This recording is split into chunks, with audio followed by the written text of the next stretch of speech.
Yes! No way! Live coverage of the Folds of Honor Bassmaster Elite at the Sabine River is sponsored by Dakota Lithium.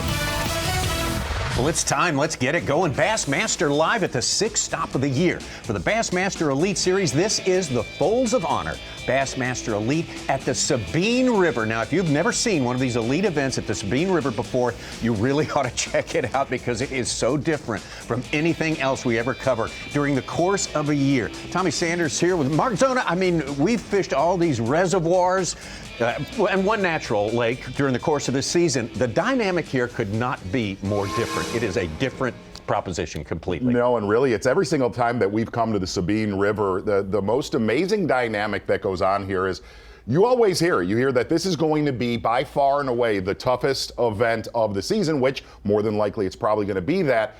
But by the end of the tournament, it's always one of the most interesting events because every single day you are making a critical decision. Do I stay close? Do I make a run? And the other thing about the Sabine River, it makes our anglers feel uncomfortable. Pretty much every single angler on the Elite Series is programmed to catch 3 to 4 pound bass all year long. That will be a gold bar this week if you set the hook on that. And the great thing is, though, there are certain anglers in this field, guys like Iaconelli, guys like Bill Lowen, that they've grown up in uncomfortable situations, whether it's the Ohio River, the Delaware River. So there are small advantages that certain anglers will have. The one thing that'll be said that you can always say about the Sabine, you'll earn it by Sunday. Oh, absolutely. So all these reasons to stick around for the next 7 hours. Welcome to the Bassmaster Studios, sponsored by Marathon. Tommy Sanders, Mark Zona. Ronnie Moore is here. Mike Sutsukon will join us in time here. And we have got a big day ahead. We got the full field of 103 anglers out there fishing today. And tomorrow we cut it down to 50 after a couple of days. And what we're about to see, you made a good point. I think he did, Ronnie, Mark Zona. This is an equal opportunity. If you have equal chance to completely crash and burn or possibly win. I think no one has big expectations, no local favorites, none of that stuff here. And Tommy, one big thing also, Z mentioned how the importance of every single bite. You catch a 4-pounder, you go from the 70s to back in the game, and you have a chance to compete for the win.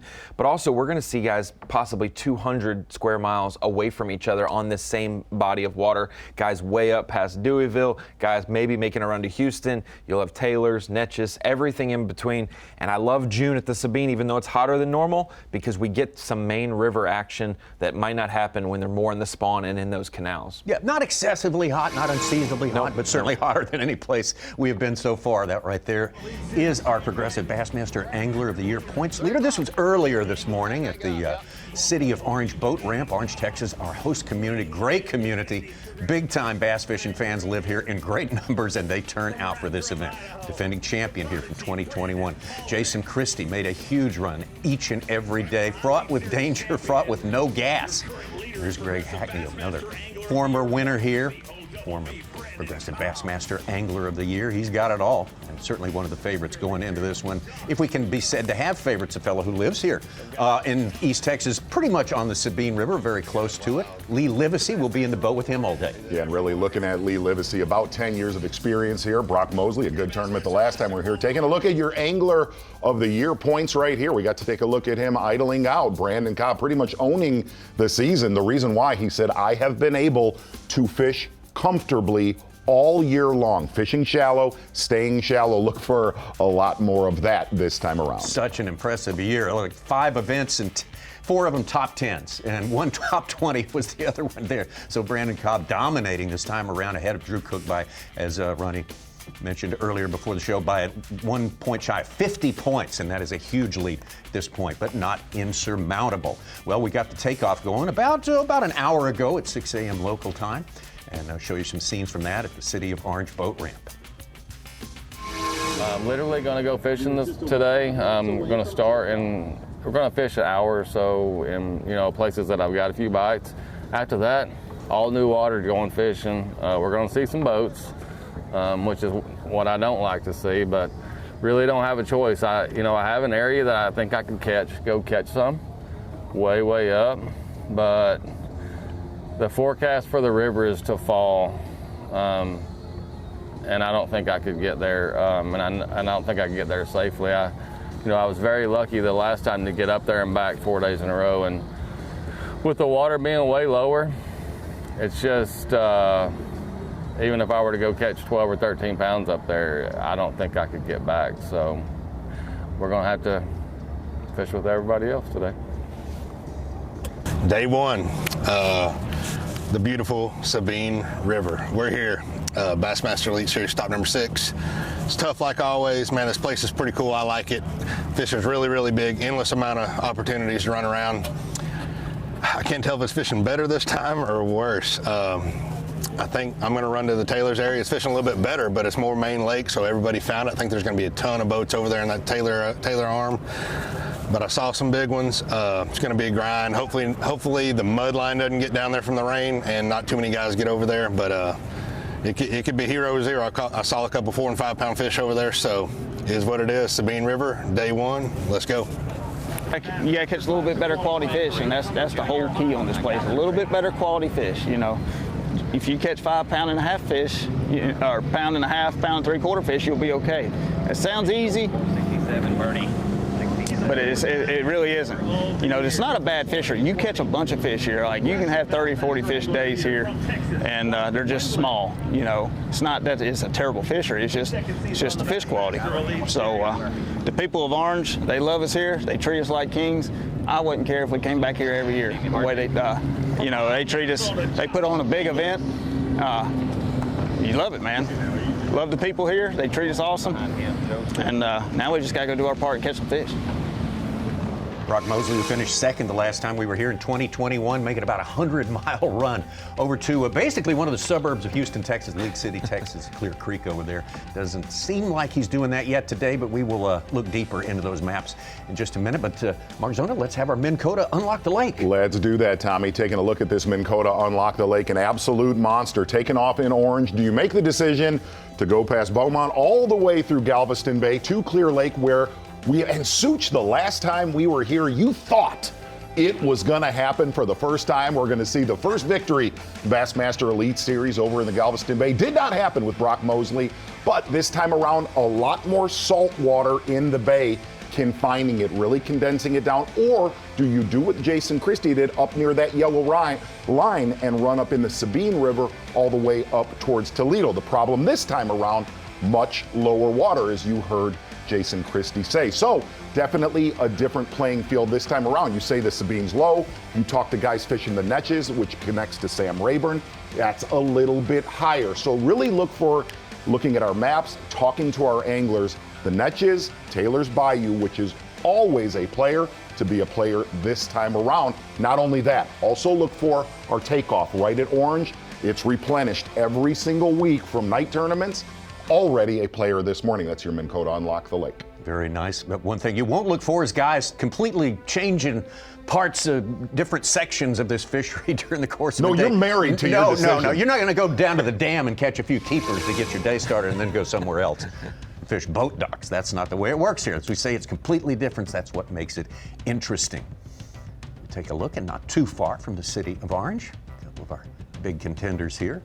Defending champion Jason Christie.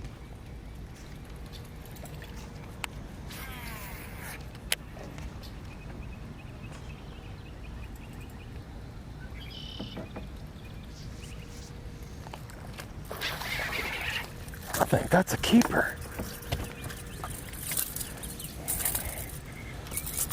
Easy, buddy. See, that's what I'm saying. Like they'll be out by the boat, and then like that's got to be a keeper. Dude, that is a 13.5 incher.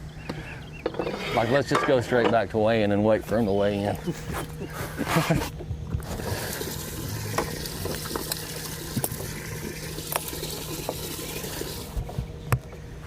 12 inches is the length limit, all bass, which are all largemouth. First 50 fish to come across Bass Track. We finally got one over 2 pounds. Right. Chad Pipkins at 2.6. Wow. Creeber's You got just a 2 don't know pound. where they're going to come from.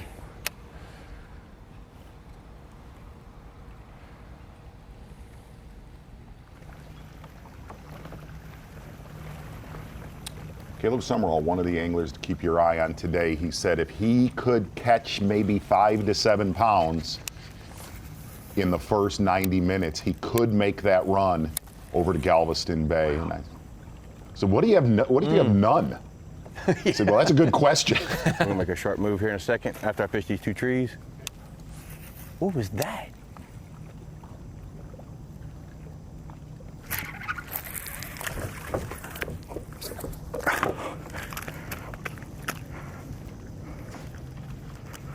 Did you see that happen? I did. He blew up on it as I was reeling it in.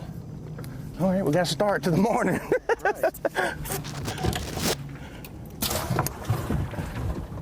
That's cool. What do you think, a pounder? Pound, yeah.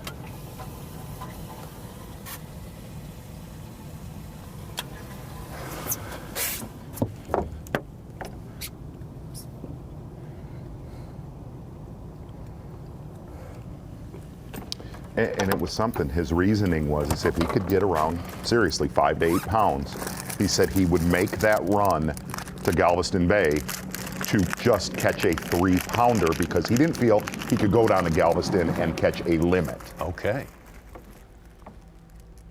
And kind of if you can get that, like you said, 8 to 9 pound bag here, and you have the potential to turn it into a 12 or 13 pound bag, that's worth the risk at the Sabine, because that puts you head and shoulders above other people and the possibilities they have. It's Greg Hackney on the right, winner here in 2018. Number 2. Hackney with a good practice. Said they were some of the most aggressive bass he has seen all season long when you get near them. I missed him, don't worry. He run it all the way to the boat, got it again. That's what I like him to do. He's a little on the small side. There are hundreds of them like that, you know. Regardless of whatever creek backwater you come in, there's just a lot of that side. I was wondering because I was like, man, I fish 10 trees. You watched him in 2018 just basically work an area about the size of what we're looking at right here and just masterfully took it apart. A little bit different this time around. He said he's found an area that is big. Oh, really? With a lot. Literally, I did not hear this from any other angler, said not a problem to catch 10 pounds on day 1. Wow.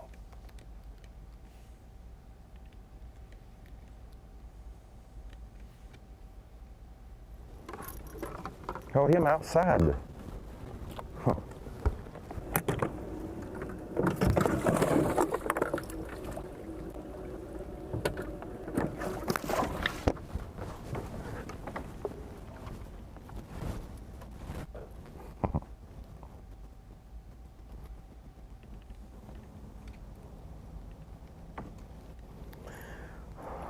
Just a little 1/4 ounce Hack Attack Select headbanger buzzbait that was designed for this fishery.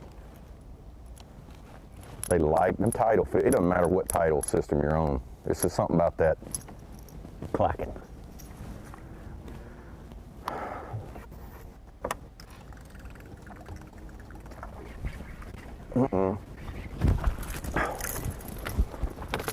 Number 4.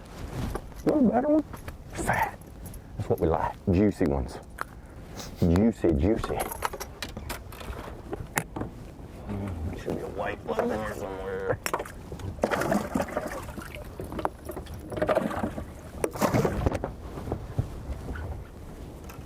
Hope I brought plenty of buzz bait. May try to wear them all out today.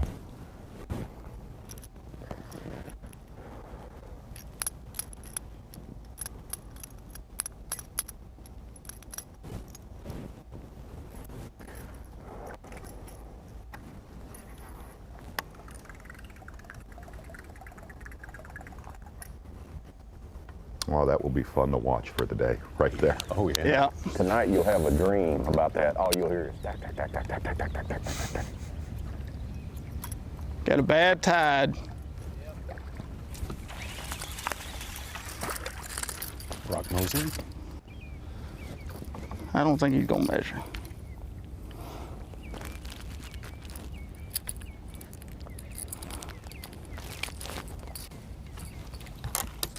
don't think he's gonna measure.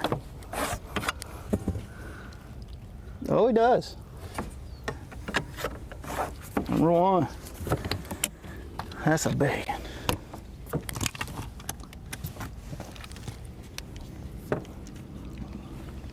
Not very healthy.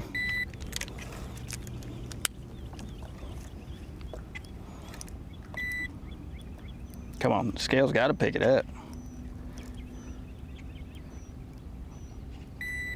Oh yeah, 3/4 of a pound, baby.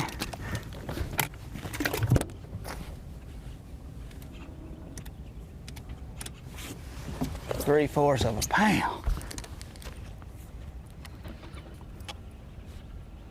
First limit came in from Josh Douglas. He's got 4.5 pounds. Right behind Hunter Schreier. About 10 ounces. He was skinny. He was about 13 inches. He wasn't even a line burner. He just skinny.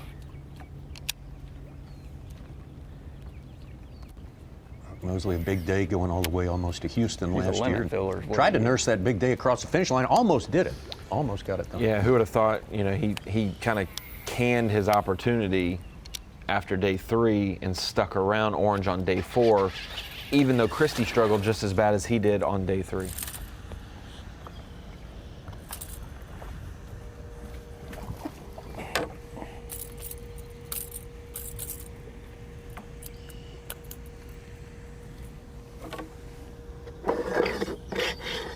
It's a maybe.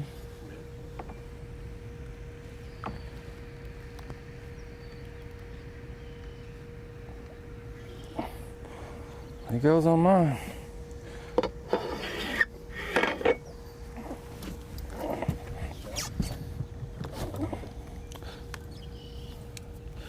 Put black on him. So he'll be the first one to go back.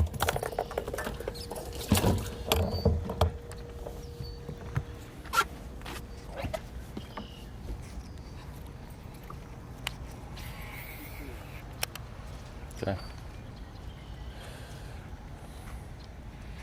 2 now for Christie, back Mosley again.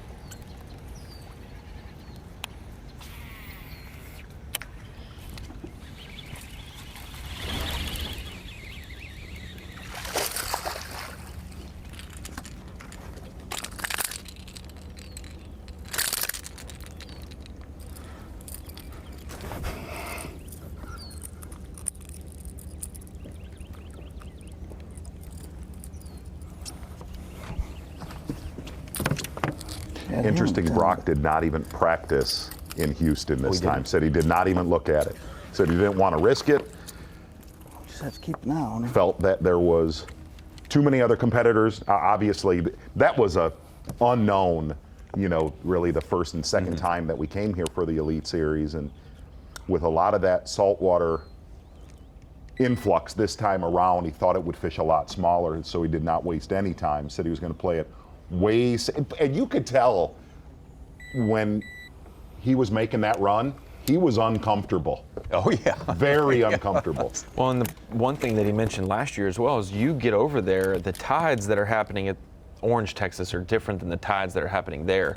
And if you run over there and you use over half your day running, you have a limited window, and if you have a bad tide, he said that's why he didn't go back on that Sunday. Was day 3 was poor tide, and he wasn't going to expect to get another good tide for the rest of the event. Which a lot of these guys want more of a lower tide or a falling tide, and it's going to be rising or higher this week during the tournament. Chad Pipkins, who needs a good tournament, is taking over the lead. 4 fish. Got our biggin at 2.6. He gets old after now and then. But I still throw a line in every now and then. Yeah, I caught a flounder right down there yesterday. No, you would have thought coming into this tournament, we were not going to see that many fish catches by noon. So listen, hey, I will absolutely take taking it all the way. Take a look at our leaderboard. As Such mentioned, Michigan's Chad Pipkins needs a good tournament. On top with approaching 5 pounds, Hunter Schreier, a fast start for him, had a great tournament on Lake Murray earlier this year. Josh Douglas from up in Minnesota, Jay Shakura, another Midwesterner, Greg Hackney, right there. Quick, almost a limit there in about 10 minutes. It appeared earlier, just a few minutes ago. So we're not quite to 5 pounds yet, but just got to dial back your expectations and enjoy it this week. The Folds of Honor Bassmaster Elite at the Sabine River is sponsored by Humminbird, Mercury, Nitro Boats, and by Bass Pro Shops.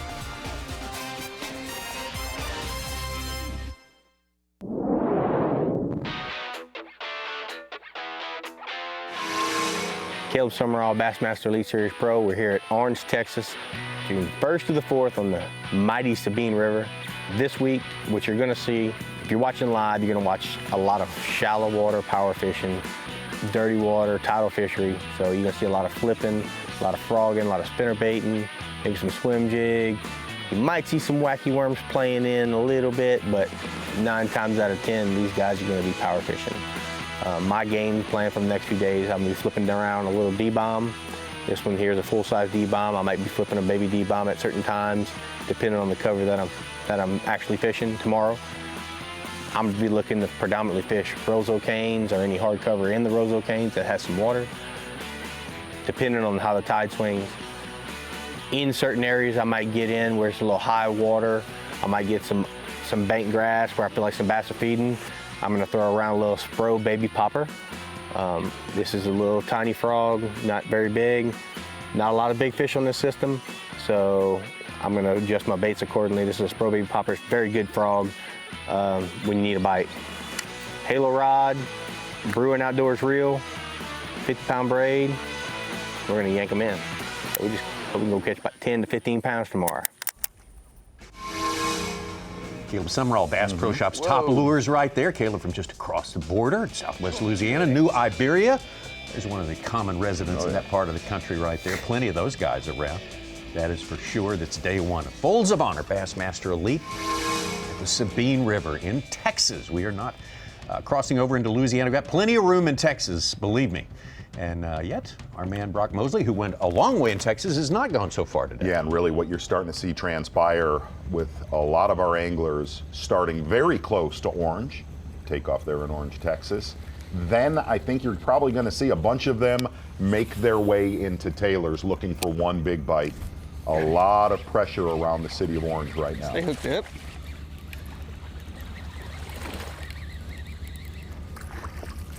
It's a little better fish.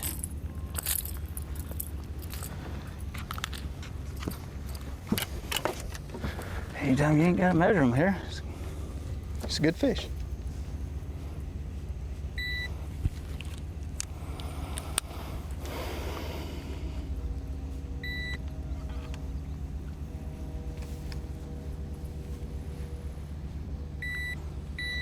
Pound and a quarter.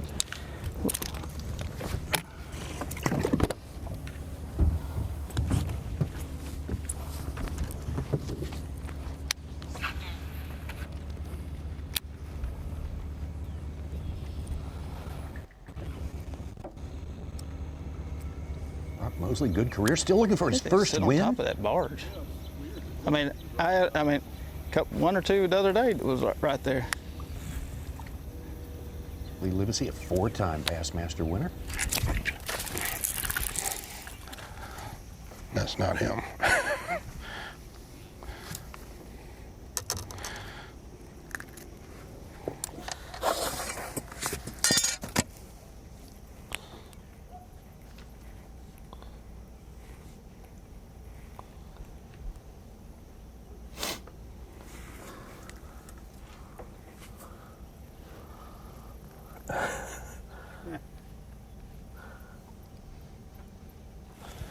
He's going in the box. I don't care. It's nice.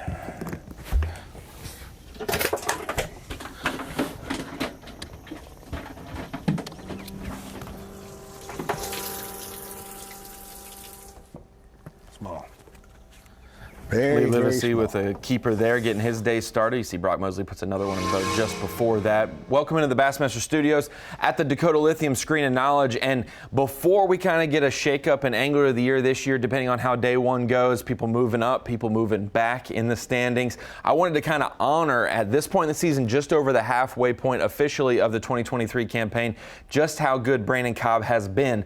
When we look at the AOI probability, we always like to think, where do you need to be to make the Classic at a certain point in the season? Where do you need to be if you want a shot at Angler of the Year? Obviously, points change throughout the year, but looking at Brandon Palaniuk, Seth Feider, Clark Wendlandt, and Scott Canterbury, our last 4 Angler of the Years, after the 5th event of the season, with only 4 events remaining, which is normally, 1 more southern fishery and 3 northern fisheries. That's how it normally goes. After 5 events, Brandon Palaniuk had a 20-point lead in Angler of the Year, held that the rest of the season, wins Angler of the Year. Seth Feider had a 4-point lead at this point in the season, wins Angler of the Year. Wendlandt had a 7-point lead. We have to remember, in Wendlandt's year, it was the 2020 campaign, we did our whole northern swing before we came back down south, so he had the northern swing out of the way, had a 7-point lead after 5 events. Scott Canterbury, the only person in the last 4 years that has trailed in Angler of the Year at this point in the season and won Angler of the Year. He was 5th place, 20 points back in 2019.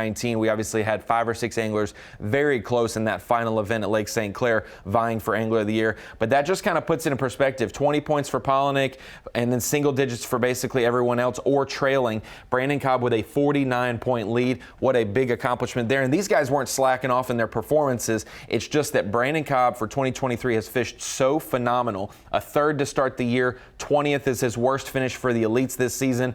You add in a top 10 at the Classic. He kept his mojo going for that event as well. Murray was a 6th, 4th at Santee. He got 2 top 10s in his home state, and then Lay Lake in our last event, 7th. That's how he has a big lead. And guys, looking at this, he's got 4 Elite Series top 10s just this season. Brandon Cobb's been a great angler since his whole career, but since he made the Elite Series, has been very, very good. A couple wins.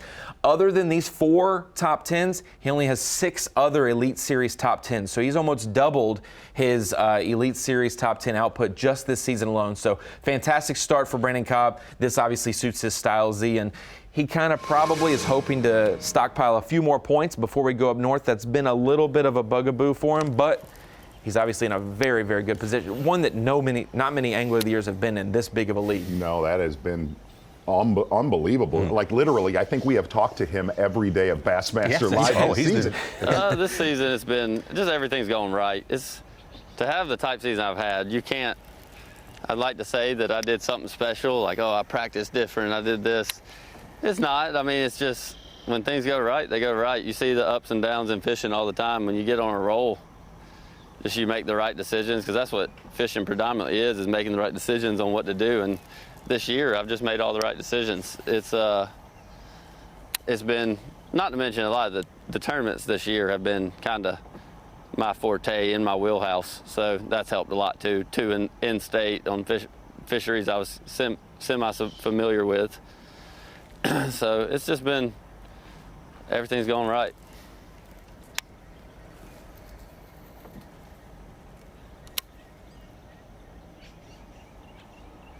And the tournament that he was happiest with this year was Seminole, which has been his highest. It was his worst. Yeah, worst. 20th place. And he said the reason why, going into that tournament, he basically started practicing again on day 1. Wow. Just looking at the math, though, the point situation seems a little more precarious at this point in this tournament. Yeah. And that you catch a 3 or 4 pounder, which is workaday stuff anywhere else, that puts you 50 spots up the leaderboard. That'll even out a bit, but during the course of the tournament, but it's I hate fishing with my shadow going towards the bank. And you think about it, not saying these guys can't catch smallmouth. They obviously have had success. Brandon Cobb's done good at the St. Lawrence fishing differently than we may see him fish this year, but Cobb, Cook, Rivette, Cox, Welcher, Davis Jr., you really don't have like a smallmouth phenom until maybe you get down to Iaconelli in 7th. Even after that, you've got Brandon Palaniuk in 14th. Not many others that would say, I'm very, very comfortable with smallmouth.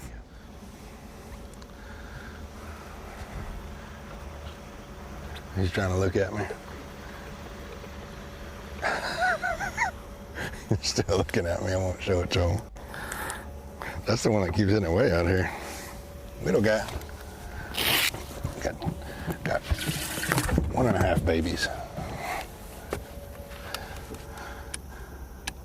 Legacy concentrating in Taylor's this time around. Said there are very I don't think that's the one I missed either, or that I lost. 20-yard stretches. Not like you could just go fishing, but he said when you get in those correct stretches, you could catch a dozen bass, like we saw Hackney do in a very small area. This thing's been won in Taylor's Bayou. The first time we were here, I believe. Of course, it empties right into Sabine Lake. It was a fun final day you guys got to cover in the first time we were here at the Sabine River. So no arguments, no spot jockeying, none of that going on. Wait, hold on. If I'd have caught that one, I lost, and that one that swam out over there, I'd have 3 or 4 keepers off 1 point. I shook off a great big one underneath that tree.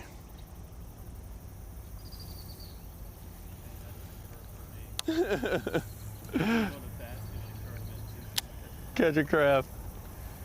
I caught a bunch of them in this one canal in practice up the Netches. You can tell, like, they just feel kind of heavy.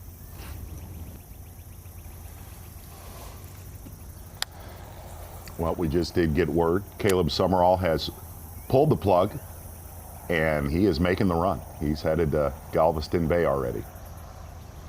We think he's the only one headed that way? I think he is the only one headed that way. I don't know why that one kept eating it way out here. He will be out of... You know, it's the same fish. Out of contact for a couple, We're not going to see him till our midday report. No, midday report. We'll catch up with it. Oh, we got it again, I think. Yes. I'm off in the boat. And it's a little precarious that he did that because he is in the first flight, has to be back at 3 o'clock. If he was in the last flight, you have maybe an extra hour. He said he was going to give it 90 minutes. He's going to give it 90 minutes. 2 hours to get there, an hour and a half to fish, 2 hours to get back. I wasn't ready. I'm looking at the sunrise and the bluegills popping. That fish wanted to eat. Net bait ion infused with bait fuel.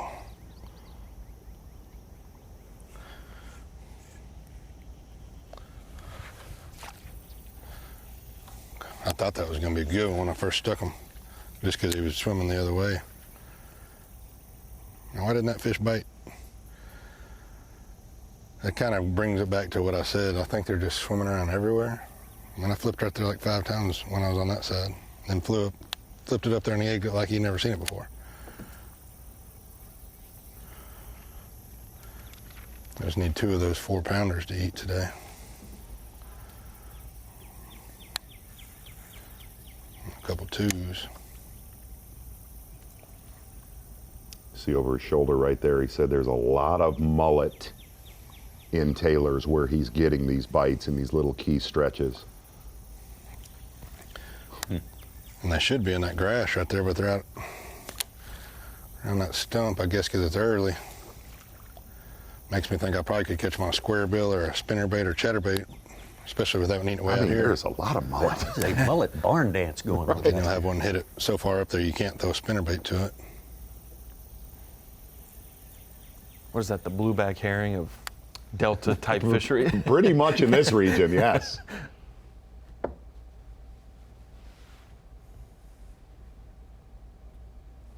We live to see one of the few you could say his home waters are the Sabine, tributaries of the Sabine. Yeah, and he said the hardest thing really now, he said there are no secrets here. You know, as many Elite Series tournaments as we've had in the last decade, and that was his main concern, that he was going to be around a lot of other competitors today, because Taylor's going to get a lot of attention by noon. Man, a lot of obstacle. I mean, it's hard to find where they live, and if you do, you have to outfish a lot of people around you. I think the most interesting thing on your 4-box right here, Hackney said he purposely would only practice in areas to check if he would get bites and immediately leave so he was not seen by other competitors. He is left alone.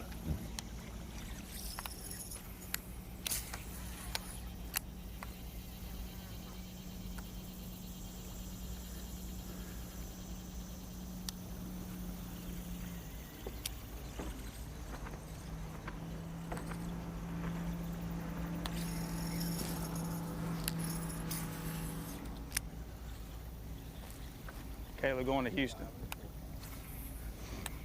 I feel like I need to speed up, but at the same time, I had quite a few bites. Dang, Going I over don't right know. on my goal. Like you said, no secrets out here. No. Caleb going to Houston. Totally He just said, knows exactly what time it is. He probably asked Brock, "Hey, what's the quickest way to get there if you're gonna go?" If a guy midday? You know, asking for a maybe. friend, right? If I caught a few fish to get out of here. Probably asked him if he was going first. Hey, listen, I guess the one benefit of going to Houston right now, it looks like he's the only one, so he will Yeah, he'll have it to himself. sort of be left alone. They're catching them pretty good this morning. You're on this vast, complex fishery here in southeast Texas, or East Texas, I should say. Chad Pipkins of Michigan on top with 7 pounds, 3 ounces. That's noteworthy for the first quarter of competition for this first day here at the Fields of Honor Bassmaster Elite. Derek Hudnall from neighboring Louisiana moving up into second place. Mike Iaconelli having a great season and just keeps the momentum rolling. Hunter Shryock, ditto for him. Josh Douglas, Shakurat Wong, Hackney Sumrall on his way to Texas, to Houston. No way! Live coverage of the Folds of Honor Bassmaster Elite at the Sabine River is sponsored by Dakota Lithium. Great having you with us here on Bassmaster Live on this day, the Folds of Honor event. We sort of get to extend Memorial Day throughout the week, and I think that's totally appropriate. Really great to have the Folds of Honor as a sponsor here and all the work they do on behalf of veterans. And then memorialize all those who've served is a great thing. We're going to enjoy this week on the Sabine River. It is so different, and there is Brock Mosley on the move right there. Brock Mosley, again, we set you up the last time we were here in 2021. Made that trip to all the way across Trinity and Galveston Bay, almost to the Gulf Freeway, Interstate 45, fishing within sight of that. And put a big number up on the first day. If you can get to 10, if you can get double digits today, you've done good. Absolutely. Every time we come here, 10 is that is a big number to post on the Sabine. Brock's hit his game plan, very similar to a lot of the other anglers. Stay close for a couple hours and make his way to Taylor's with a lot of the other competitors. It's a little slower than I expected. You know, I figured to get a few more bites than what I've gotten. But that has a lot to do with how jacked up the tide is. But I was hoping to catch, you know, a couple of solid ones early. And we still might. But the best bite for sure has been in the morning time. We just keep fishing until we run into them. That's all it is.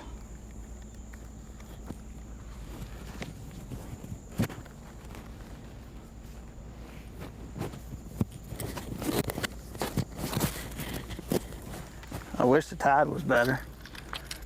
If the tide was normal, we'd already be culling. Which, I mean, I guess I got 3 keepers.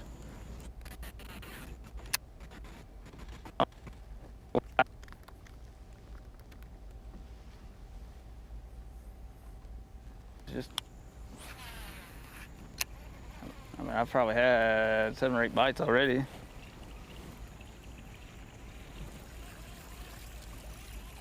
With no clouds, that morning bite goes fast, and that's one reason why I started close. I mean, if you run far, well, you're running during the best bite.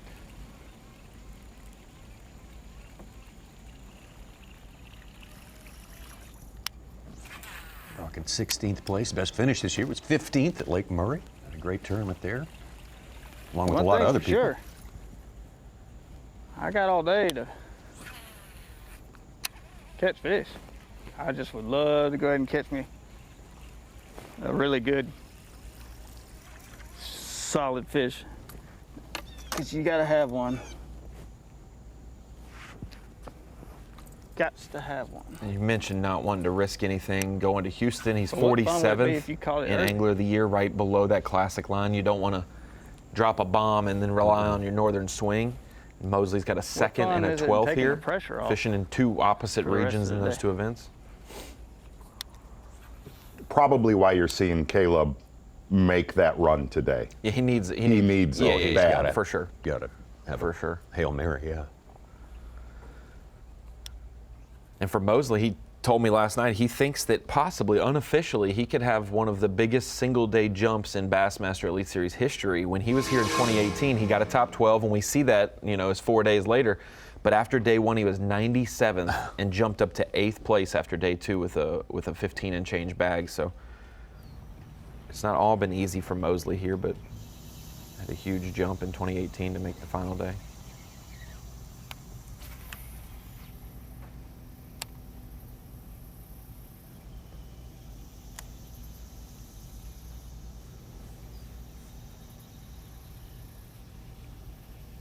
Must have been a cart when I could see it moving in there. Big. You hear a guy like Livesey and Hackney who had decent practices as far as seeing one of those big ones. We're going to see that today. The other thing is capitalizing when that one bite happens.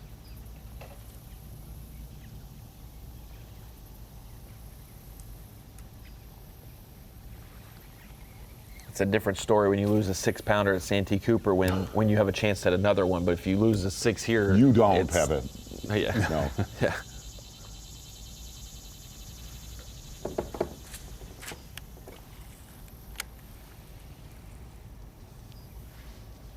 Got plenty of bait to hold a 5 or 6 pounder.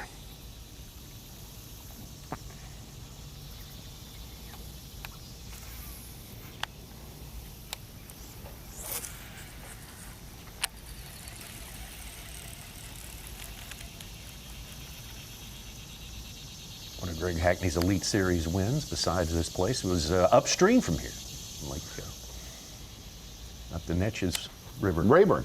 First year of the Bassmaster Elite Series. It absolutely was. Throwing a stick bait on cypress trees. Well, we've still in the starting spot, and a lot of people got a decent amount of bites. Just no big ones, no good ones. I'm just sitting here kind of going through my head of what everybody else has kind of left, other than whoever that is. That or they're out of sight. But just trying to decide when I need to leave. The thing about it is, if everybody would leave, I feel like I could hang out here and catch some, because the tide's gonna move them around and things like that. And there was a little bit of a early morning bite. It seemed like the first stretch that I fished, they bit a little bit, and then since then I've been fishing behind people, and it's just tougher to get a bite. But it's the way it is here.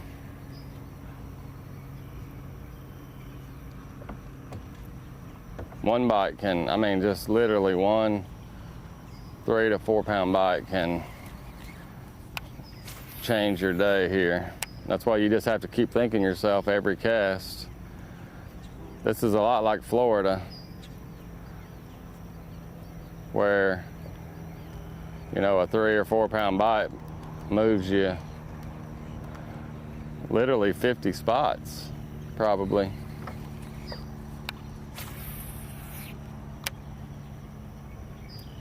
I think that whoever that is up ahead is Brandon Cobb. He's still in that region. Yes. There's a couple others still nearby. There's several. Yeah. And they're big name guys. Yes, they are vacuums. And the other thing is, we have covered Jason for a long time. He does not like fishing around other human beings. No, he does not. It is not his gig. No.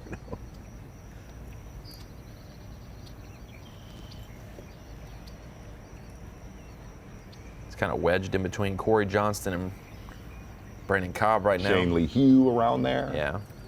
Gussie and Rivette. We hit one little patch there, where it was every cast and kind of like where it was in practice. And I kind of want to attribute it to that boat running by. Had the water kind of roughed up, you know, made them bite. I don't. It's I mean, realistically, I don't have a fish in the box that I want to keep, you know. So I guess it's been non-existent so far.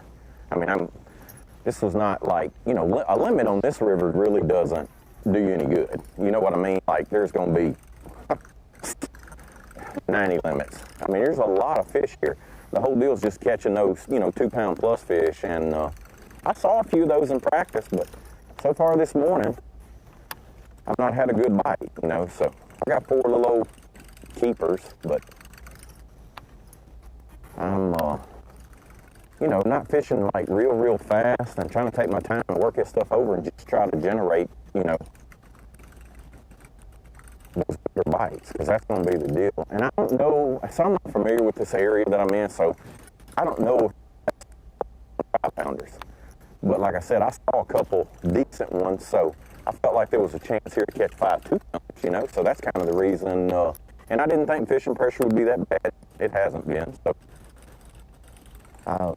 we got a lot of places. I'm covering a lot of water. That's my plan today. I don't really have any specific, you know, spot that I feel like I can pull up on and catch a better one. A better one can just come from anywhere because all of it's kind of the same type of cover. The buzzbait was the deal when I found them, but I haven't been here in a couple days, so.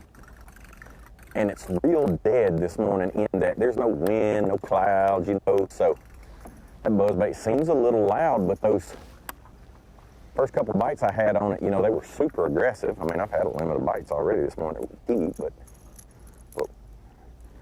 this is the deal, like, for a guy to do good here, he's got to catch a couple fish over 4 pounds this week, or he's got to catch limits of 2-pound plus fish. You know, you either got to have big ones or a good average, you know, to do well here. To separate yourself from the rest of the group. So,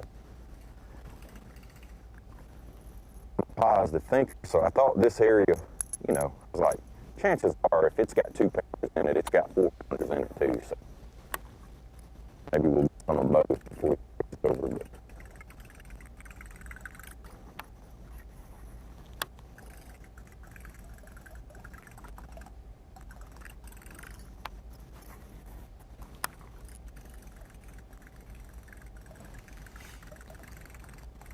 got just over half of the Elite Series field with a fish in the box right now, and so some people are still negotiating where they're at. Some bass tracks haven't pinged. You know, most of the time anglers won't have a bass track pop up till they catch their first one. Like said, but the way they're kind of mapped out, we have little 20 or so in Taylor's and 15 or so in the Netchus, and then a lot around Orange.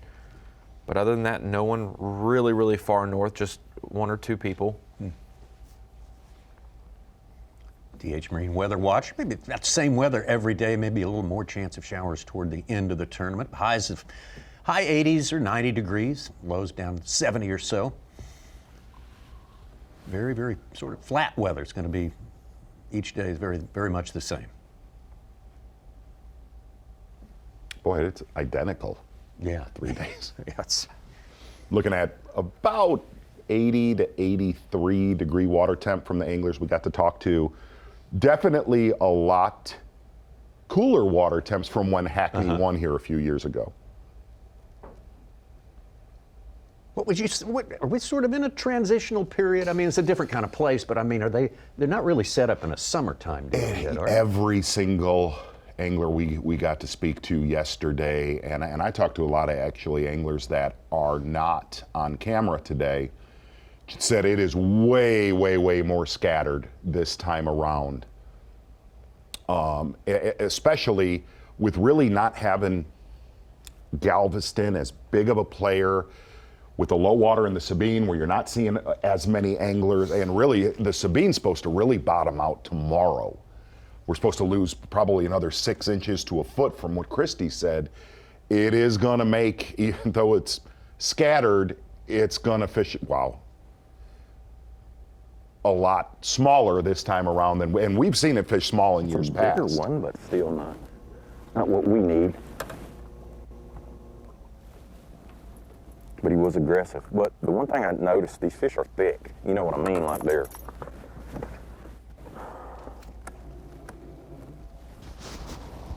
I'm gonna put him on the other side. I need to, for fish carrier today, regardless of the size, I'm utilizing both of my Phoenix live well.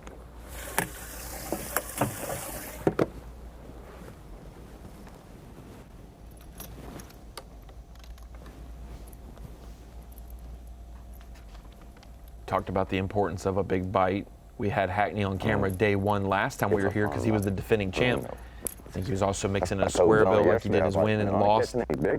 I mean, a 5+ pounder on day one. Missed the cut in 2021 as a result.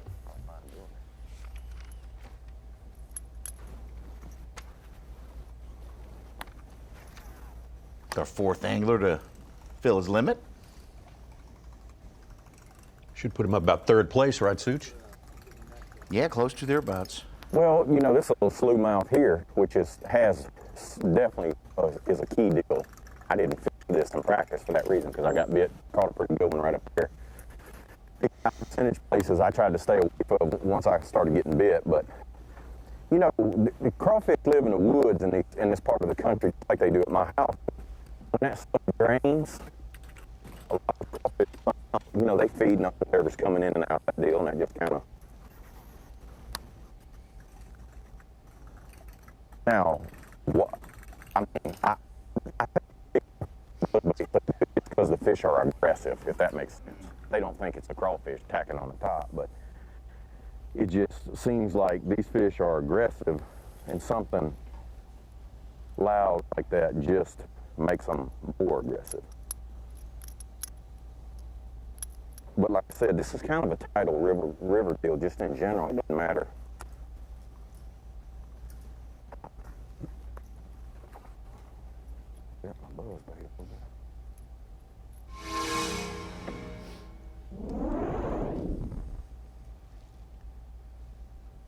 Over to Brock Mosley. A little bit of a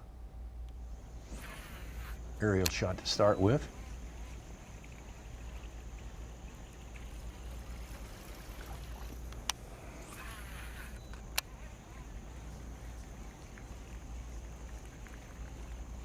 Yeah, boy. That's a solid one.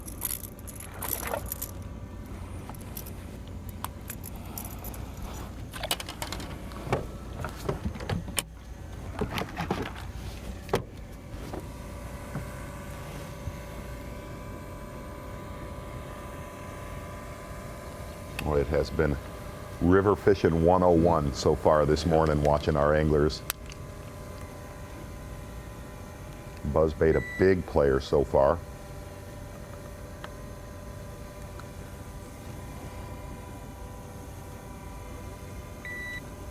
Oh yeah, we got one over 1.5 pounds.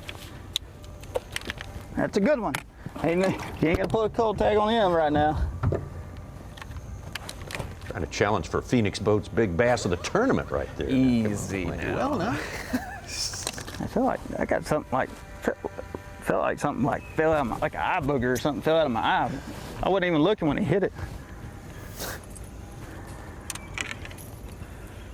Choked it too.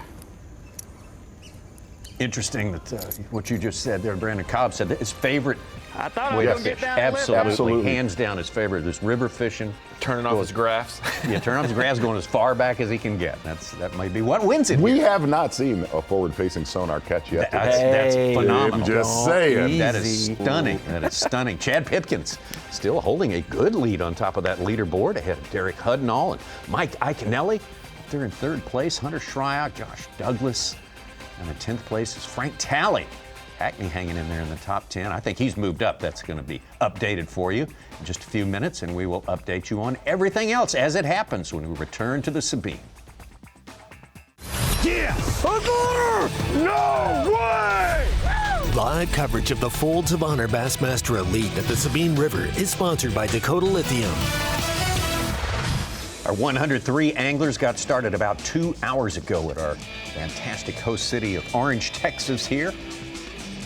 Wrapping up the first quarter of this day of competition. Day number one, full field will fish again tomorrow.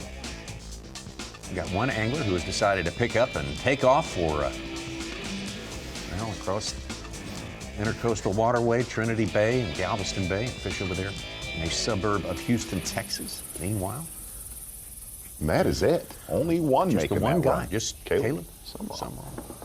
Lee Livesey here. 2 wins in the state of Texas. We talked about Christie fishing around a lot of shallow water hammers. There are a bunch around Livesey right now.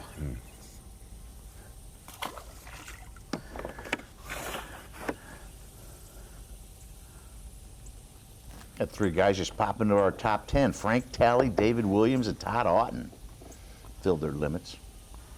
All they do is waste your time and mess your bait up.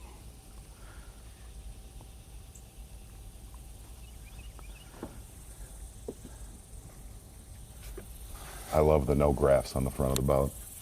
Yeah. Really I mean, do. it's like, what's wrong with this picture? Exactly. Or what is right? What is right? At this point, what's right with it?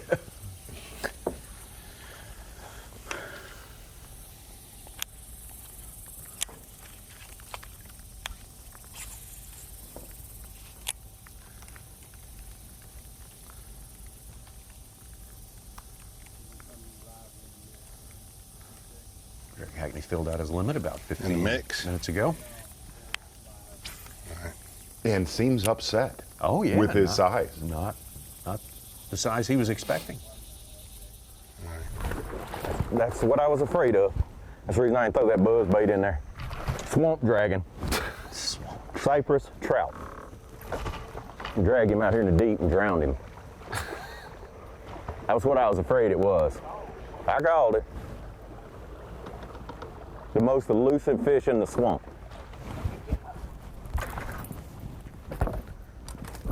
Old It's good luck just sliding your carpet up with them. So you know. I'm sure you jacked up my spinnerbait. They do a fine job of tearing up the spinnerbait. The good thing is I had him on the main hook. I didn't catch him on a trailer hook. He got the main hook in the mouth, and they got so much grip in their mouth that I was like, I figured whatever it was would bite, so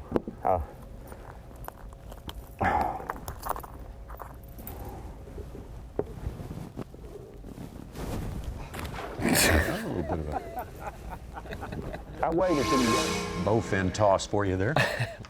You could tell he's not quite a fan. No, Yeah. not just a little prejudiced against, maybe. Yeah, there's a few other species that he's caught that I've been around where he's not a fan. Zayer mentioned Jacob Porosnik during the break, and his fish just all came in. He's got a limit for about 7 pounds, second place. Wow. Yeah. His name was by far the most brought up yesterday. Why do you think that was? Got on something. He's been rooming with Seth, and Seth made the comment. We were just talking smallmouth, and I said, hey, in this tournament, he said Porosnik is going to catch him every day. Wow.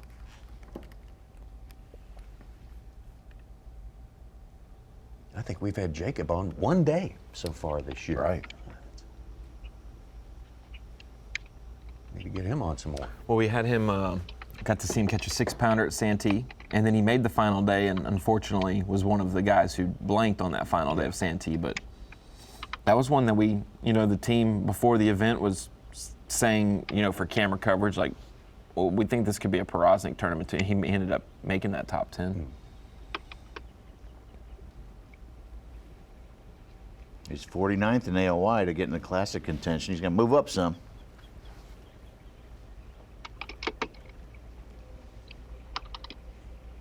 Watching some bonus coverage, actually. Mike Iaconelli here. Really we were talking about the Angler of the Year points. Iaconelli posts a top 10 here with where we're going. Oh. He has a straight up shot to win Angler of the Year. He's about 104 points behind Brandon Cobb right now, but only about 55 behind second. If he can steal 25 to 30 from his nearest pursuers, he'll be, this is a challenging fishery. And, keepers are pretty hard to come by, believe it or not. So got 4 fish. One's a 12-incher, 2 are 13s, and one's a 2-pounder. So a 2-pounder here is gold. So I got 4 fish, and I have one that's a special one. So it's an okay start. You know, my biggest thing right now I'm dealing with, like I said, is trying to decipher this water being higher. You know, this is a pretty big run I made, so it's not like, you know, I can just leave. You know, it's sort of a commitment what I did. So I'm trying to understand how these fish have changed with the water being higher. But 4 keepers, you know, this early is not a bad start. You know, it's definitely okay. But I'm still a little, I got to figure it out. They've definitely changed a bit, and I have to figure out what that is. So I'm in search mode right now.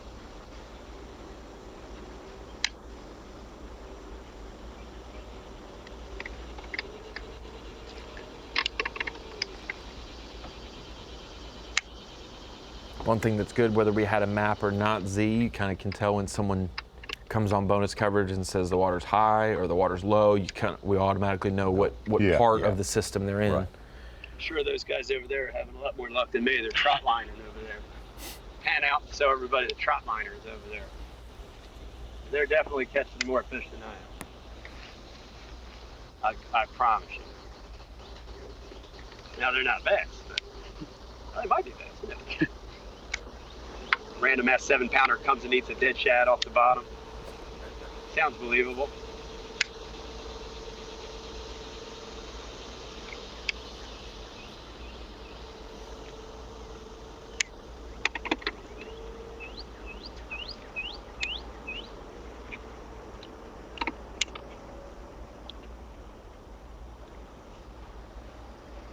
Proximity-wise, Hackney and Iaconelli in the same region, just fishing differently.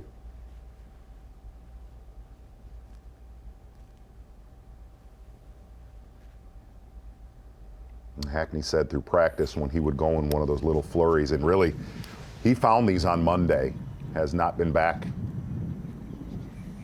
since then, and made the comment that every bass that he caught would have crawdad tentacles coming out of its throat. Go this way. Nope, you're gonna follow us down the bank.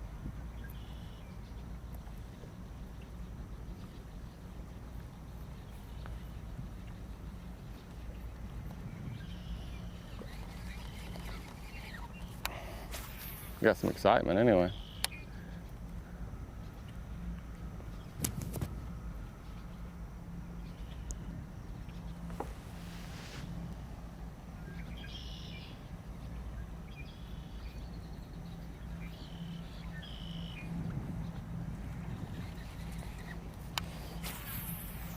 Jason Christie coming into this tournament 37th place, Angler of the Year points, probably a little better than that now.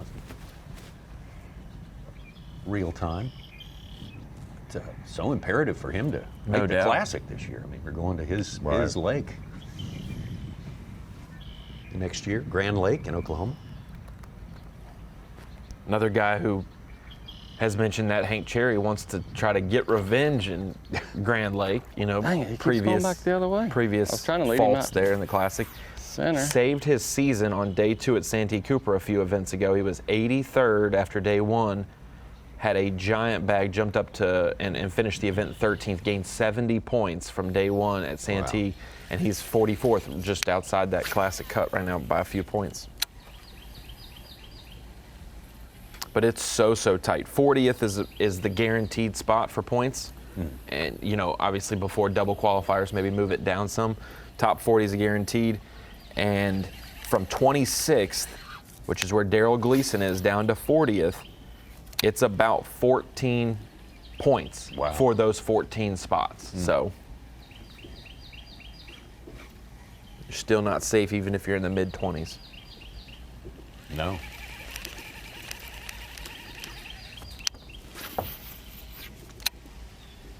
Watching Christie a second ago, he felt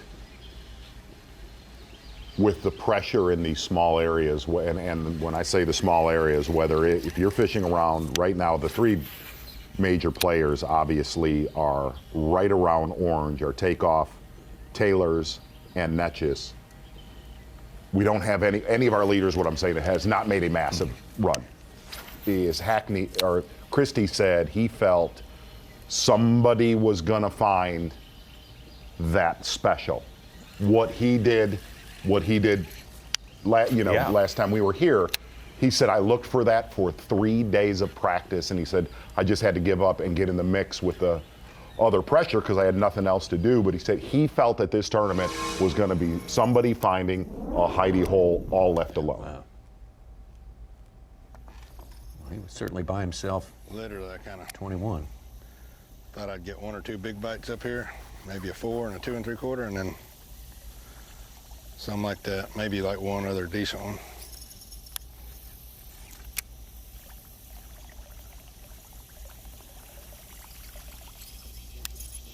Yeah. We'll leave here at 3 o'clock. Give us a little time to fish at the ramp.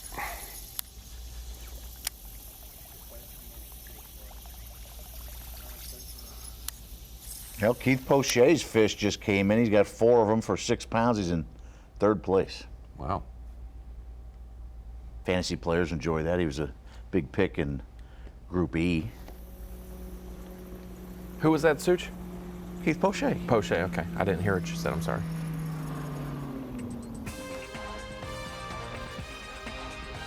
Lee Livesey labors on. These guys dealing with these shallow water bass and watching them sort out all the little details that you need to solve the puzzle there. Chad Pipkins, though, still on top. Chad Pipkins, maybe we can get some coverage of him as well. Jacob Porosnik. Fish numbers came in, and he is doing very well today. Poche, ditto for him. Hudnall, Hackney, Talley, Iaconelli. And there's Kenta Kimura. And people picking Kenta this time around as well. We will be back down here to the Sabine River and its environment in just a minute.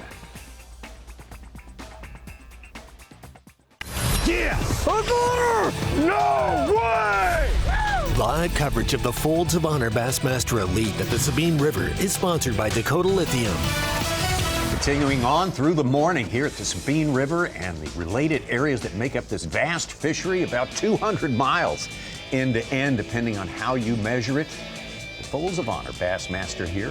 5th time for the Elite Series anglers to have come here. Many of our anglers have not been here before, including our Dakota Lithium Bassmaster Rookie of the Year leader right now. Will Davis never fished here before. David Gaston, Bryant Smith, Joey C. Fuentes, winner earlier this year. Will Davis, man, last time out, Lay Lake in Alabama. Tournament. That was very different. We had some local heroes in that one, and Will Davis prevailed at the end of it all. It was something to behold here. Really. Looking at your angler in 5th place, Cooper Glahn, I bet he is ready for the next 3 tournaments. And seriously, he has scratched and really hung in there. Yeah. First half of this season. Going to get back out to Greg Hackney right now. Solid morning.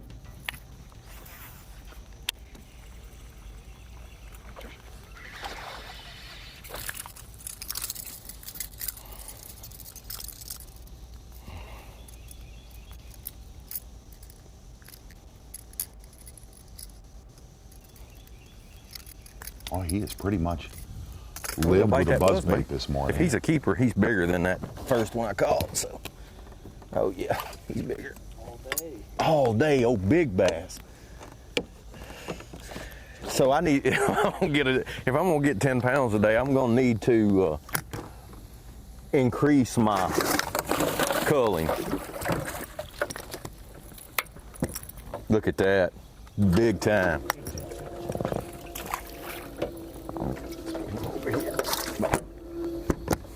Spread them big boys out. Give them room to breathe in there. You know what that size fish is good for, Andy? Put in that grease. Them suckers eat good, I promise you. If I'm gonna eat fish, that's the size I like. That's my favorite fish.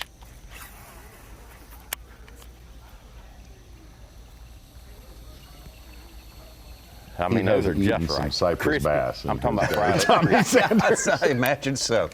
He's a fan, obviously, and he's I like right. the way he They got are that bait, that size. That's what it was an aggressive. Those are the kind you take home and pop into the pan. Hey, Davey Height with us now. Davey, nobody's been able to move the needle so much, but you've been hanging around these guys now for a little bit leading into this tournament. What's the typical attitude? Is it like, I got a chance to just completely zero, or I got a chance to win this thing? Yeah, you're exactly right, Tommy. That's what I was going to kind of talk about a little bit. It's all a mindset. I mean, it really is. The winner is going to win the exact same money that they would win at any other event all year long, the same points, the same move towards Angler of the Year, Rookie of the Year, making the Bassmaster Classic. But it really is all about the mindset. And when you talk to the anglers this week, you could tell some of them had, hey, I'm good with it. Just like Greg Hackney. I mean, he's having a good time. He knows he's, only going to need about 10 pounds a day to do very, very well in this tournament. And then you have the anglers like, man, the fishing's bad, the tide's high, and the Natchez is flooding and a lot of those negative things, but really and truly it's a mindset. And I thought about that this morning. Larry Nixon didn't go far from takeoff and started fishing, and I thought, this place is great compared to one of the Bassmaster Classics he won, and I guarantee you that classic that he won on the Ohio River is just as important as any other classic that anyone else has won. Davey, if you can kind of walk, you were talking about, and Ronnie talked about it in the pre-show, the Facebook Live, talk about the situation today and tomorrow with the higher tide, at least around Orange itself. Are we going to get into a better situation as we get into the weekend? Yeah, it will, Z, and that's a good point, and it's good to think positive about that. I was talking to a couple anglers yesterday, one in particular, Clark Winlet, saying, I might fish somewhere totally different as this tournament progresses, and maybe, if I'm fortunate enough to fish Saturday and Sunday, fish somewhere totally different, because by then the tides will be decent, especially early in the morning. Davey, in terms of miles of shoreline, this is the biggest fishery we'll be on all year long. Is it fishing small? Is it fishing big, though?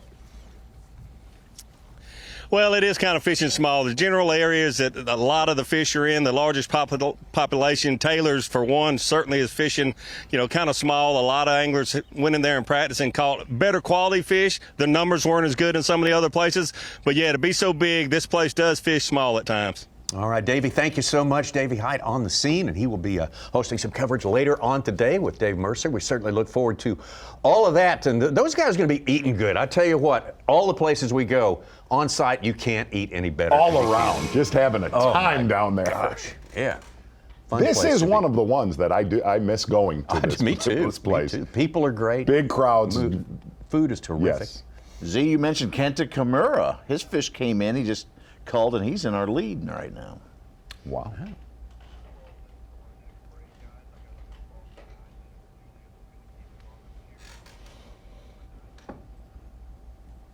He's ounces ahead of Chad Pipkins.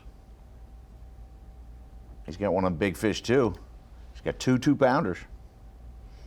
Man, that's... Hey, hold on real quick. Davey brought up the classic at the Ohio River that Larry Nixon won. Yeah. This is a fish factory compared to that tournament. Yeah, that was a... And listen, I'm not slammed. There are a lot of our viewers that I hang around with that cut their teeth there. Don't think he's going to make it. This is a catch fest. Yeah, yeah. 11 3/4. On that side, we'll check this side. I don't think we're going to gain a 1/4 inch, though. 11 7/8 on that side. Not quite.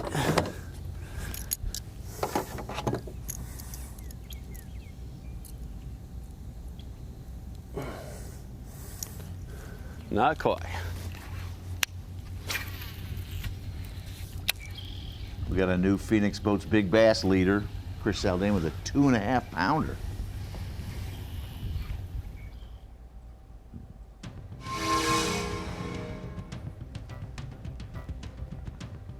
Cobb and Christie not too far apart there.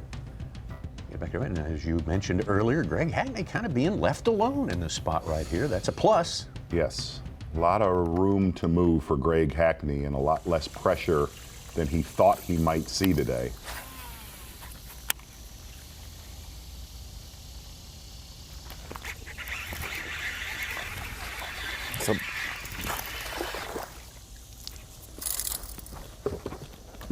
Not as good as I thought, but one thing that he said, they are aggressive when they bite. Really? Absolutely. It was a good bite.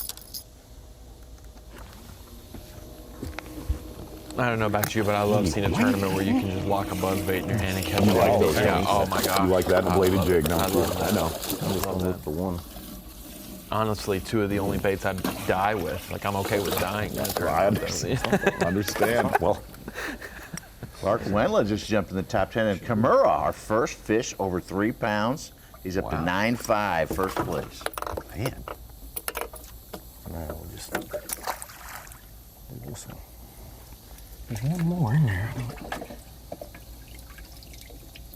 Oh, that's right. Okay. Man, he smoked it. Thought it was gonna be a 2-pounder.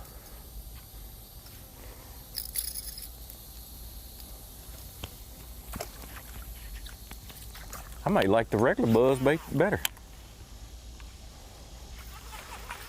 Huh, what happened to my buzz bait? Get back.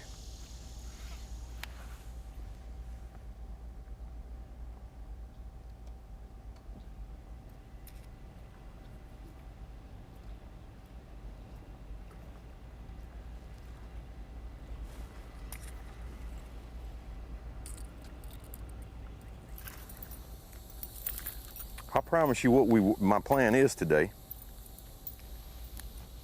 is we will poke holes in as many as we can. I think that's my best odds of catching, unless I key in on there's still an outside chance I'm gonna key in on the right bait though, and then I can target.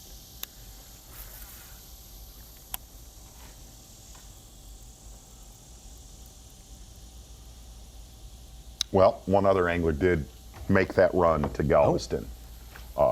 Caleb Summerall is almost there, but Scott Martin just showed up on. Oh, really? Yes.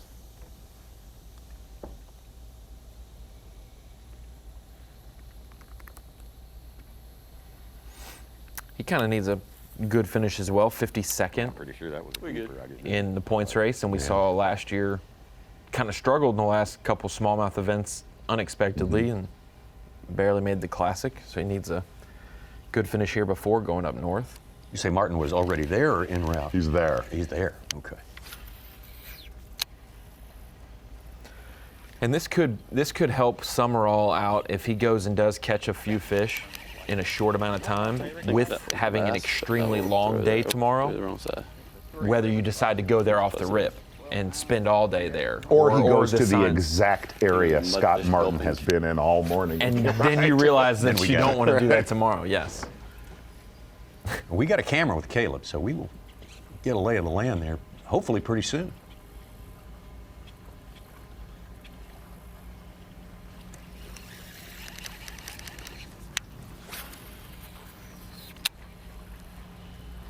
Do you remember just the shock and awe of Mike McClellan when we saw what he was trying to do with, because they didn't have it wasn't nice, warm, wet, like it was helmets, colder, nastier for some of those runs, and we haven't seen a winner there, but we've seen multiple get top fives from there. It was a little shocking. Kind of an I think maybe Crete also, they were never done that before. And it's interesting because Such was on that the last time we were I used here. to live down there, right near Clear Creek, right Did where you really? Mosley was fishing. Yeah. What we've seen there, it is almost impossible to do for 4 days. Yeah. It's come close, but it's just never held out for the 4 days. I think like one of those, I think it was in 15 when they first made that run, that we had a fog delay for like 2.5 hours one of the days, and try to make that run after losing that much time just due to weather. And then we've had other things where you just have a poor tide for a day and you catch 6 pounds. That's just hard to make a 4-hour round trip, at least with 6 pounds. And the bay can be rocking when it's windy. Oh, yeah. Well, good conditions this week for it. Oh, yeah. I mean, no that wind. is not a problem. Light wind. Got to go about 40 miles over that open water too, right?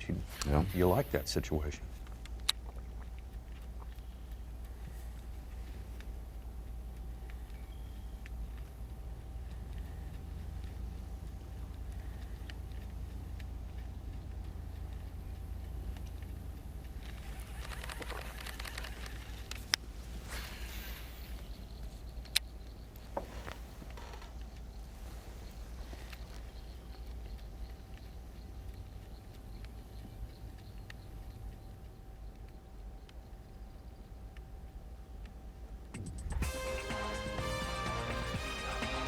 Still waiting for our Angler of the Year.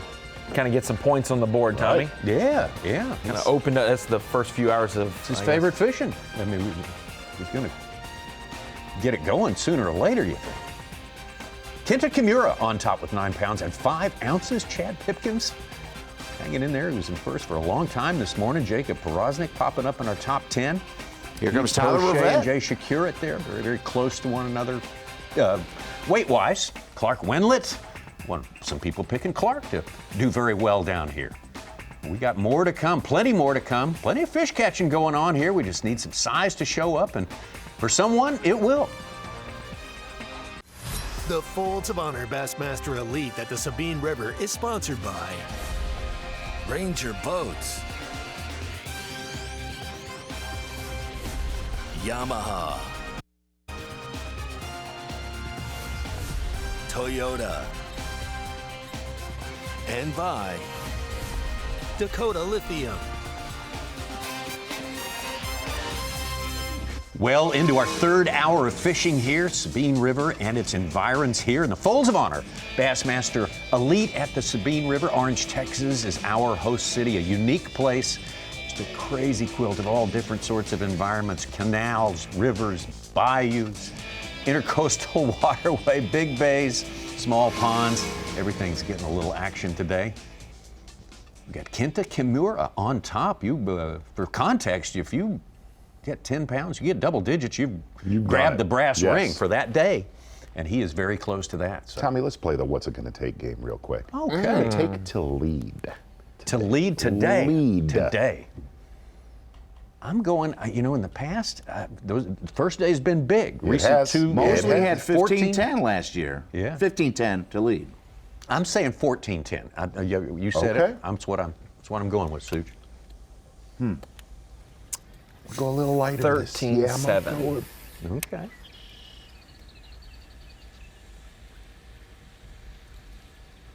I'm with you, Ron. I'm with you. Which is interesting to me because Hackney said since 2021 when we had the event here, which was our lowest weight event by far. We've had 48, 49, 50, and then last time was just under 44.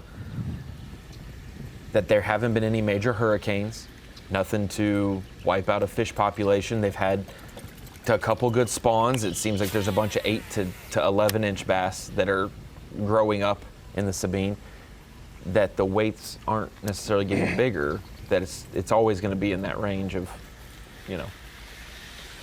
12 a day as a and somewhere win. In here, talking to T-Roy, one of our local friends down there, that 7 inches of rain that they pulled a couple weeks ago, I promise has affected till now. There were guys that were up in the Sabine River itself from off really up to where Christy was at. They said there was a water line in the trees 6 feet high that looked fresh. I think it was Drew Benton maybe posted a photo from practice with his, his media guy was with him in practice, and it was up on the cypress trees, like up by his shoulders, right? Like that high. And I was wondering if those were new. And that's or old. recent. So if that's new, then yeah, that's a dramatic thing.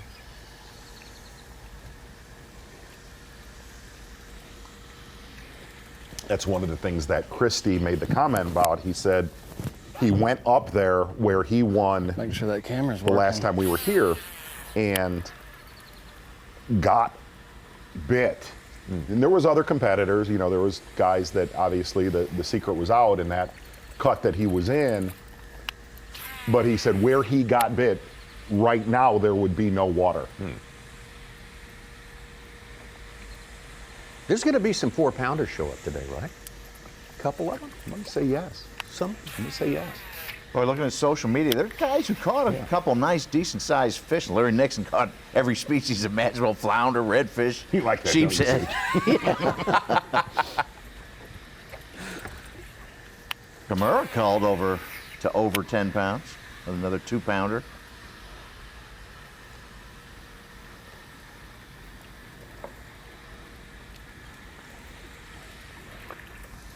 Now, last year our big fish was Mark Frazier with a 6.6. Wow. That kind of put him in the cut. It was half of his day one weight, and then I don't think he caught a limit the other 2 days, but he still made the cut.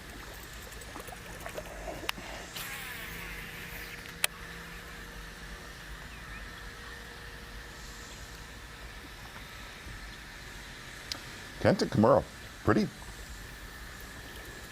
left alone. Oh yeah, where he's at. Yeah. If you don't know Kenta, he's one of the longer standing Japanese anglers. Awesome to work with. So cool. Yeah.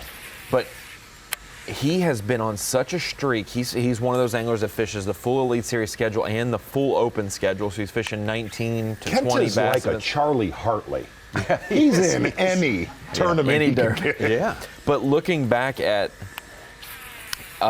his recent performances, this year he didn't start hot at Okeechobee as 70th, but other than that, 28, 17, 45, 28, 10. He had a bad one at Santee, 19, 17, 15. Wow. He fishes every week, it seems, and he has really harnessed that into momentum. He did it last year. Top 10 in Opens Angler of the Year, and then also a top 17 in points for AOI. You're looking at one of the anglers just like that, Greg Hackney. It seems the more they're on the water, the better they do.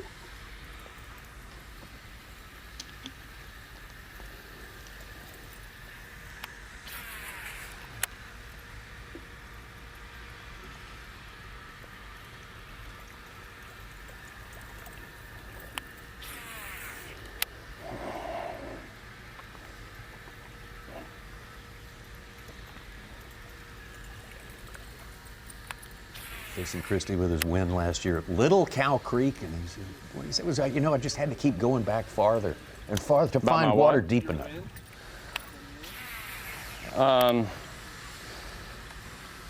So I had been here a couple of times, and hadn't done well, and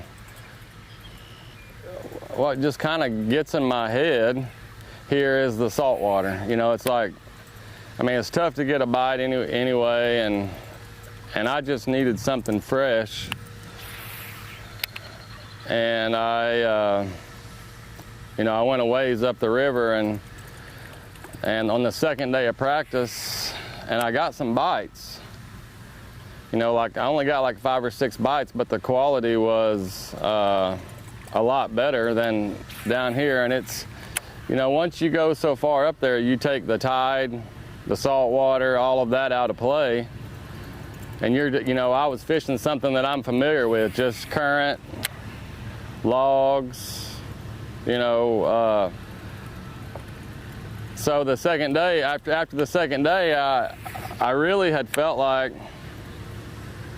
that I had checked everything up there, everything off of the channel, backwaters and all that stuff, and was kind of undecided on where I was going to practice the last day. And the last day, or the third day, in 2021 we had 4 practice days. So I literally, the third day, I was like, I'm just going to see how far I can go. And what it was, after practicing this week, I learned it was just perfect the first 2 days. The water level, it wasn't too high, but it wasn't too low. This week it's just been too low to get up there and safely and get back. But anyway, I found an area that, when I got in it, it was, just as many bites as you wanted to get. And I saw a lot of them, and a lot of them were small, but there was some good ones mixed in. And it was one of those deals where I feel like it happens on the Sabine every time. As I caught a big bag the first day, throwing a spinnerbait, and you catch a big bag the first day, and then you just spend the rest of the tournament trying to defend it, trying to fight everybody else off. And I really think I caught a big bag, or a good bag, the second day.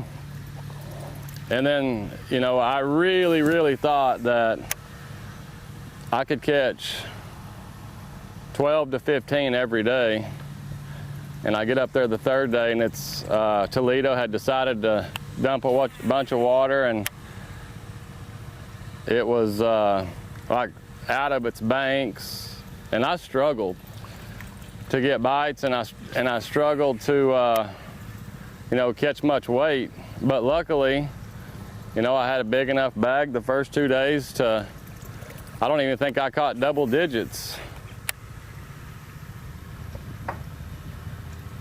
the last 2 days, and I was able just to keep everybody away. And I mean, a stressful event, just in the fact that, I knew that things weren't good up there, but I really didn't have anything else. I mean, I could have stayed around, take off,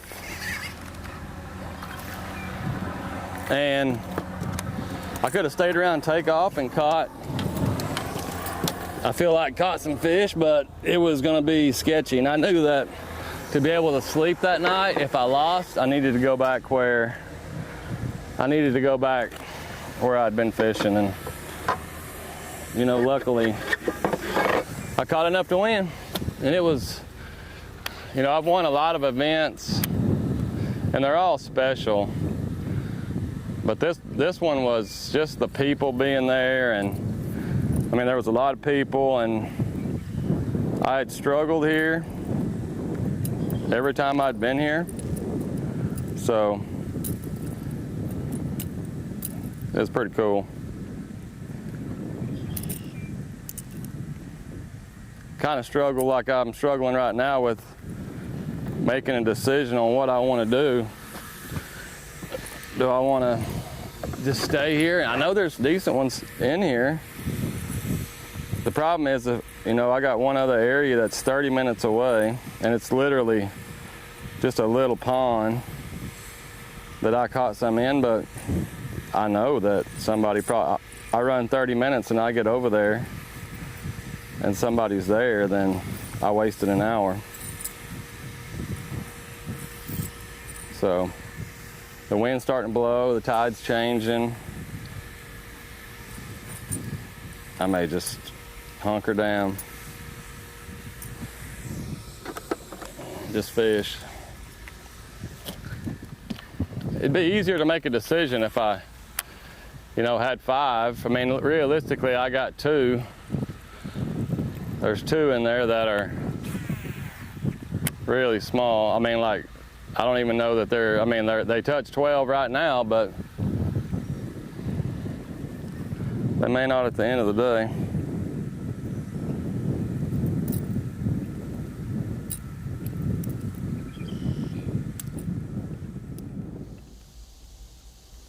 Was a heartbreaking loss 3 weeks ago at Lay Lake for Jason Christie. Probably had his hands on the winning fish there. The waning moments of the final day, and it got away from him. I guess that was my last win, was 2018, I think. No, I don't know. Yeah, I think that was it. It was a good one. You know what I mean? Like, this is a tough fishery, so to win here is definitely a feather in your cap, so. It was the fishing though was real similar to the way it is now. It was easy to get bit, but harder to catch, good ones. And really it's kind of the same deal, kind of like what I'm doing today is, I didn't know what I was on then. I got a lot of bites in practice, kind of like this. And then that first day of the tournament kind of dialed in how to get those bigger fish to bite. And that was the key, and some of it was timing, because I couldn't only catch those bigger ones, it seemed like, on lower tide or the last couple hours of the outgoing or dead low were by far the best. So today is kind of, again, is real similar to that, in that, of course, I'm in a totally different area, but it's kind of that filling out process. One bit me then, but I don't know. I'm pretty sure this area that I'm in has some quality bites in it. I'm just gonna have to figure out if it's a timing deal, is it a bait deal, I mean, I did get a couple nice bites in here the other day on that buzz bait, so I kind of thought, you know, maybe especially with them being fresh, that the first day I may only have to do that. But if I'm like, something's different. You know, I'm getting plenty bites, but I've yet to round up a 2-pounder, and I'm going to either have to have 5 2-pounders or I'm going to have to catch a 4, 5, or 6-pounder. So.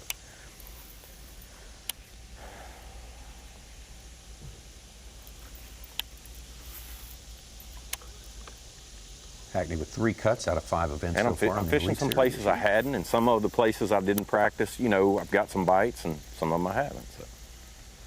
But on these stretches, like where I'm not getting a bite, sometimes that's your best chance of catching a quality fish. Those little fish are so aggressive that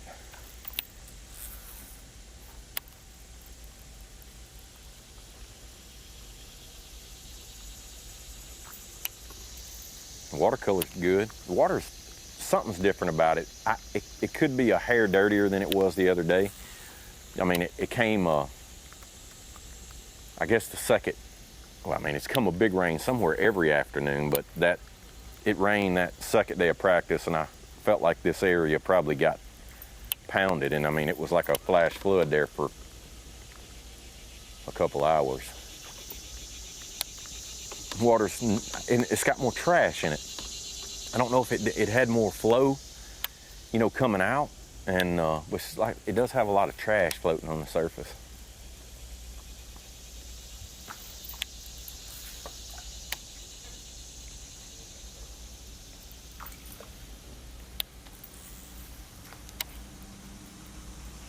Chris Zaldane popping into our top 10. He needs some good tournaments before he heads north. He was 71st in AOI coming into this event. Might get him in the 50s.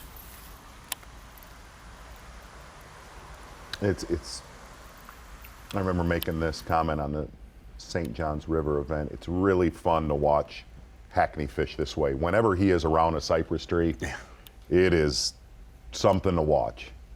I've watched him since we've got on live. I think he's made 2 miscasts all morning.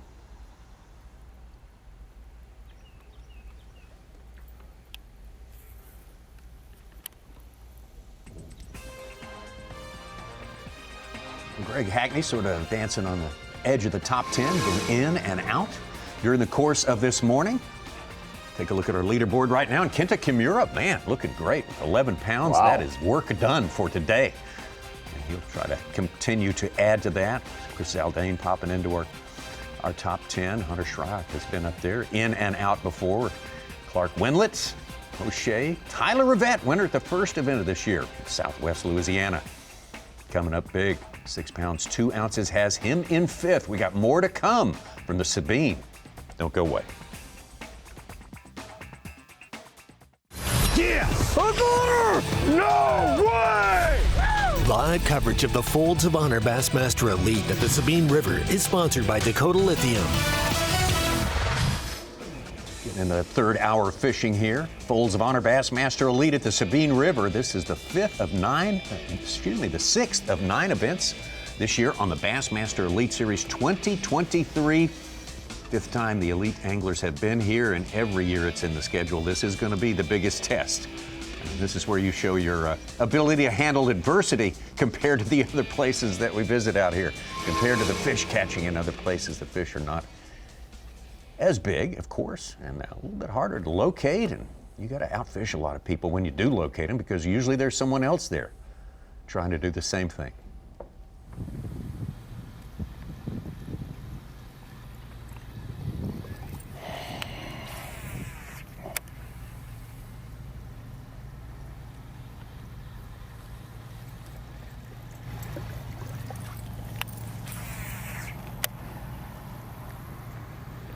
Jason Christie, our winner the last time we were here in 2021, spent half of his tournament running. He was so worried.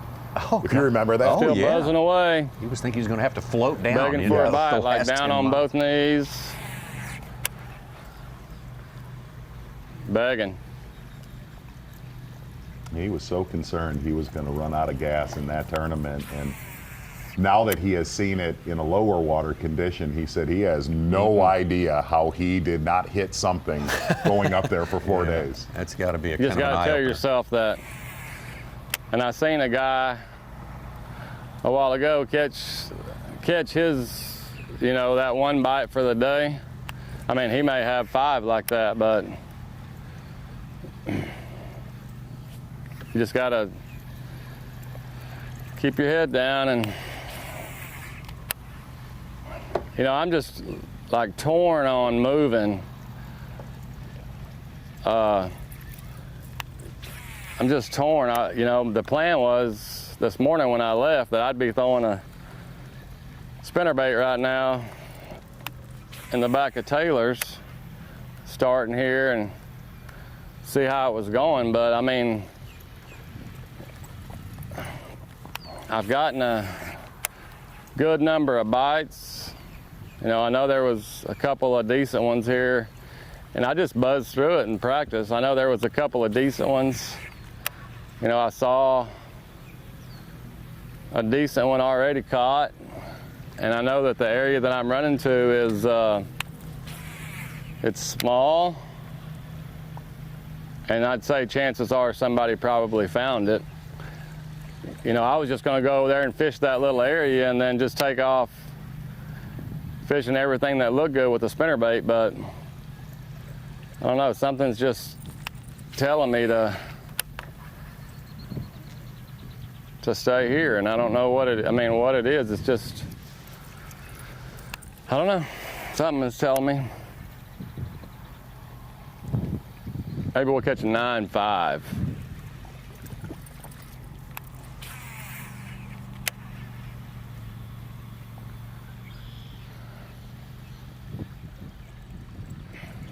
I'll tell you right now, if I caught a 9.5, we would sit out in the middle of this canal and have a picnic.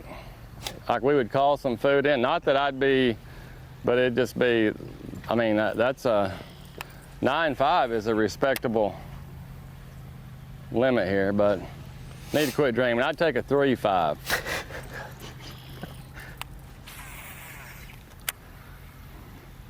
I do remember one of those night tournaments, Z. You mentioned that go out of Orange. There was like an 8 and change weight in one day. High. I can't see the water like how it's moving because the wind's blowing.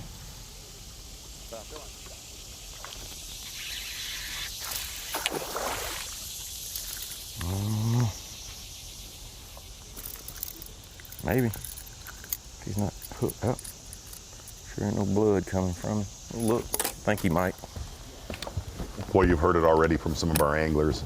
Caleb Summerall said it. Fish care this week will be huge. Yep. Good and warm. That's him. Can't lose any fish that you got in your live well.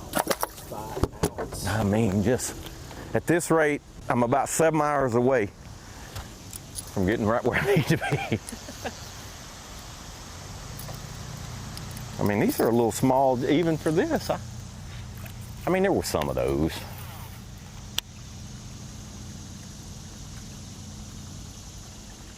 You kind of feel as many bites as he's getting, though. That water's coming in, though. Ain't no doubt about that. Have a few opportunities. It's not my favorite, but it is what it is. Gerald Gleason's been sneaking up, and he caught a 2-2, and he's up to 4th place. Guide from right up the river, Toledo Bend.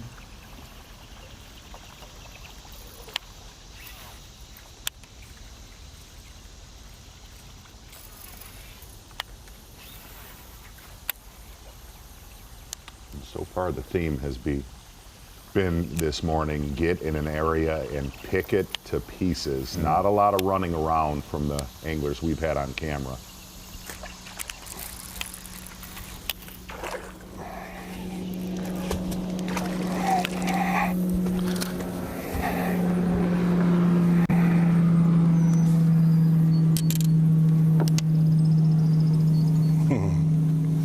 Monster. Suckers up there shallow. All right, it's 5, right?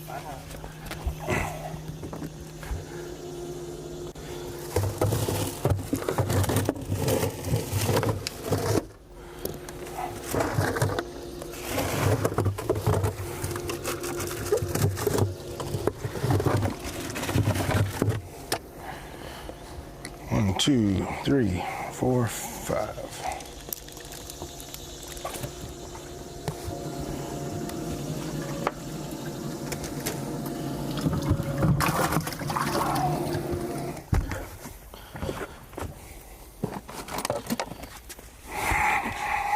Go ahead and clear it out and get it. Limit for Lee Livesey. Let's go over to Brock Mosley. Brock staying very close to takeoff still.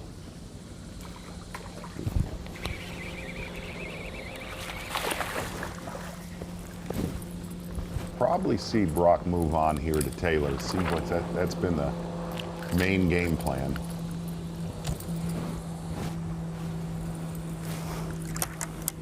I think he'll be close.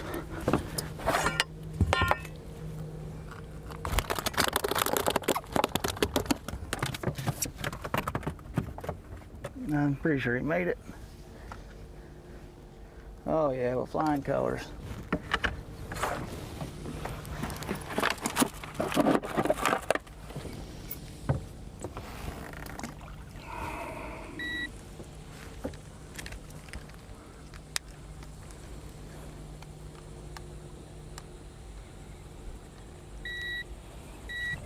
Three-quarters of a pound for a 5 bass limit.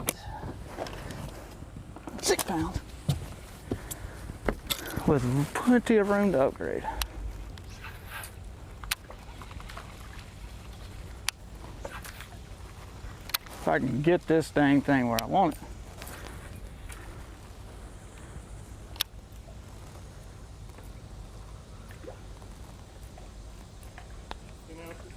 Yeah.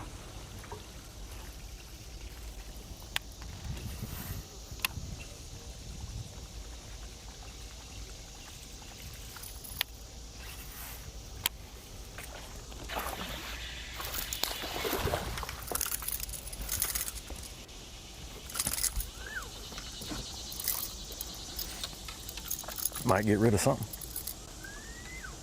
with an aggressive bite.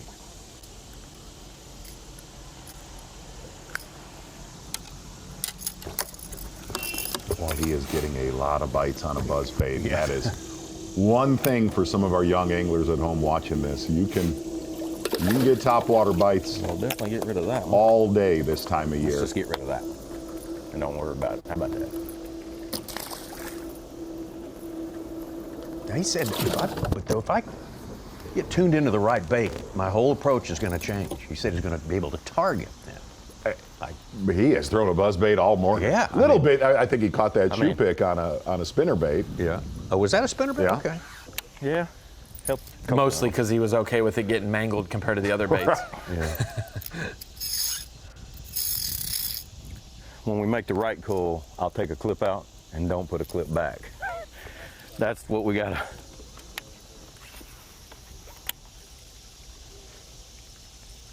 But looking forward into this tournament, he's getting a lot of bites. An ounce here, an ounce there. It's not. I mean, we got to get rid of them floats. I got to get some fish in there that I don't put a float on. You know. I'm kind of surprised. I ain't caught some. I'll be honest with you, I'm kind of surprised I ain't caught one great old big one. Just something spawned all these little bass.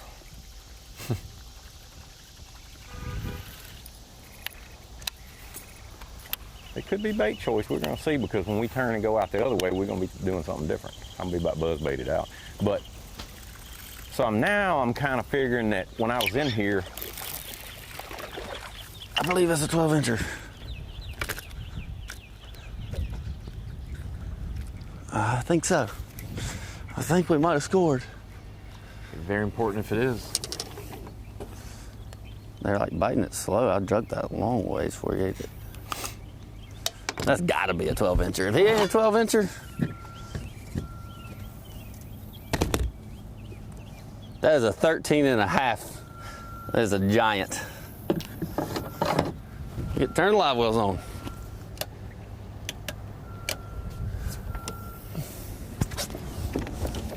Better put a cold tag on them. We'll never find them again in the live well if we don't put cold tags on them.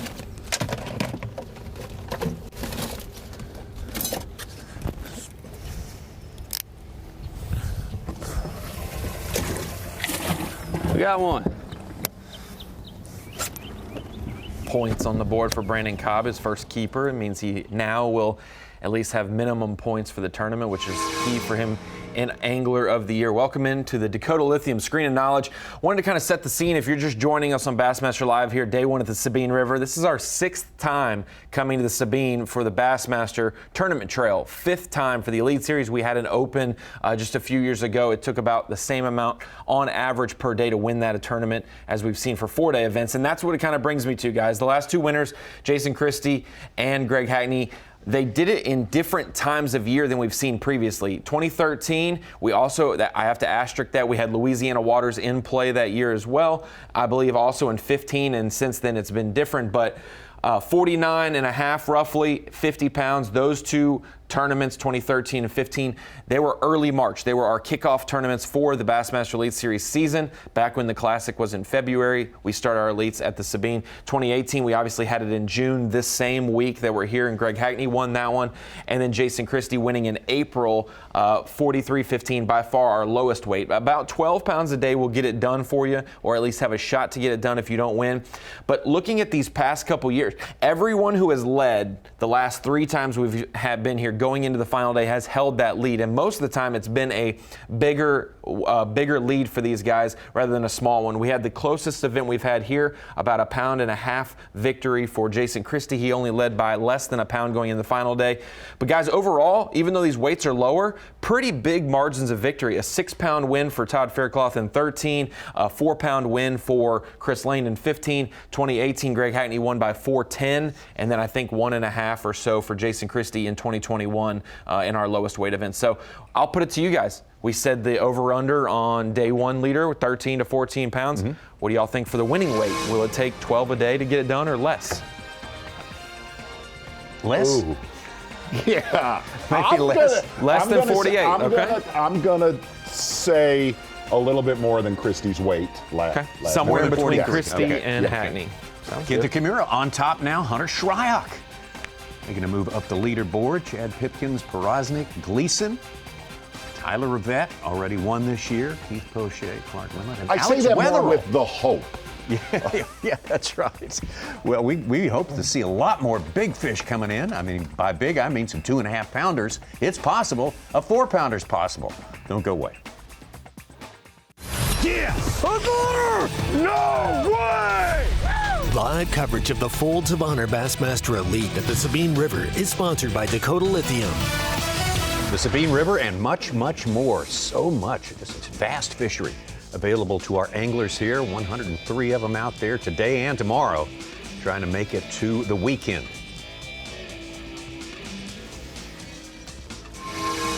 It's been you got to dig in this place. Well, you got to get down and dig. You have to do that indeed. Tommy Sanders looking at our map of our anglers that have cameras with them, and that looks like they're pretty close in proximity. That would not be true. Looking at Brock Mosley, Brandon Cobb fishing around our takeoff there in orange. Lee Livesey, Greg Hackney making about a 45-minute to an hour run. And Caleb Summerall, finally, as Such said, finally getting close to fresh water in Galveston Bay. Hopefully. We should see some pictures from there. I mean, we've got a camera. It'd be very cool to see, too. Looking forward to seeing that. I'll tell you my favorite. My favorite fishing is where you can go and fish gar. You know, and I think that's why I'm such a fan of Hartwell. You know, where you can, I mean, like, you can go and there's so many ways there to catch them, and it's so big, and you can just run around and run a pattern, and that's right here's the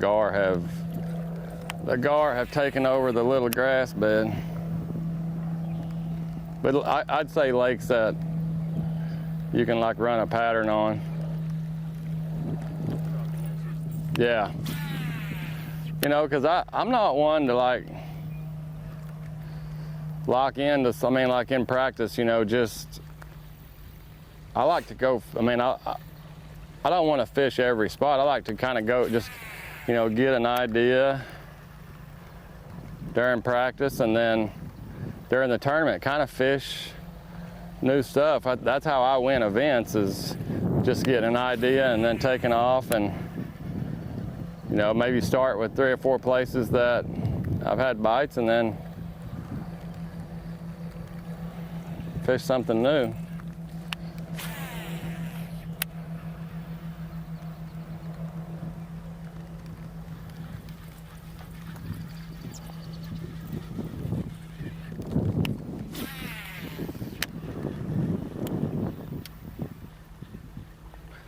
All right, we gotta pick up the steam a little bit. Need to fish faster and get around here and either decide if I'm gonna stay or go. There's a couple other little pockets on the other side that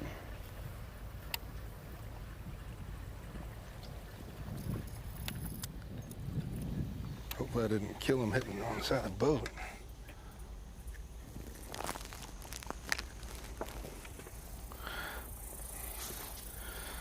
He looks a little stunned.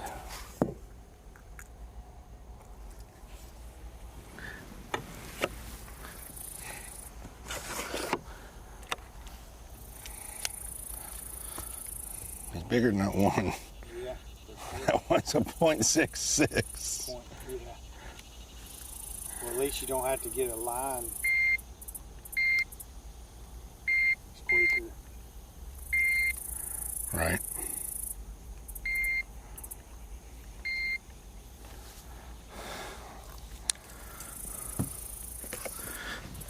Giant.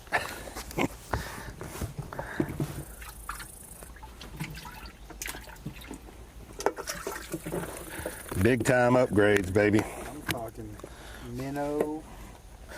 Minnow on minnow. I'm really worried about me hitting his head on the side of the boat. I pointed the camera down to get you boat flipping. Uh-huh. By the time I got my camera to the water, he was already hitting your windshield.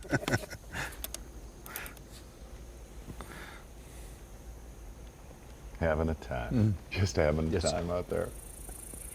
You know, the one Fun thing stuff I that have goes Grow on. up, Jake. He is But possibly I knew I was the gonna catch a most lot of those. I just talking need from 2 big Jason bites. Christie we have ever had in a full day of Bassmaster Live ever today. Really? He's trying to pass the time, I think. What time is it?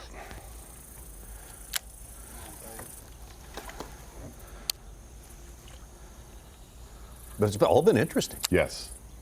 And it That will gator be the down there usual is. Sabine by the end of this. It will be an interesting event. Just chilling.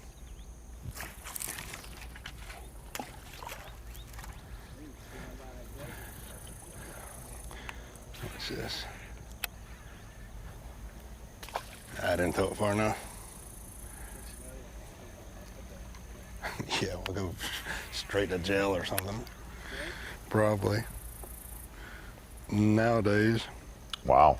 3-pounder just hit the How board. crazy is Jacob this trace Poroznik. right Whoa. Mm-hmm. It's going to be your Phoenix Boat's Okay, big going bass underwater leader, looking right? for it. I better Ty not flip Kenta right there. Kimura. He's literally looking for it underwater.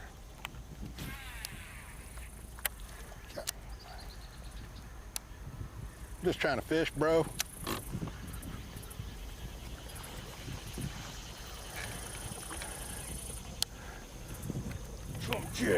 Gator pattern. Catching them on gators. All day. Yeah. All day. 3-pounder.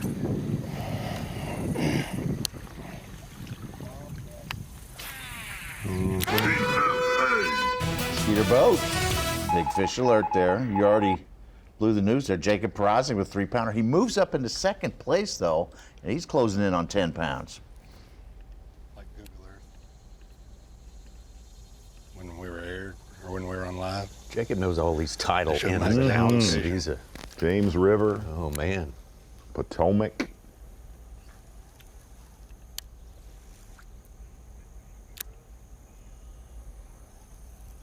I think he did good at Winyah Bay as well. Yeah. Stetson Blaylock. That's right. That's right. In that region. But he is not going to win this award, Ron.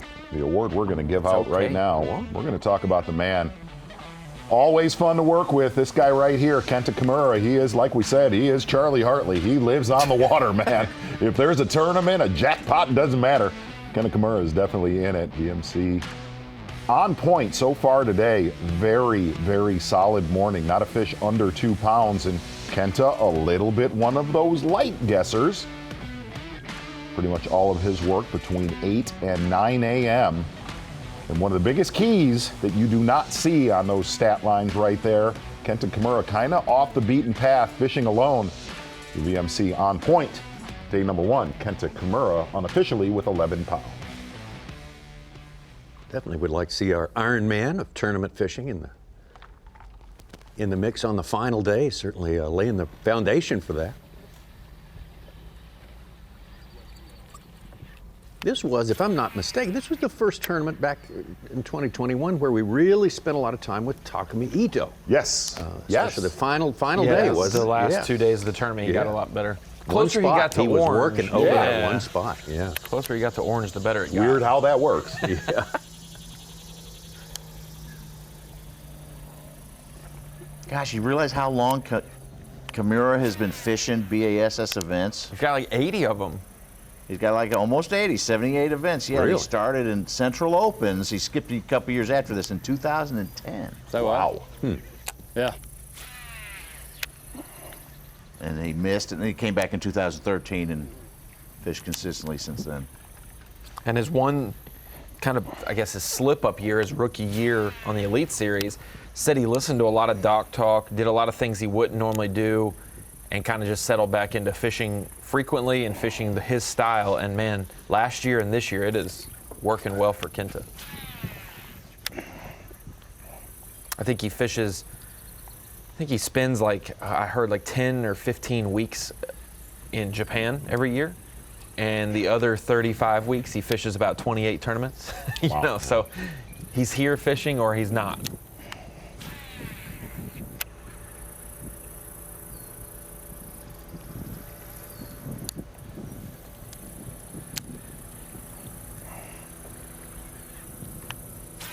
It's interesting you say that about Taku. He loves fishing. He loves fishing here. You know, the time that I've spent fishing with Taku, Taku does a lot of bank fishing when he's in Japan. But he said, when you come to the Sabine, granted that quality is not there, but the number of bites, he said that is a historic day for him fishing in Japan. Yeah. Wow. Yeah, well, what he was doing could have been bank fishing, Yes. just as easily. Yeah. Some of those popular tournament bank places are those ditches that run through the cities and things like that. We're over here in Houston. Grimy, tough fishing. Made a 2-hour run. I really think I needed to make this run to separate myself, get a 2-pounder or two, maybe a 3-pounder. You get some bigger fish here, I think. Numbers aren't, I don't think, as plentiful here, but hopefully it plays off with a little size. Like I said, it's a big gamble, but I feel like I distanced myself away from half the field, and that's it. Really, just trying to get those couple good bites that we're going to need today to have a good day. So I feel like I can do it here. The tide is a little bit different than it was in practice. Not sure how that's going to play or affect the bite. But we're gonna grind it out here. I got hit this spot and another creek. We're in Clear Lake right now. Just gonna, like I said, grind it out. I got one little stretch right here. I got a couple canals up there. It normally goes down in, and then I'm probably gonna go down to Dickerson. It's not gonna give me much time to fish, but I'm gonna position myself around the high percentage areas, and hopefully it pays off. Well, he has made the gamble here. Yeah. This was earlier today, right around Our takeoff in 200 orange. miles away.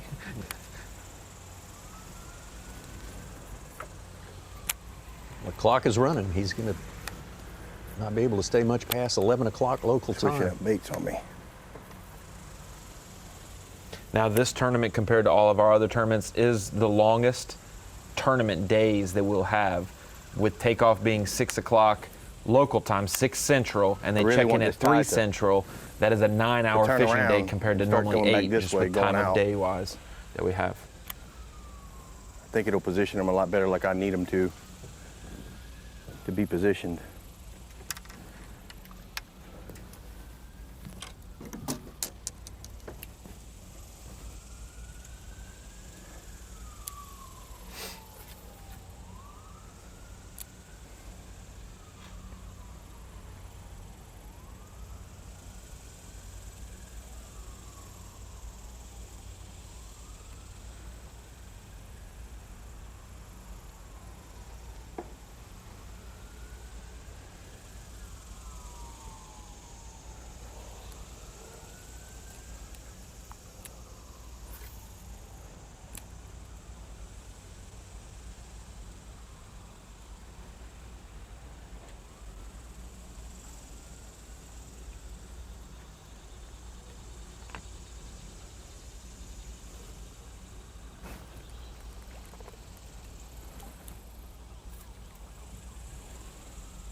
Look at that top 5. Kenta Kimura, Alex Wetherell, Jacob Brosnan, live Hunter right now? Schrock, Chad Pipkins. Not the top 5 you would No. dub off the rip. It's No. plenty of time left, though. That is going to change. Caleb Summerall has made it to the other side there, and he's got an hour and a half to fish. Kenta Kimura, though, still on top. Alex Wetherell, big move in the last 5 minutes, as a matter of fact, all the way up, tucked in behind Kimura, and Jacob Porosnik right behind him. Shryock, Pipkins, Gleason, Shakurit, Greg Hackney out there laboring, catching a lot of fish, hanging in there in the top 10. Tyler Rivette and Keith Poche. Round out our top 10. We got plenty more fishing to come from down here in East Texas.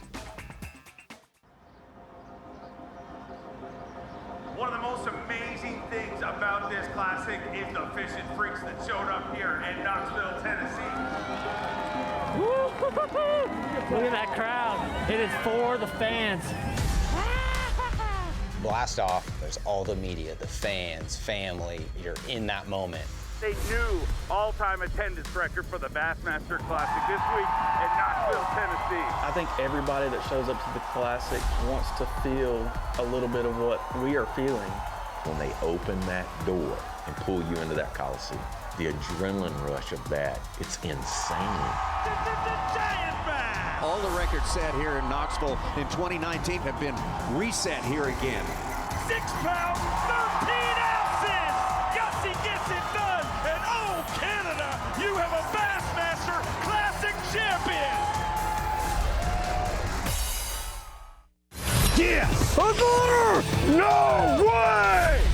Live coverage of the Folds of Honor Bassmaster Elite at the Sabine River is sponsored by Dakota Lithium.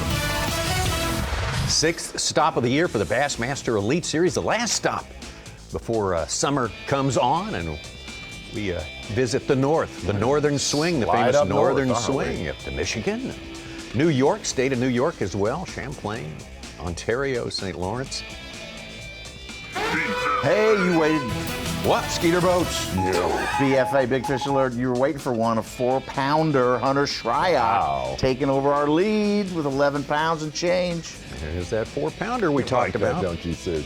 I felt the pep in his step there. Bowed up. I actually had to call Hunter Shryock about some other Bassmaster shoots coming up that we're doing with him, and just stopped by to talk about the Sabine with him, and he was real uncertain with how it was going to play out. That you find an area, but man, there could be 12 guys show up in that region. Full time. So obviously he's picked out an area that he has at least a little bit to himself.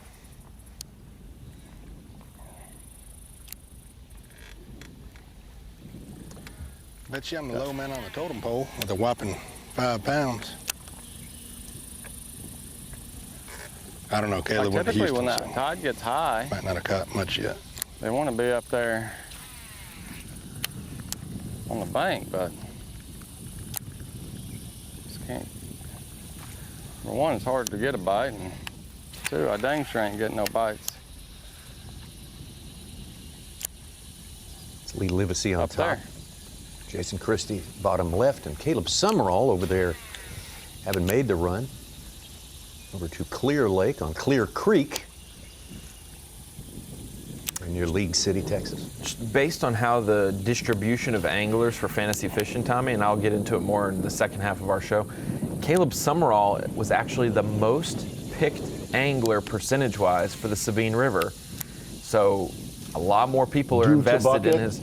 I think due to his bucket, he's in bucket E, but also he did get a top 10 here most frequently. 7th here in 21, yeah. And so a lot of people are invested in his run, seeing how it pays off for him. And so that's always the risk or the gamble when you pick people this week. You don't know if they're staying close or running far. And again, the reason he didn't run right off the bat, he just was not sure that he could catch 5 bass here. Yeah. You know, he thought he could catch 2, but way better quality.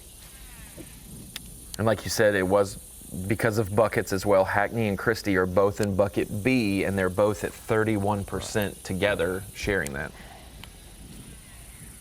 Now tell us again, for everyone who missed it, Z, there's some concern about saltwater intrusion in this area, right? Every time we come here, you know, you tend to have that saltwater intrusion where there's just not enough fresh water to Be out of here by 10. sustain bass. 10:30. And that was Fish for a couple hours. a lot of the kinda anglers feel that it practiced down there felt it was more confined as far as the more stable fresh water this time around. Lee Livesey, who he went for it the last time we were here on the final day, did most of his damage the first 3 days in Taylor's, and then made that run. He said this time around he was not going to do that. He felt there was way too much salt water. Kimura just culled. He's back on top, taking the lead back from Hunter Schreier.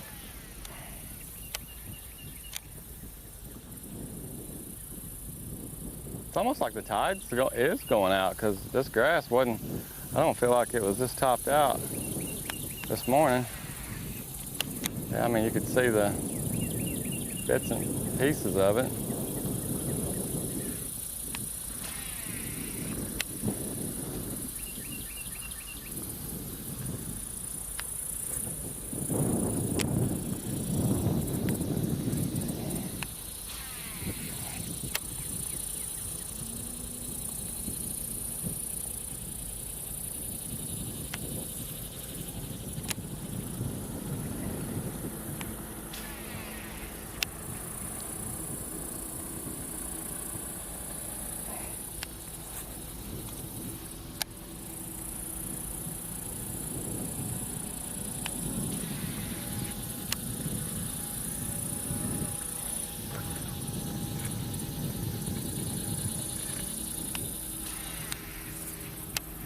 Ronnie, did you make the comment that every Elite Series tournament we've had here, the day 1 leader has won? No, the person who has the day 3 lead, they've had a big lead going in the final. Yeah. Okay. Other than Christie.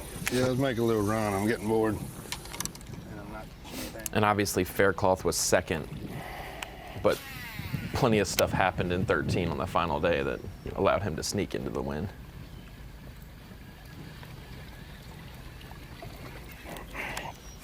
Hackney was wire to wire though, right? And then yep. Mosley led day 1 here last time, 2021.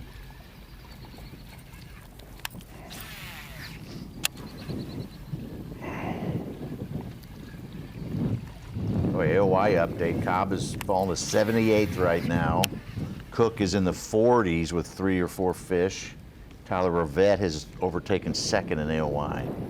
So he looks like he might gain some points here if it stays like that. So you're saying Cobb's still in the lead, though? Yes. Yeah. Because he had a pretty good margin, 49 points, and more over Rivette.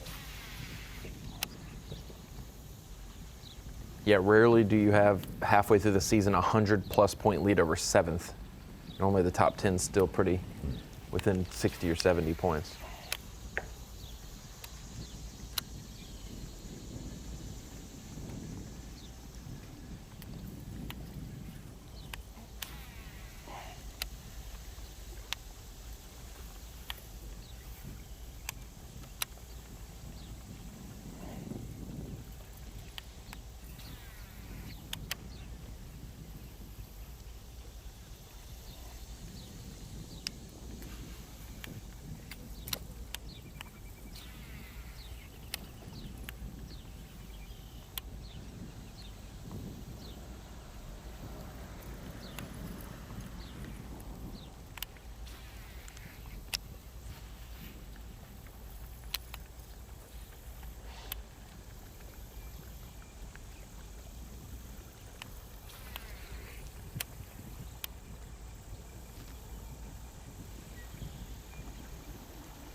A little breeze feels good, doesn't it?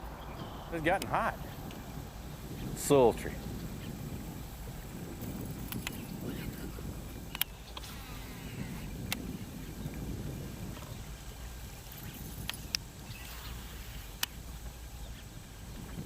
I mean, the winds today were light and variable, so any breeze will be more than welcome. I don't want a 20-mile-an-hour wind, but I take a little old cool breeze. Refreshing, like one of those lemon drops.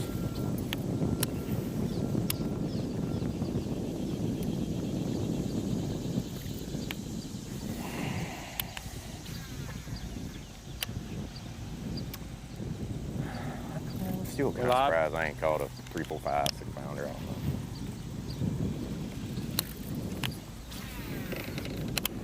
We're only going a little farther and then we're fixing to turn around. There's a slough mouth right here I had a couple bites in, and just around the corner. I mean, like literally just around the corner here. That's a keeper. Long, skinny one. Guess off the bridge here in case there's another one.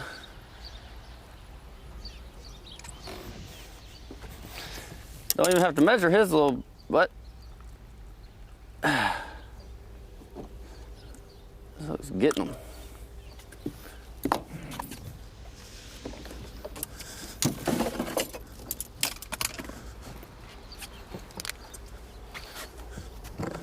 Number 2. Look at history here. Cook, who's the closest competitor in AOY, but finished 5th here last time. Right. But Mr. Cobb was only 15th, so he did pretty well. I actually like cow bayou better for this type of fishing, like fishing wood in it. Probably mess around here for a little bit and might go there and do the same thing. And Cobb loves these tournaments. He said he I feel like the way to absolutely catch has good loved is in that every marshy time stuff. we've come It's to just, the I don't Sabine. think the tide's right for it.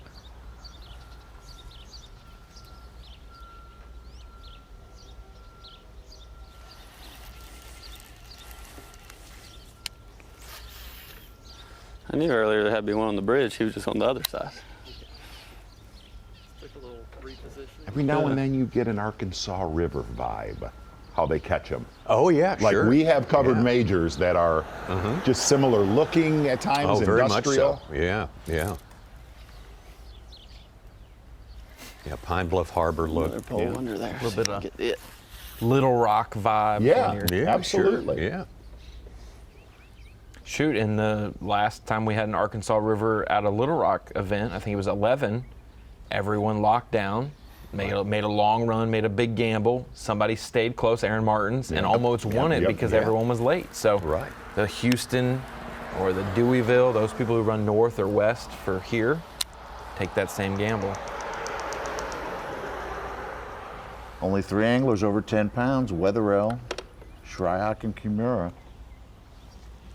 And for a rookie, like you said, Cooper Gallant, hanging tough this year, about to go up to his wheelhouse. Same thing for Alex Wetherell. Not a great season so far for the rookie.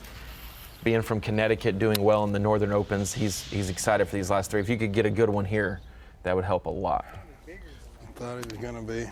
Larry Nixon with a 3-pounder. Excellent bass. All right. Like hearing that?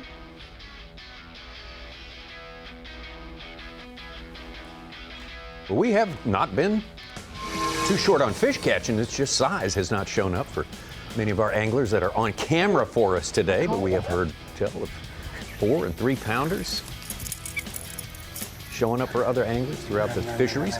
Oh, and really kind of looking at the day so far, 3 major regions of the Sabine so far really playing our takeoff, right in Orange, Texas, looking at Neches River, and pretty much Taylor's has been the main factor. It'll be interesting to see what Scott Martin does running across Galveston Bay, and Caleb Summerall on our afternoon coverage. But Taylor, definitely a big player. And if you really look at the quality that's been caught, it's been interesting.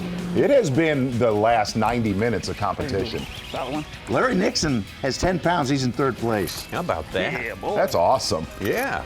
Everybody's been looking forward to Larry's return here, and now it's finally paying off a little bit for the man from Arkansas. Talked about his Ohio River win. Yeah, that's right. Hey, absolutely. We saw him day 1 of the season at Okeechobee. We may see him day 2 of the Sabine River That's on camera. right. Hopefully, keep your fingers crossed. 4 p.m. Eastern Time, 3 local time is when the weigh-in starts right here on Bassmaster.com, which means we got a lot more coverage coming your way.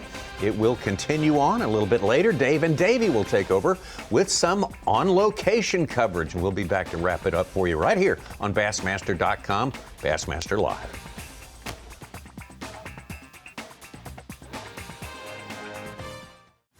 The Folds of Honor Bassmaster Elite at the Sabine River is sponsored by Minn Kota, Power Pole, Skeeter Boats, Progressive Insurance, and by Rapalon. Waiting for that line to jump.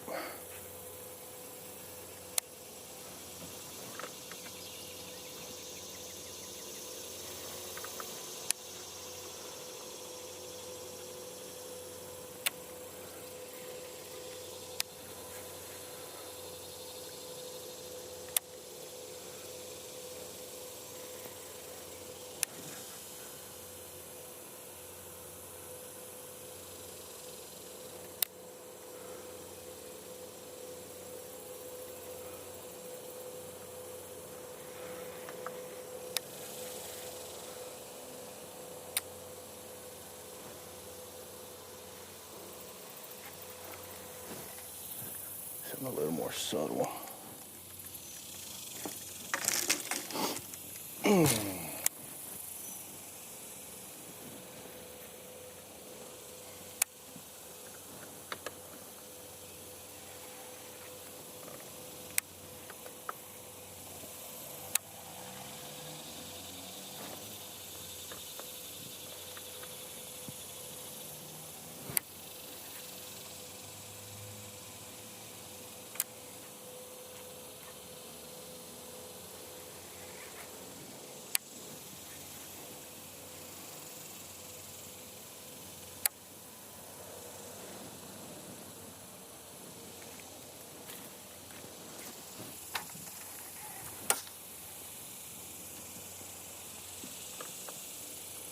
I was like, what is that on that dock, dude? Looked like a penguin at first.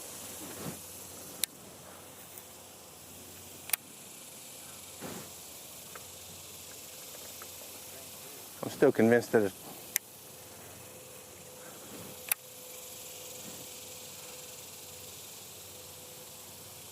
Come on, fish. I know you in here.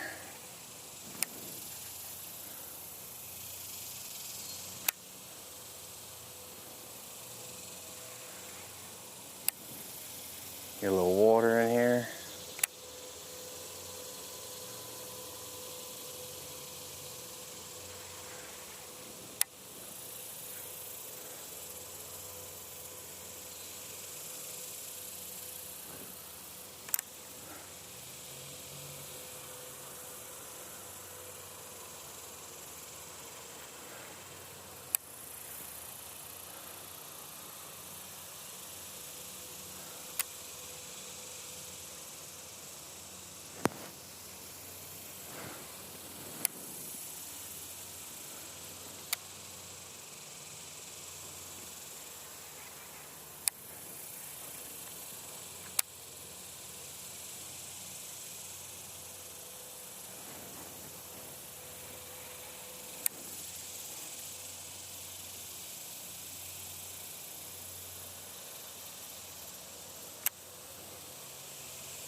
About time for one of them 3-pounders.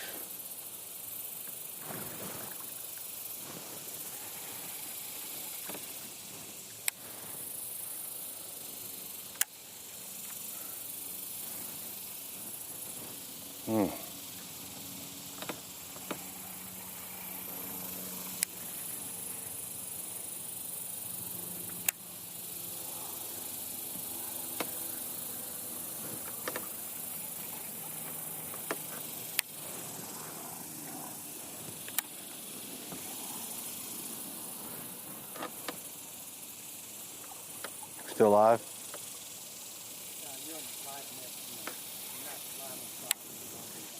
I got you.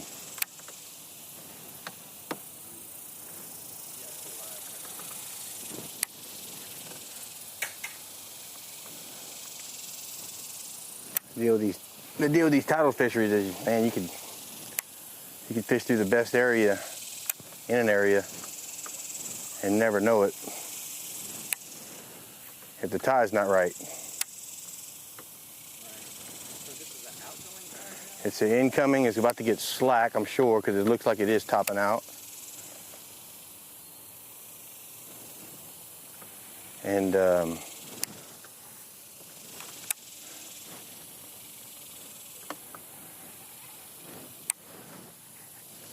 so it'll get tough. You want some water movement.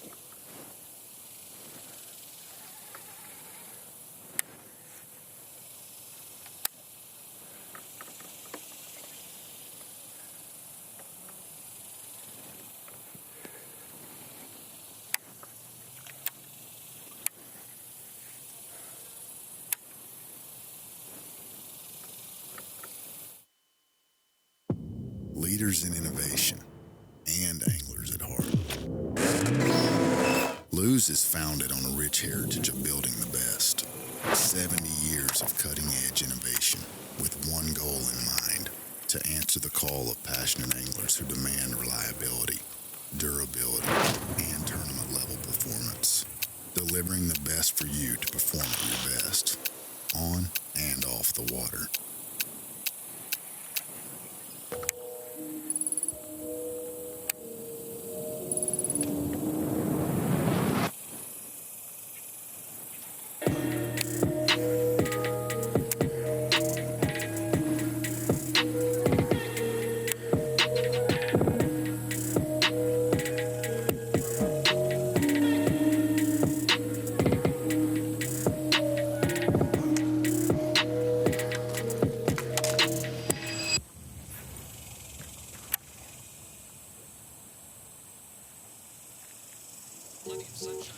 Come on, man, let's roll.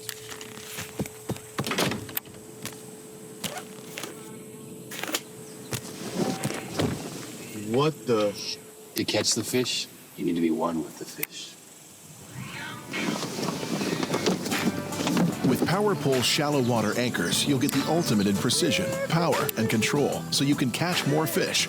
No face paint or phony fins necessary.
No way!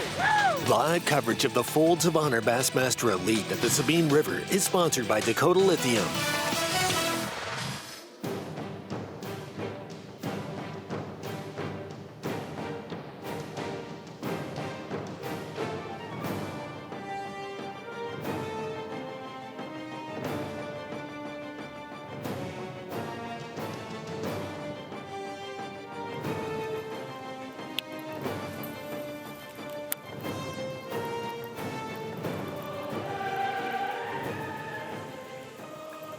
Just a little bit farther, and I'm going to turn around and fish back the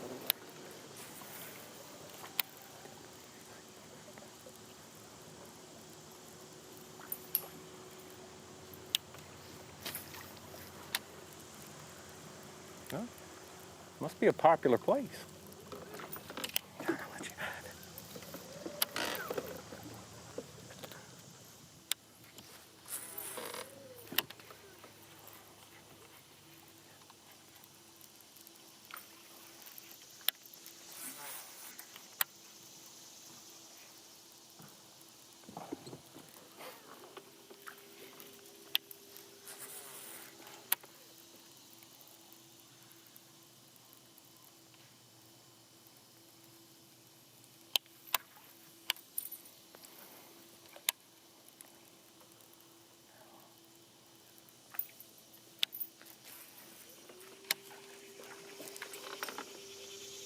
Say it again. I don't think much of it, John. What you think? What's the chances of that, right? Yeah, I hear you.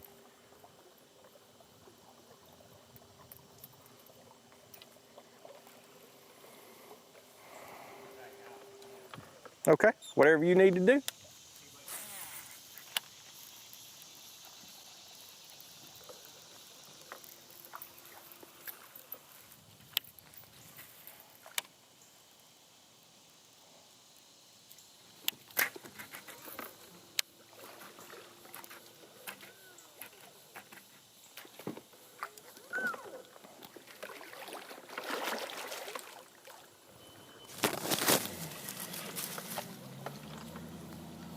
Yeah, this is probably where we'll spend the rest of the day for that reason.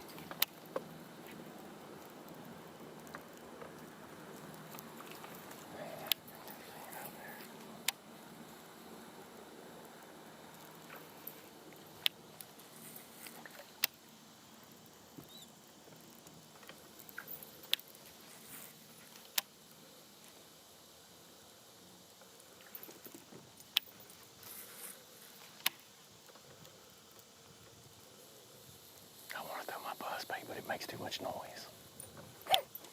That's what I figured I'd get back and then fish out. Throw my plug in here, I guess.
This was the place where they were really on the crawfish, because I saw them.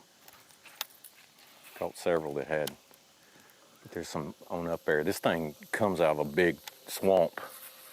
It's probably full of fish, but you can't get there in a bass boat.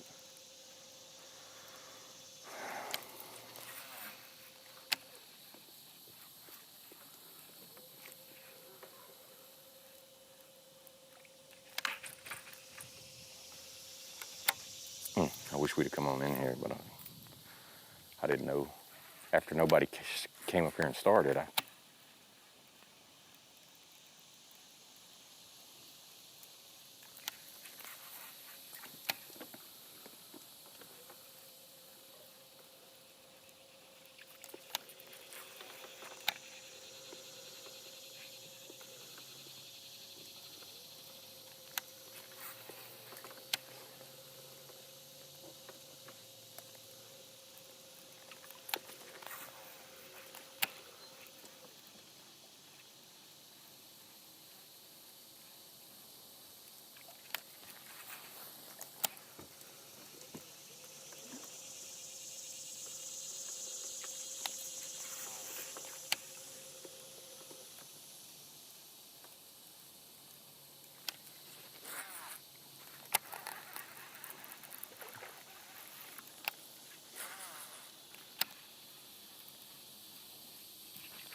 isn't that funny?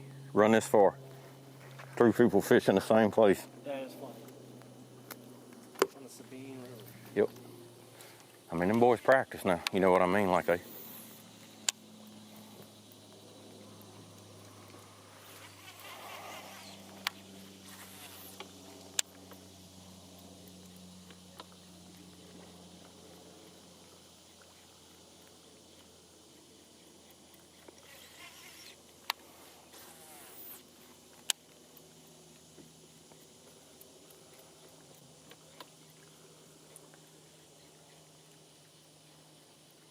We'll fish up right about where he's at and then cut over on the other side.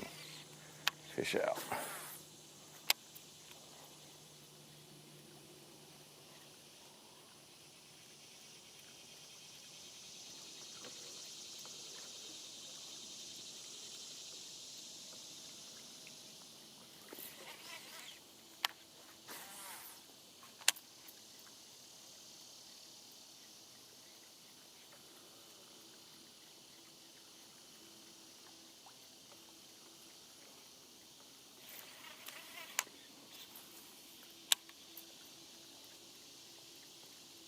And I promise you, we'd have come up here and started this morning, I'd have lit them up on that buzz bait in here.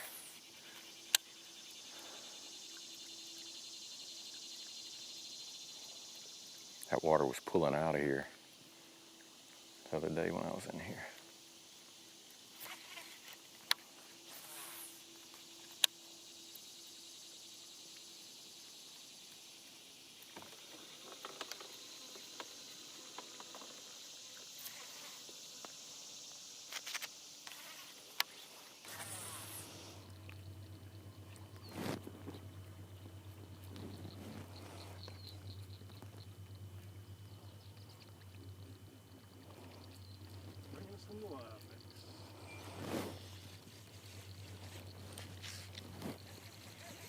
You just have to make a move, though.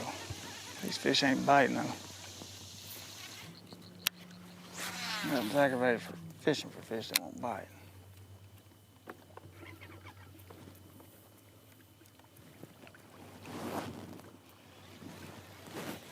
Tide ain't right for 'em.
They won't even run up and look at that thing. They just ain't hungry.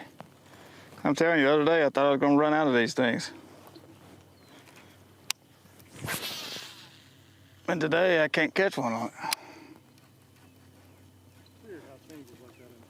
It's just tide. Golly.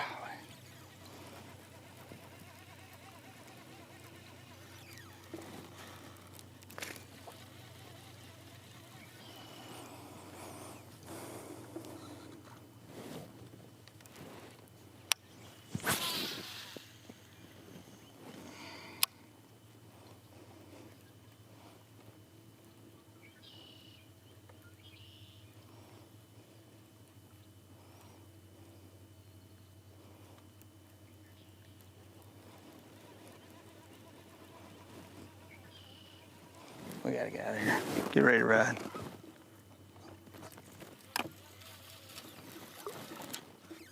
Not gonna win right here.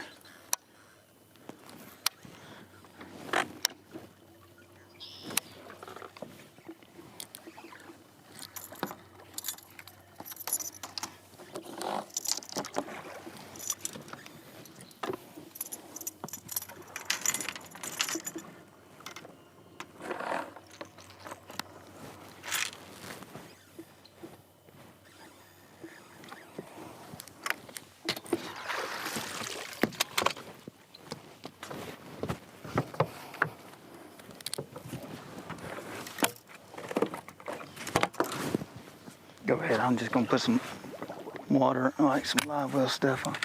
Some G-juice on the fish.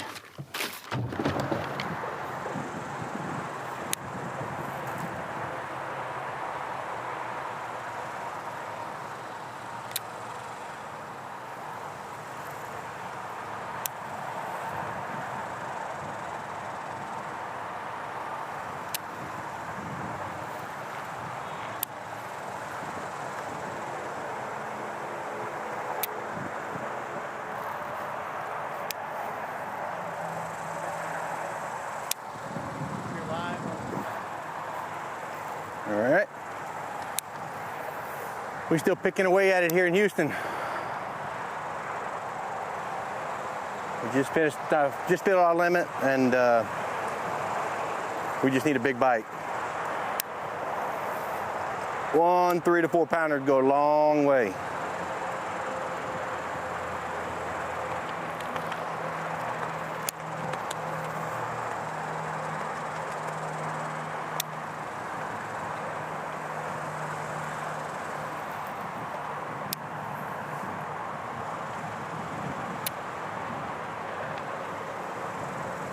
That's what we need. We need a big bite. We got 5 little ones for right at 5 pounds. So we at least need a 2-pounder to kind of, a couple 2-pounders to get me back in the, have a good shot tomorrow. But I'm teetering with the decision to run to the next creek down, Dickinson. I still have to get fuel and run in there, and then 2 hours and change back. It won't leave me much time to fish in there, but I had some good bites in there too in practice, so I'm flirting with that decision right now. I might pull that plug and do it after I fish out this canal.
I think if you can catch one, it'll be just like up there. You catch 2 or 3.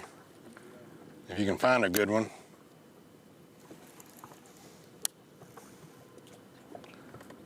I want to be frogging this, but man, you just can't slow down unless you know they're there.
Looks good. It's got good depth. Both times I fished down here, it was cloudy and windy in the late in the afternoon when those storms are hitting. I felt like it wasn't ever right, but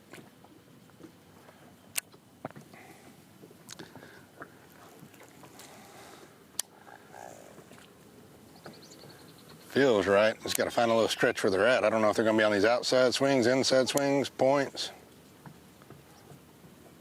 They're going to want to bait up, or I can flip them. I can fish faster flipping than I can anything else, actually. Because if they're in there, they bite it instantly.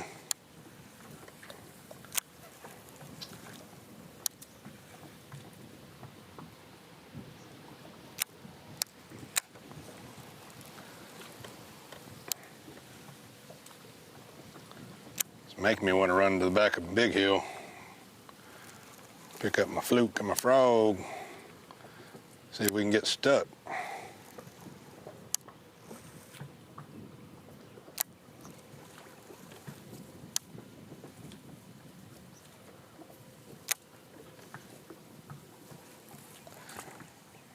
The biggest one I caught was so shallow, man.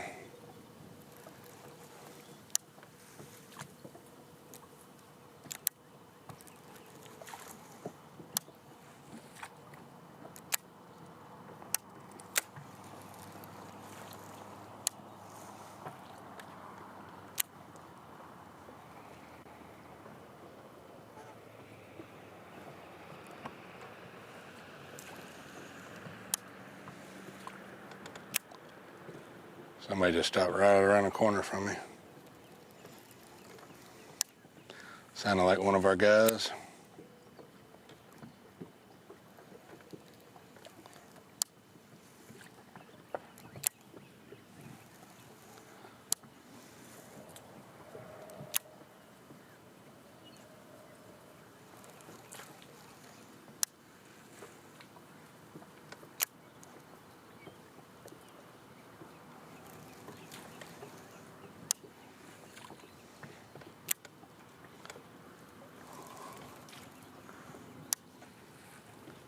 Can't tell who that is.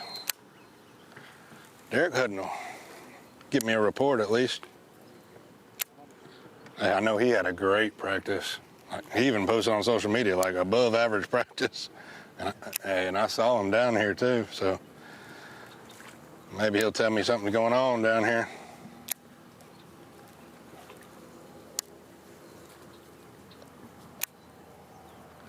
He stopped right on the point. I was trying to work too. I should have just started on it. I didn't think there was anybody down here.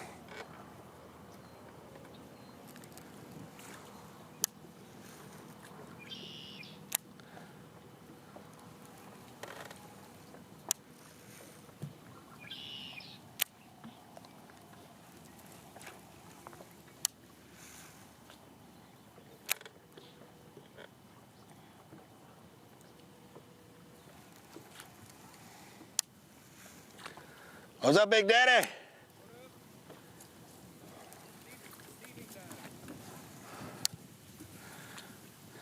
Tell me something good. I got 5 pounds, 5 for 5 pounds, like 94s, 99s. I think I have 3 94s. Yeah, that's more than I got. I went way up, and there's so many people up there, man. Which I got to fish what I wanted anyways, but like, I mean, I had a couple 4 and 5 pounders up there, you know, and, you know, didn't catch them, shook them off, just pulled them up. There's like 40 boats up there. Like it wasn't, there was only about a dozen of us at first, probably about an hour ago. Like, I guess everybody that went in the back of Taylor's or Big Hill, they just kept coming. It was like, you couldn't even fish anywhere. Is that Jake with you? Yeah. I was wanting you to tell me they were biting down here so I could. I got in here like 2 hours ago. I got too many bites in here to practice and I get Okay, so. one dink. So what happened to them? They didn't swim anywhere. Everything's the same. I don't know what's going on. How far down towards the lock did you go? Here in the lock.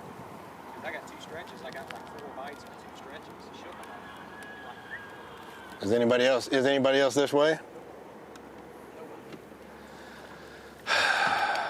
Grass might not have any leaves left on it as much as I picked them apart. So it's a timing deal. It's gotta be, but the tide don't affect us. So I know Frank was in here in the afternoon one day. When I say in here, from here to lock, so I don't know where, and shook off 2 big uns. Came back yesterday, fished for 4 hours, didn't have a bite. But Brad was in here probably about, you know, this time and had like a dozen bites. It's gotta be time. But I made sure I was in here at the same time I got did in practice. Nothing. Just, like you said, it's gotta be a timing deal. No frog bites? Huh? Any frog bites? Hey. That was a terrible report you just gave me. So that was a terrible report you just gave me.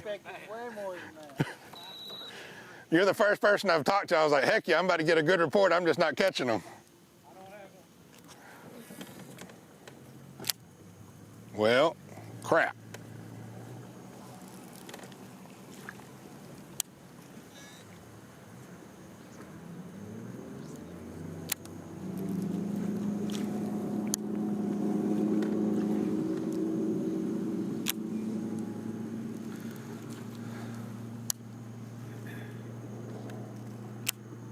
That ain't good.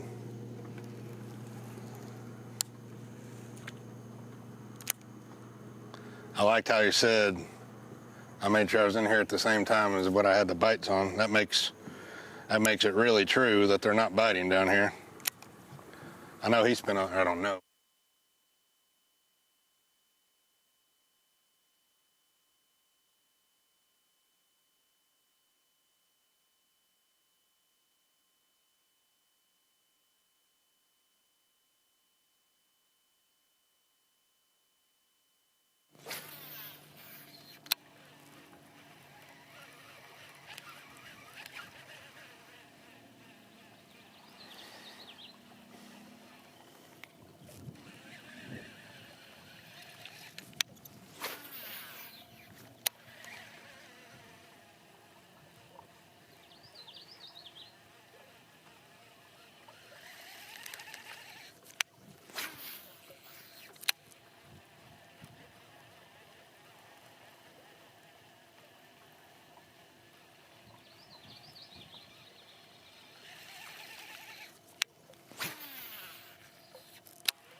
You crawl.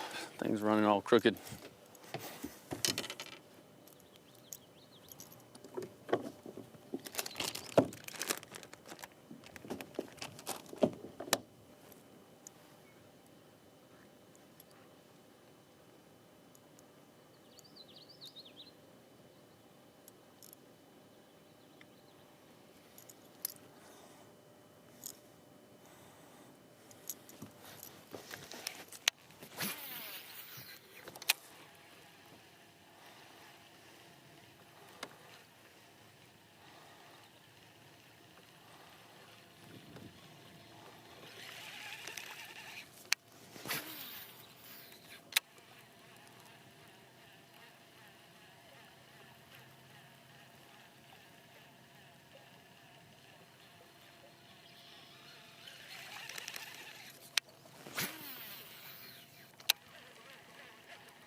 The Folds of Honor Bassmaster Elite at the Sabine River is sponsored by Humminbird,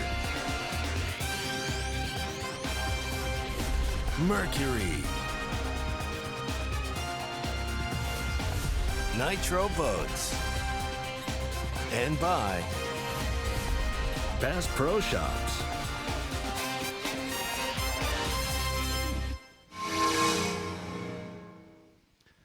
Welcome into On Location coverage stop 6 of the 2023 Bassmaster Elite Series, the Folds of Honor Bassmaster Elite at the Sabine River. Beautiful Orange, Texas, our host community, and for the 5th time, the Elite Series returns to Orange, Texas.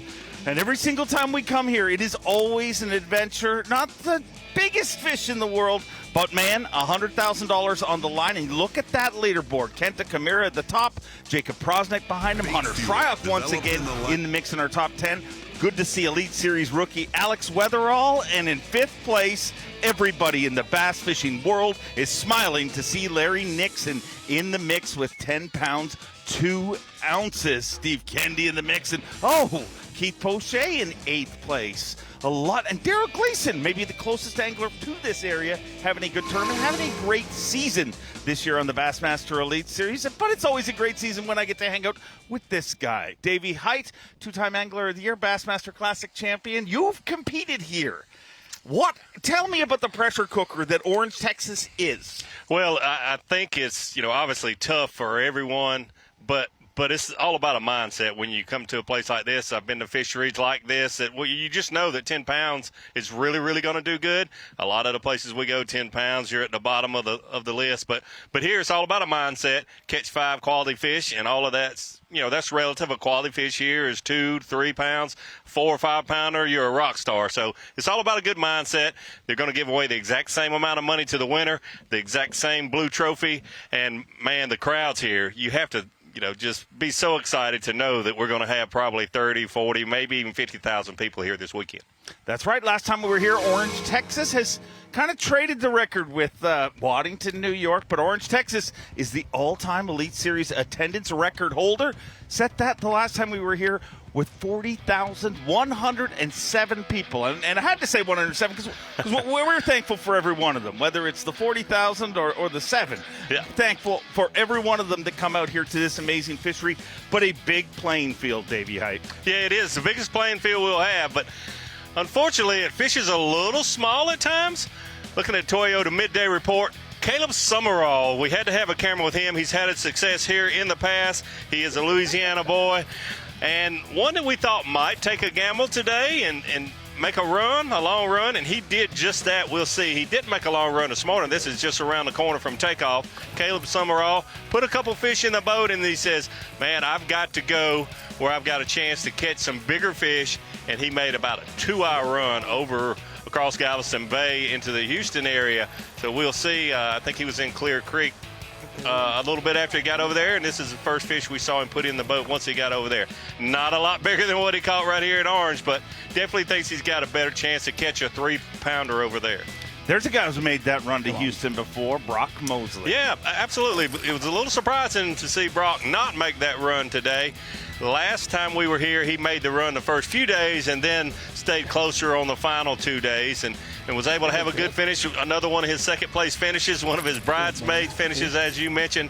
And he's had, unfortunately, too many of those. We expect him to hold a blue trophy over his head real soon. Brock Mosley has a lot of confidence fishing here, and he is one of those anglers that can definitely get in the right mindset.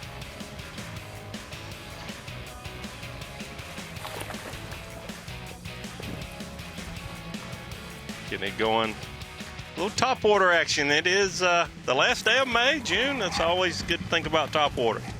Lee Livesey, always in the mix when we come here. It seems like this top fishery sets up well for him. Yeah, he's another angler that a lot of the reason we have a camera with him, he's done well here before, but in my opinion, the reason he's done well here before, he just understands his playing field. I like to compare our sport to other sports and try to make it all relative. When you're playing in snowy, windy conditions in football, whether it's NFL, college, or high school, the scoring is probably not going to be quite as good as it would be on a 60-degree, low wind, beautiful afternoon.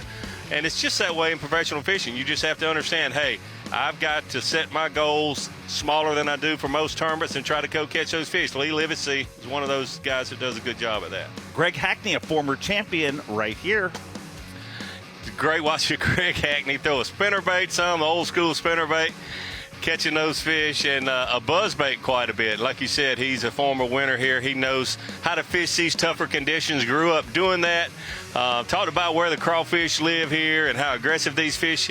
Definitely one of the anglers, I know I've said it about several, but it's the reason we have cameras in them. Had a positive attitude coming in this tournament. He knows the $100,000 is $100,000, whether you catch 100 pounds and join a Century Club or you catch 40 pounds. Does a tough tournament like this bode better for veterans, just in the way that they've seen it happen? Yeah, I think it does, and it's so difficult, especially for a new elite angler trying to think, hey, I need to go out there and find a way to catch 1.5 to 2.5 pound bass. It's just hard as a young angler. You know, we were all young anglers at one point. To have that mindset, you don't have to catch 3+ pounders, because 9 times out of 10 on Elite Series you do have to catch that, but it's tough on a younger angler to get that mindset. Last time we were here, the champion was Jason Christie, and it was a lot like a NASCAR event. I mean, he was managing gas. That's as far as he was running. Came back each day with 1 gallon of gas left. Oh, boy. Oh, he got him in the boat that quick. I thought he turned around because a little different than the one we saw him last on a frog that was about 7 pounds. He caught a 9-pounder at Lay Lake, not on a frog, but it's just a little unusual to see Jason Christie swing them in the boat that fast. That one's going to be line burner. Gosh, that's 3, like 12 inches. Obviously a 12-inch size limit here. Yeah, and you look at that and you think, wow, why is he even putting him in the live well? But that's his 4th keeper. Here, if you're not fortunate enough to catch that 2.5 or 3 pounders like our top 5 or 6 anglers have done, then you need to absolutely feel your limit. Even if they are just 12.5 inches, feel your limit, because you don't want to come in with 3 fish that weigh, 3 pounds or 2.5. So hard to make up ground here.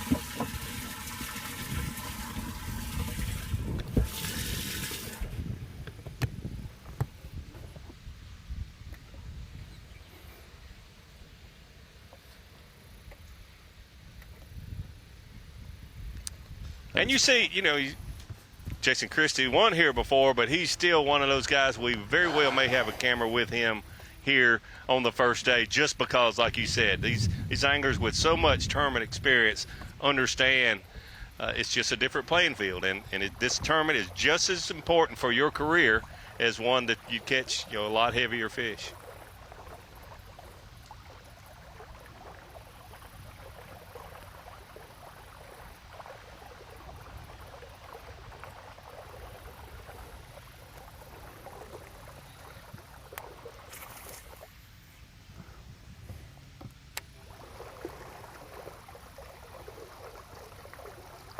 But what a difference, like you said, the last tournament, we're watching him catch giants. But now a 4-box.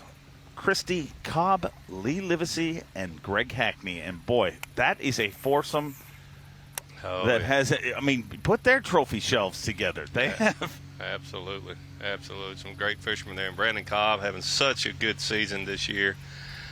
Only 2 fish so far. It'll be real important, like I mentioned earlier, for him to catch his 5-fish limit, even if they are just barely 12 inches, because he could lose a lot of ground here. And that's why I said it's, for your career, you better try to get that mindset and have a positive outlook when you go out here for this tournament, especially, to be honest with you, even more so in the Slugfest than in the Slugfest.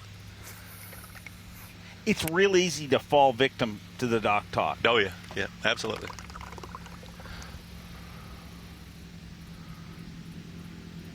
Cobb struggling for the first time that we've seen this season, but we've also seen moments like this where we're like, oh, Cobb's struggling. Then it seems like he catches 2 fish right at the very end, and we have gotten a little past the best wacky rig time of year, so to speak, here in Texas with the, it being almost June and definitely postpone. But he did, even though he's just got 2 fish today so far, he said, hey, I like fishing these tougher tournaments. We hope he has that attitude this afternoon.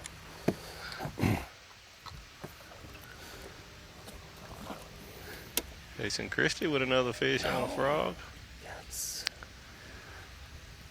A little better, and that'll be his fifth one. I'm sure he's glad to get that. Now we get to see which one of the 12 inches gets to go back.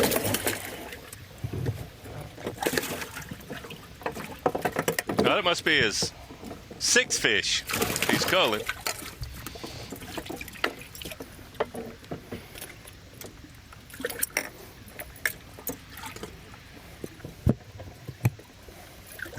Fish care always very important, but here 4-ounce penalty could mean 5 or 6 places. Get them out on the carpet.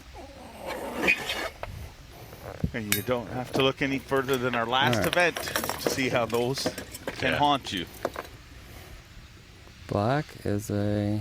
I watched the weigh in, but not on site. Brandon seemed to take that well, like you would expect, but still had to be very, very tough. Yeah, he was. I mean, he said he was kind of. He said it's the only time I've ever had enough weight to win a tournament, and had, so you kind of feel. But like he said, in his opinion, it was Will Davis's time, and that's why. But man, what a streak he's on! Two seconds in a row, one in the Opens, and of course that one in the Elite Series. And we're heading to where he's very, very dangerous. 6-4. Absolutely. I mean, look at. This one's tore the nose out of it. Well, when I put them in there, I felt like they went, but.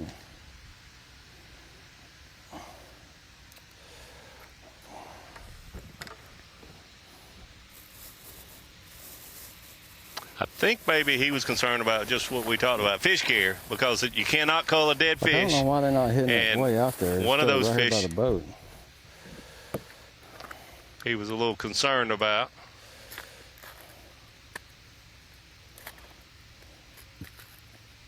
You think white or shad color would be a better color, but the way they're biting it.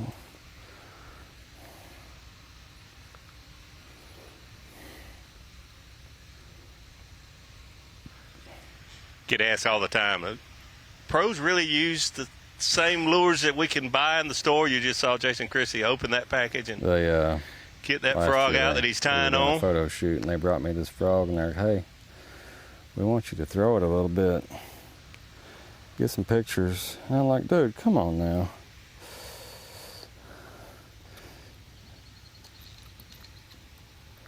I'm just not a like small bait kind of person. My first bite on it was 8. You're like, all right, thank you. Yeah. No, at this event, you're literally looking for bites, and it makes you feel like, because when I'm here and I throw that big frog, I feel like I'm throwing a submarine over the top of them. Little ones are more comfortable. Yeah. Because they're all. Yeah, you're fishing for a different. Yeah.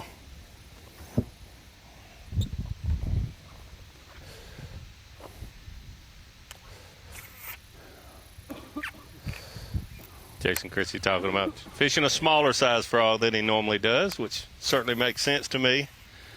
Fishing for a little smaller fish here. But like he said, your first fish is an 8. Yeah, exactly. Like he said, you don't always necessarily catch small fish with small baits. And no better way to make you a believer on small frogs than just catch an 8 with your first fish.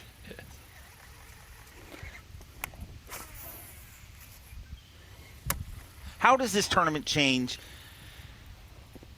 being this time of year? I mean, every other time we've come here, other than the time when Hackney won, it was a little earlier in the year. How different does that change it for the competitors? So it really should be better. I believe that with all my heart, but there's a couple of things really working against these guys. The high water, the nature's so high. The Sabine has been so high. And then the tides. The tides are not in the favor of these fishermen for the tournament hours that we have. So I think that's what's making the fishing, I'm changing according to the down, doing a little practice crank down. reports, I a put the little jig tougher. bit, and I've not been bit on the plug yet, but I got bit on the jig, but they're the same fish I caught on the buzz bait. I caught them on 2 different buzz baits. I spinner bait, you know, so I just, I have yet to unlock the key on how to catch the better ones. Like I said the other day when I was in here, it took me today to really realize this, because we're so far from the coast that the tide moves real slow like. So I kind of figured out the deal was the other day it was on its way out. It was higher on its way out, and this morning when we got here it was low incoming, and it's steady coming up now. So I'm kind of curious to see when the water gets full, you know, how these fish are setting. Like I said, it was high and outgoing, and I mean, it was, you know, I mean, it's been pretty good this morning as far as bites. I don't know how many bites I've had, but I probably had 20, you know, at least. I don't know, but I just, like I said, I've had possibly 1 bite that would have helped if it was a bass, and I wasn't even 100% sure that it was a bass. And other than that, I've pretty much caught everything that would have helped. So we're gonna run back through some stuff, fish some stuff different, see if I can't, you know, generate some bigger bites. Keepers are, you know, a dime a dozen, but 2-pounders are golden.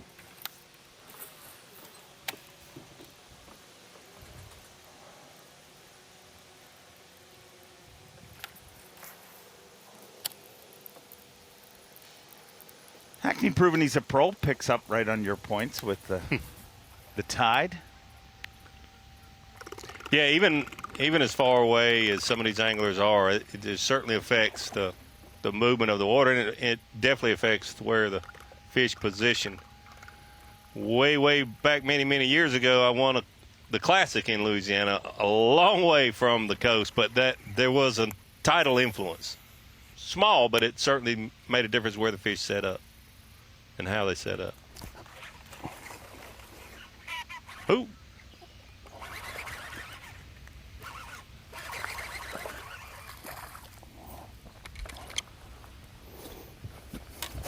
That should be his 5th kipper.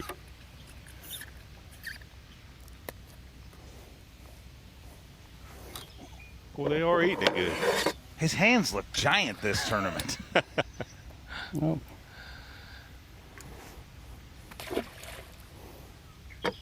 Oh! Just short. A little short.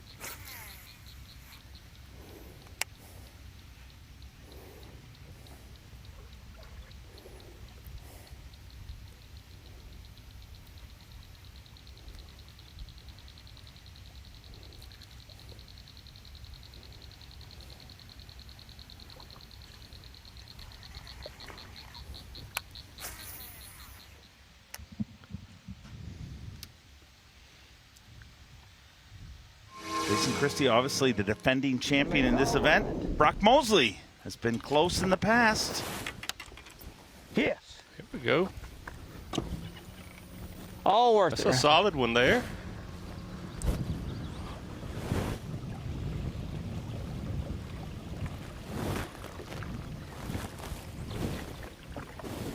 The smallest fish is 10 ounces. He ain't no I'd say giant, but he's bigger than that. fish. Yeah. He's gonna be close to 2 pounds. I'm gonna say that's a 2-pounder. Oh yeah. 2-4.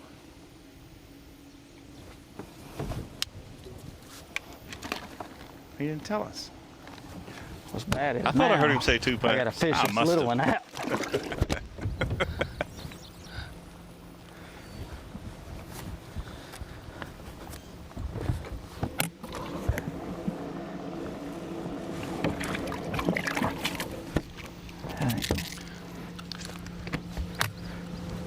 Solid fish there. Good call. Those ones will move you up the leaderboard, no doubt. Brock Mosley, the task of trying to find that 10-incher in that live well to let it go, but atop the leaderboard. And man, what a season he is having. What a couple of years he's putting together. Kenta Kamara, both in the Opens and the Elite Series, spent a lot of time on the water, and it is paying off because he is leading this event with 11 pounds at 9 ounces, but just 1 ounce behind him, Jacob Porosnik. And if he's in the mix, you got to figure he'll stick around until Sunday. Absolutely. A lot of doc talk about Jacob Porosnik doing well this week. Well, all the chatter's going to be about the guy in 5th if he stays there. Larry Nixon in the top 10 at the Folds of Honor Bassmaster Elite at the Sabine River. Yes! No way! Live coverage of the Folds of Honor Bassmaster Elite at the Sabine River is sponsored by Dakota Lithium. Welcome into on-location coverage here in the 409, Orange, Texas, for the 6th stop of the Bassmaster Elite Series, the Folds of Honor Bassmaster Elite at the Sabine River. Great to be in Texas as they celebrate their centennial, their 100th year of the Texas State Parks. And what a celebration that is, Texas State Parks. And Texas Parks and Wildlife has done so much for so many locations, and we're happy to be here in Orange, Texas. And another angler that's happy to be here and has had big finishes here is Mississippi's Brock Mosley. He has knocked on the door of an Elite Series win many, many times. A 5-time Elite Series bridesmaid.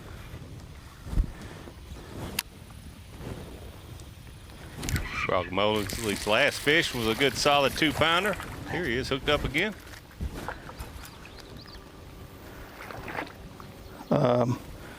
Somebody either broke this one off or there's a weight in his belly.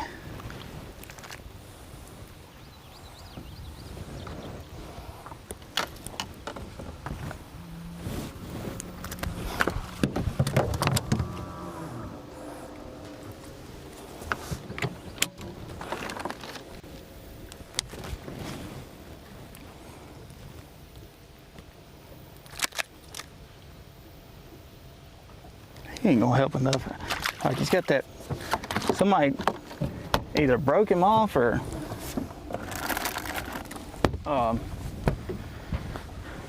just cut their weight out. There was a weight and a hook down in his belly.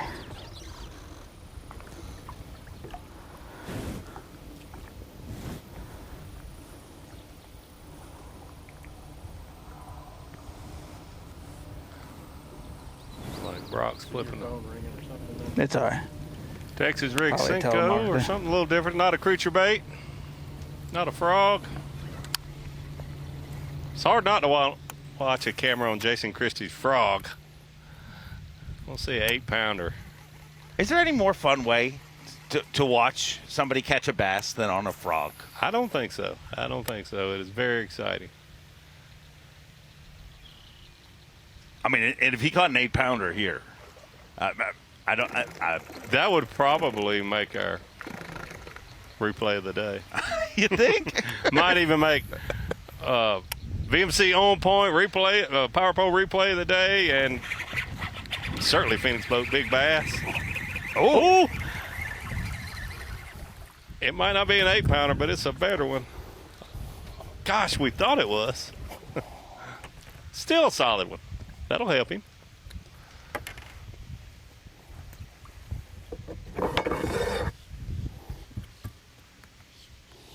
Solid 12 1/4. Oof. Solid 12 1/4.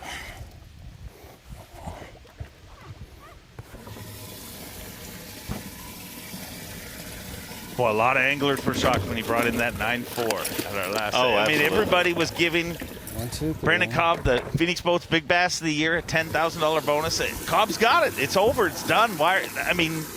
Brock Mosley actually and Gerald Swindle were hosting the live mix that morning, and they had a whole conversation about how that's not going to get beat, and they might as well just give them the check. And then just a few hours later, Black goes back. Jason Christie heard about that conversation clearly and caught a 9-4. Yeah, it was pretty incredible. I was in the studio at that event, and we saw the pictures of it as Marshall took, I guess, and it looked like a real big one, but I did not think it was a 9-pounder. It was just, the fish was deceiving the way it was just so, it wasn't real long, it just was just real thick, just a beautiful bass. Brandon Cobb did not think it was beautiful. Oh, no. Cost him a lot of money.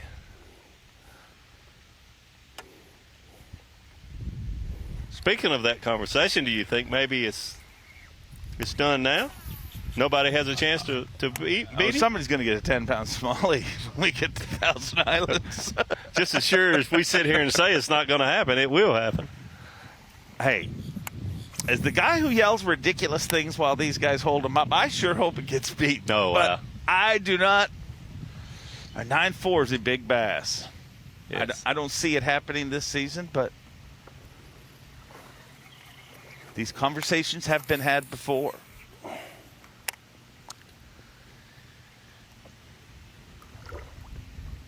Do you believe there's 10-pound smallmouth in any of the last 3 events? They live in any of those places? Has to be. Yeah. Yeah. So you put these anglers there. They caught a 10-pounder on Erie last year. Right. So cat-like speed reflex. Lake Ontario has to have one. I don't know that you'll see it that time of year. Right. Keep my Cincos on ice so they last longer. Anything I'd be flipping right now.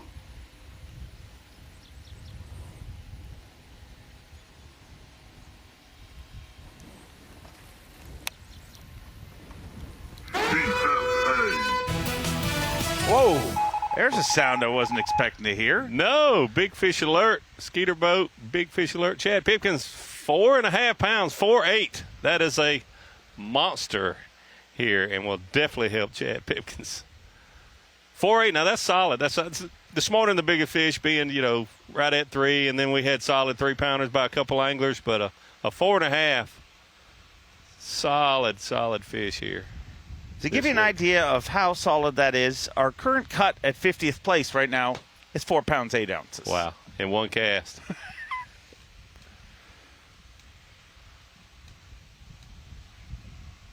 Caleb Summerall sitting in 50th place right now with 4.8, and Chad Pipkin says, I see your 4.8, and I'll do it in 1. We've had a 6 weight in here in the past, I believe. I know some 5s. Was it? Yeah, Hackney had a 6. Hackney is 6, I believe. Hackney had a 6. I'm pretty sure. That's right. Boy, look at that Hackney shot right there. That is beautiful. A postcard. I mean, it's like the old Bush commercial. That is beautiful. It really is.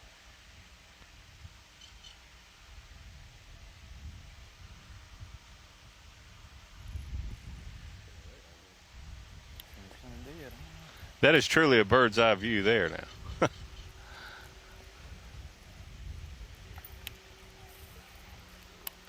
Having grown up fishing, around some cypress trees in South Carolina, to me this area has a lot of beauty. I just love getting in these backwaters and seeing the cypress trees, the cypress knees, and alligators. And there are lots of other fish here besides bass, besides these smaller bass. There's certainly a lot of flounder. A lot of flounder, redfish. Redfish. Saw quite a few pictures on social media, these anglers catching them in practice. So which do you think of the next 3 events after this? Is there a shot at taking out that 9-4 Phoenix Boats Big Bass of the Year? I would have to think that Lake Ontario has the best chance. I'd be willing to bet that it doesn't happen if you just want a little sideways. I'm not taking bets or anything. I'm just saying. A fantasy. But it would be incredible because you said, Gerald Swindle knows Lay Lake. It's been around it his whole life, and he said it's not going to happen here, and it happened. So we shouldn't say it's not going to happen on one of our final 3 or 4 events. In case we bump something, be ready, because I'm going to try to come out hard to get turned.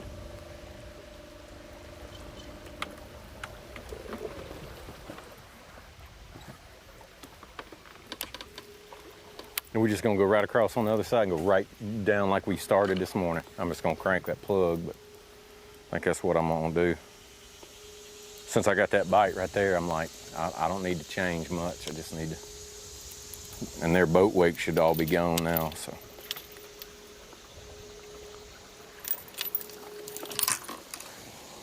And we'll give this, it's 11:40, I'll give it about an hour. Concerned about having a lot of company, and he has not had a lot of company. We'll go out and fish on the way back. I mean, y'all already run out of gas? I mean, y'all got the gas cans now. How much gas does that boat hold? I figured it would hold a lot of gas. 100 gallons? Oh, boy.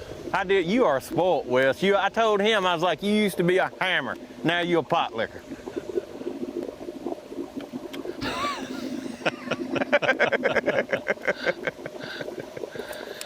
Yeah, when I saw that boat this morning, I said, I bet I know who's going to be in that boat. Wes Miller. Wes Miller got a good ride, but they're out of gas.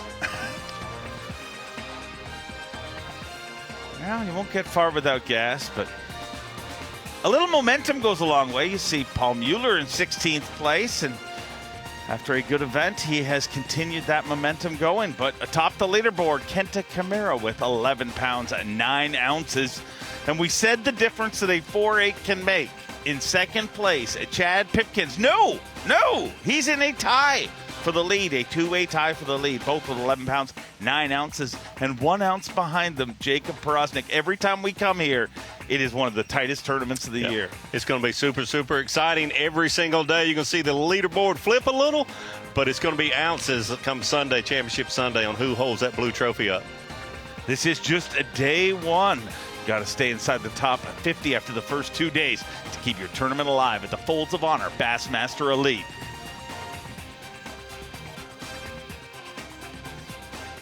Yes! No way! Live coverage of the Folds of Honor Bassmaster Elite at the Sabine River is sponsored by Dakota Lithium. So I grew up on real similar bodies of water to the Sabine. They were not tidal. Most of my tidal experience has been since I've been a professional. Before that period of time, I never had the opportunity to fish tidal fisheries. So it's cypress trees and grass and lily pads and hyacinth mats and the stuff I really enjoy to fish. I also enjoy to fish that stuff when the water's hot or warming up. Water's not really that hot here. Upper 70s, low 80s, which is definitely not summertime for this part of the country because I mean, the water temperature will be mid-90s here before the summer's over. So we're at the beginning of summer. But the cool thing about these fish, they're not affected by heat. So they're like the people who live in this part of the country. It is summer 9 months out of the year. So these fish like warm water, and nobody can say, oh, it's the dog days of summer, because it's not like that here.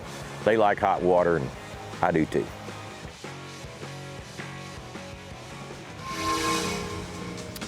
They like hot water, and Greg Hackney does too.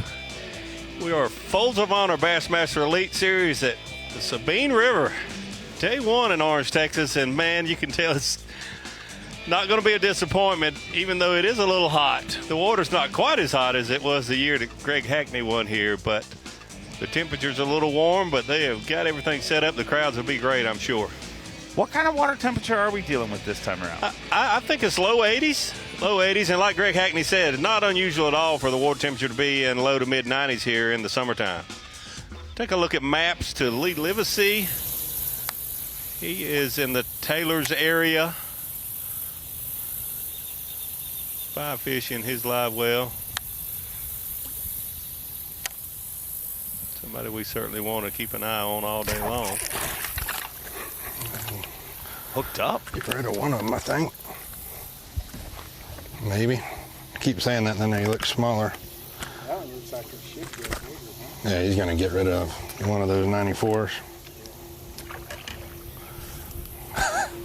mullet just jumped like 20 times in a row. Where we at? All right, monster. It is a bite though. Hadn't caught a fish in a while. We got 2 94s and a 99. This and a 1. Fish. Oh, yeah, that's a whopper. Definitely going to help Lee Living. See, look at today's weather, TH Marine weather. High of 90 degrees even, low 69. Sunny and light winds. Actually, great fishing weather. A little warm, but those light winds go a long, long way. Yeah. TH Marine weather tomorrow, 91 degrees, low 70. Mostly sunny, light winds. So that's a 1 degree temperature difference between day 1 and day 2. Those are my 294s. Light wind's so important this time of the year in the south. Making sure that wasn't helps the fishing, helps difference in them. You be more comfortable. Might need you tomorrow. Swim over to the bank. Fairly humid. Fairly humid. I mean, it's 91, but it feels 62. It didn't feel like 70 this morning. I'll tell you that much. No, it really didn't. It was felt like we were at about 80 this morning. At takeoff. 2 big bites. Yep. One at a time. Yep. That's right. That is right. That's 2 bites already since we've been back up on this stretch, so maybe they're biting.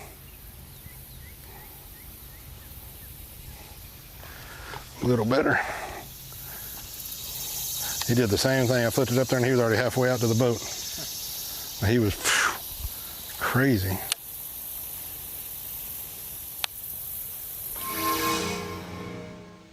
These fish around other fish, a lot of times when they bite, they'll just, they want to run away with the pie. They don't want to hang around and let somebody else get a piece of that pie. It's a good sign that there's more fish around. 3 box right now. Your Progressive Bassmaster Angler of the Year leader, Brandon Cobb. Jason Christie, the defending champion, and a former champion here, Greg Hackney. It's a great 3 box.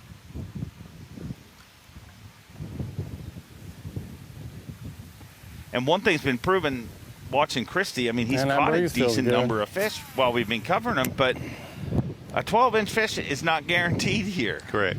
Correct.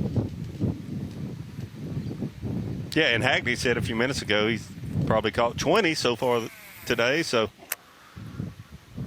Trade it for a 4-pounder. You get bites. It's just a matter, catching a 3 or 4 pounder.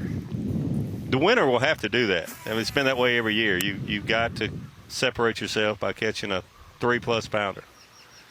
Hopefully multiple days, and that'll put you in position to win. It's weird. We get Did not think Brandon Cobb would lose any points here on this particular event. But he needs to get 3 more fishing live well. We talked about, up north sometimes he doesn't do as well as he does, down south with a smallmouth, although he's had some good tournaments up there. But I did not expect to see him lose any points, but he's not able to feel his limit. He's going to let some guys tighten the race up a little bit, but he had such a big lead coming in. We needed it to tighten up. Yeah, I mean, for the fans. I mean, as soon as it landed. Whoa. Christie missed another fish there.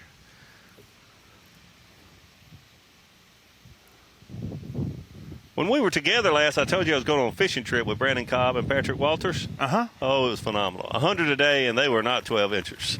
100 a day? 100 a day. I thought that the first day, 4.5 hours of fishing, and then the second day I was honored to take a veteran, a Purple Heart recipient, fishing with me on that second day, and we landed 101 in 4.5 hours.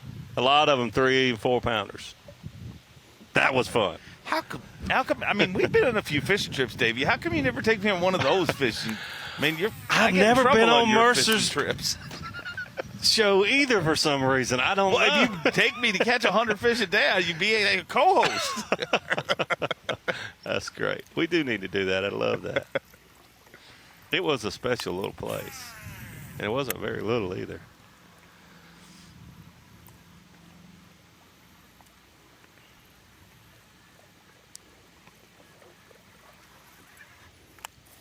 We talk a lot, cold classics and things like that. We talk about how much easier that is for the northern anglers.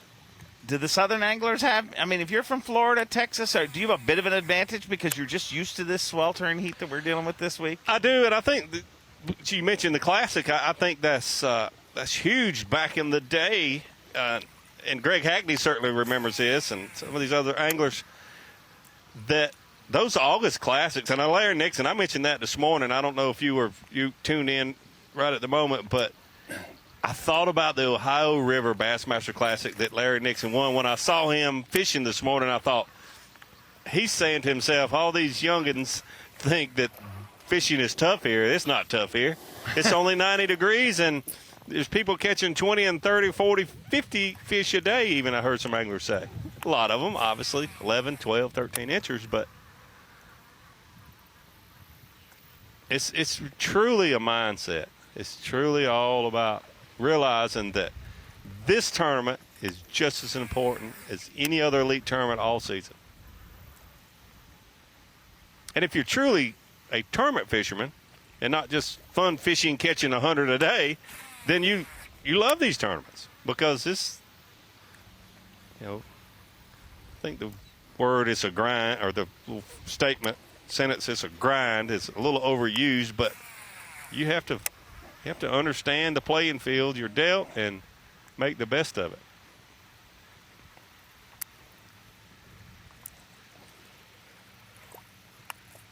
When you think about Larry Nixon winning a Bassmaster Classic, you don't say, oh, well, bud, it only took 6 pounds a day or whatever, to win. You think Larry Nixon won a Bassmaster Classic.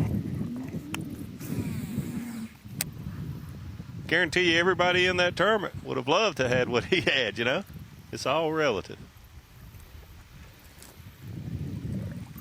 Mindset is everything in an event like this, and the thing that I think that, we see it all the time. It's like one little moment of distraction can ruin your tournament, and that's where I think that some of the Southern guys have a big advantage in this one. If you're a Corey Johnston, I've watched his social media reports all week, and every one of them, he talked about how sweltering hot it was. No, you're exactly right. And all you need to do is just lack focus for the wrong wrong 3-pound bite. The 1 3-pound bite that you might get in a day. You're exactly right. It's the same thing when we go to cold classics and you hear anglers talk about, I remember Big Show. Big Show, it was famously, he hated those cold classics. And, you'd see him always like warming his hands and stuff like that. And you see people that are used to it, it doesn't affect them near as much. And it's that moment of, but I think it's tenfold here, because as we saw with that 4-8 that Chad Pipkins caught, your entire tournament can change very, very fast. I got 5, but one's that's a great point. He probably won't make it. So I got 4. How about you? Oh, all of mine are little.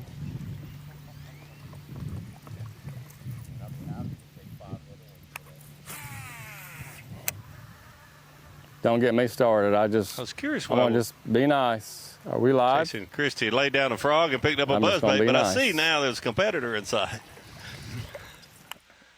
Anglers don't do that, do they? He may not, but maybe some have in the past. Well, Brock Mosley has given us some stuff to get a little excited about here today. Brock Mosley obviously had a second-place finish here before, but why not start off day one with our powerful replay of the day with Mississippi's Brock Mosley. Brock Mosley has done well here before, and that's not the reason he's Power Pole Replay of the Day, though. He's doing well here today. Started out this morning using a topwater lure, a popper, and put some nice solid keepers in the boat before the sun got up good. I heard a lot of the anglers talk about being a good early morning bite. That's the case no matter what the tide is. You're going to have that little flurry early in the mornings when the sun rises this time of year in the heat of the summer. Kept throwing that top water, looking for some shade as that sun got up. Good solid limit when a lot of guys had only caught 1 or 2 fish. But Brock Mosley, our Power Pole Replay of the day, catching him this morning on a popper and then caught that one pitching a Cinco. 103 anglers in our field for the first 2 days, but you see top our leaderboard. We now have a three-way tie for first place. Kenta Kamira, Chad Pipkins, and Alex Wetherell, all with 11 pounds and 9 ounces, and all of them trying to chase down their first ever Elite Series title. And in fourth place, a 4-time Elite Series winner, Jacob Poroznik. That's your top 10 right now at the Folds of Honor Bassmaster Elite at the Sabine River.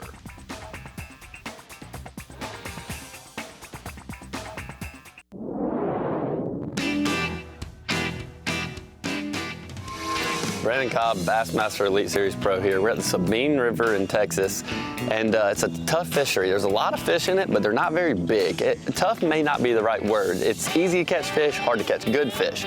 But to catch a little bit better fish and cover a lot of water, rely on a buzzbait. A buzzbait's always been a great bait for me in hot weather, like springtime, fall, anytime. But this summertime type tournament like this, I can cover a lot of water with buzzbait. The unique thing about here is the fish are a little bit smaller than they are in a lot of places. You need those £1.25, £1.5 fish. Greenfish tackle makes a toad toter buzzbait that I designed. Well, I kind of took that design and made a smaller one actually at home.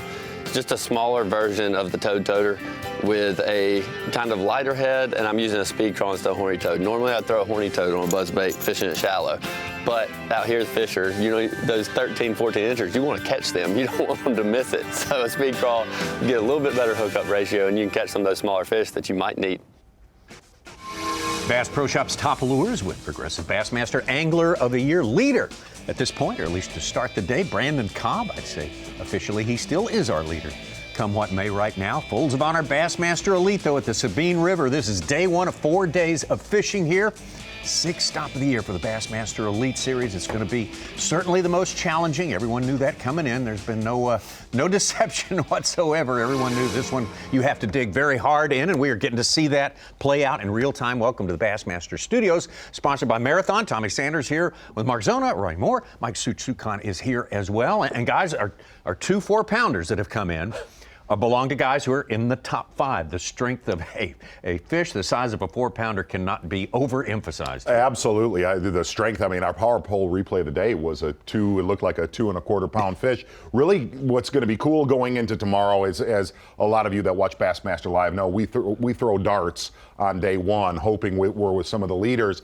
I think it's going to be interesting to watch Kenta Kamira, obviously, tomorrow, just because he's been off the beaten path and really not around a lot of other competitors. And the other thing is, we talked about it earlier this morning, is we were warned yesterday afternoon, keep your eye on Jacob Poroznik from multiple different competitors, and he had definitely, as of right now, has lived up to that.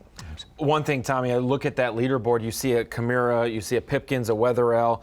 Some of these guys may be doing those notorious areas we've seen at the Sabine play, but different techniques. We saw Taku Ito get a top 10 here with finesse tactics on the main river. We may see some of these other things that we don't really expect those guys to be in the top 10 at this body of water. Maybe it's a different approach in a notorious spot we've seen before. All right, well, Brandon Cobb, we just saw him give us a few pointers there on our Bass Pro Shop's top lures. Let's take it out to the man who leads the race for Angler of the Year in 2023, South Carolina's Brandon Cobb. Bit of a slow start for him this morning, but kind of chipping away at it. He's giving away. He's got like a 20-point approximate lead in AOY after having almost 50 coming in, so he's given some points back. Not official till the end of the day.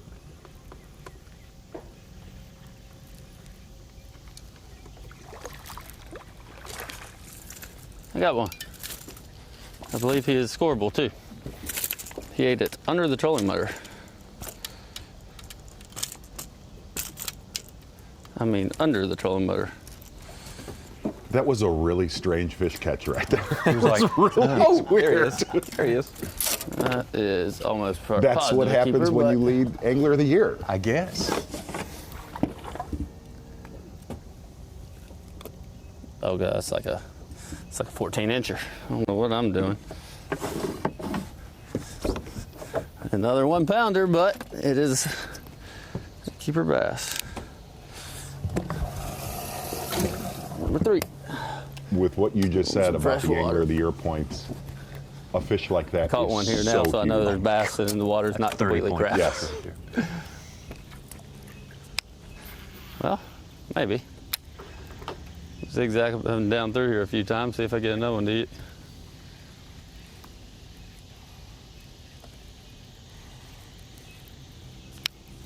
Let's kind of walk through that catch one more time.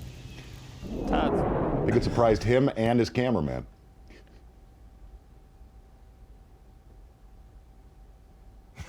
Yeah. Like it literally bit right off the front of his trolling motor.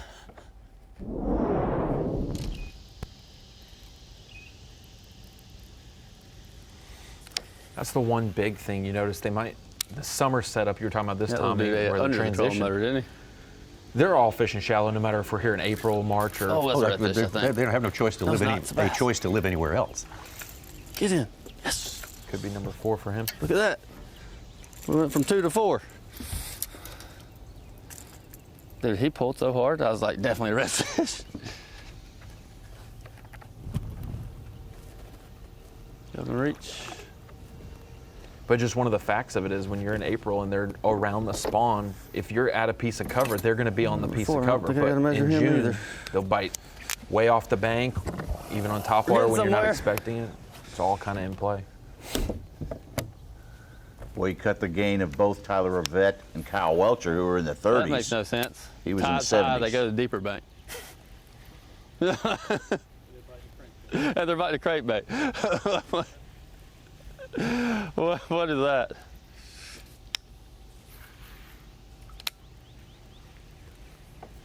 I haven't caught one on a crankbait or a deeper bank all week.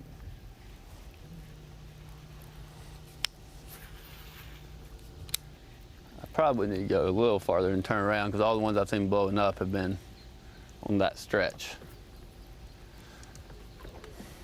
Go to this next little dock here, then go back up through here. Yeah, those last, like you said, Such, those last 2 catches moved him from 78th up into the mid-50s.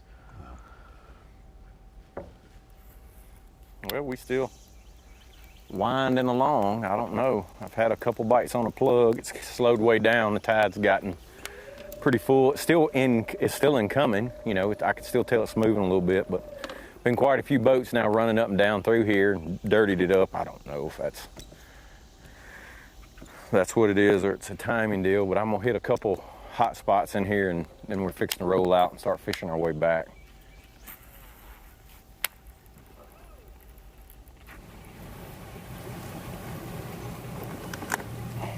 But it's funny how it just, you know, it was so active and it just went, I mean, basically flat. There's a big gar fixing to come up right there. I thought he was fixing to come to the top, but I guess he was just cruising underneath.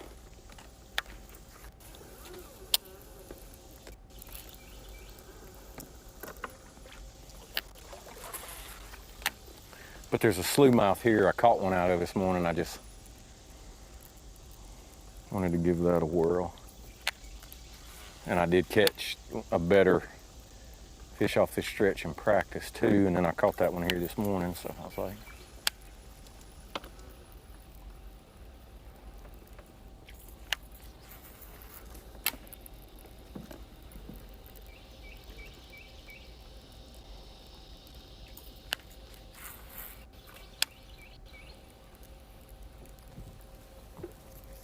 gotta be pretty close to it.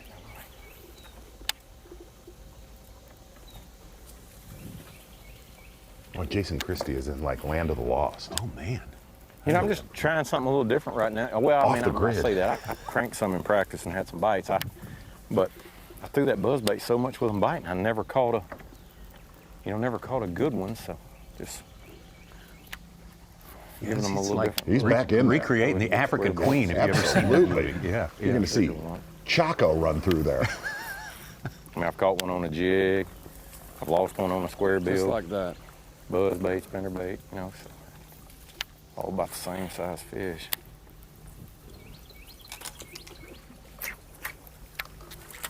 Come on.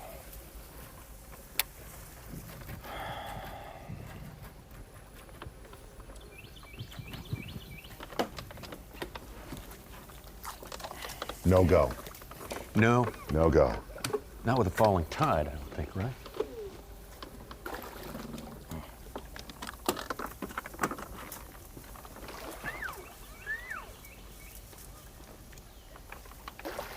in the wrong bend up in there in one of those places, it's hard to turn a 21.5-foot boat on a dime.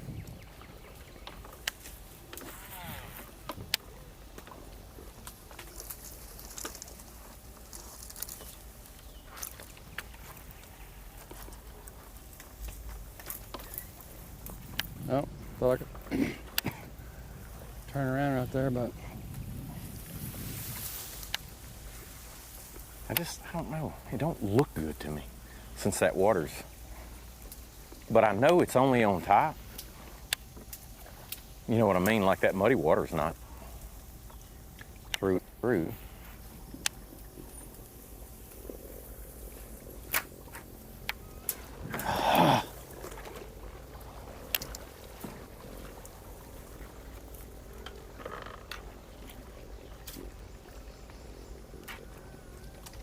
Whoever designed the boat. See, when I boil it up, it's good and clean. I mean, you know, it's not. It's just whatever, kinda how many dead years right now. ago? Maybe it's a dead period. I don't know. I was gone from here.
I don't know that they ever quit biting this. I just quit throwing it.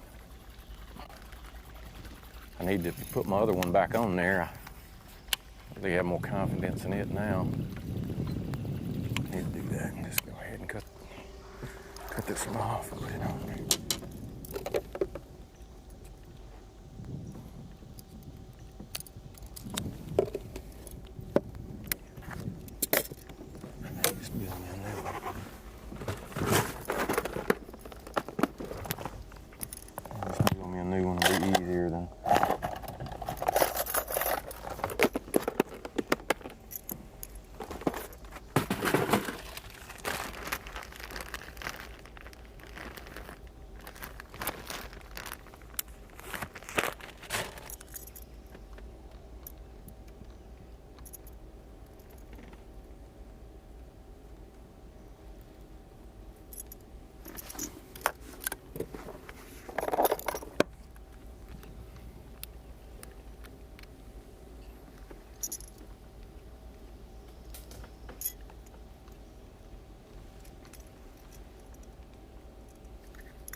You good?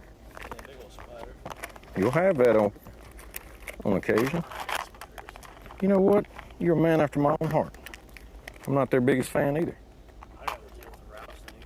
100%. I'm with you. 100%.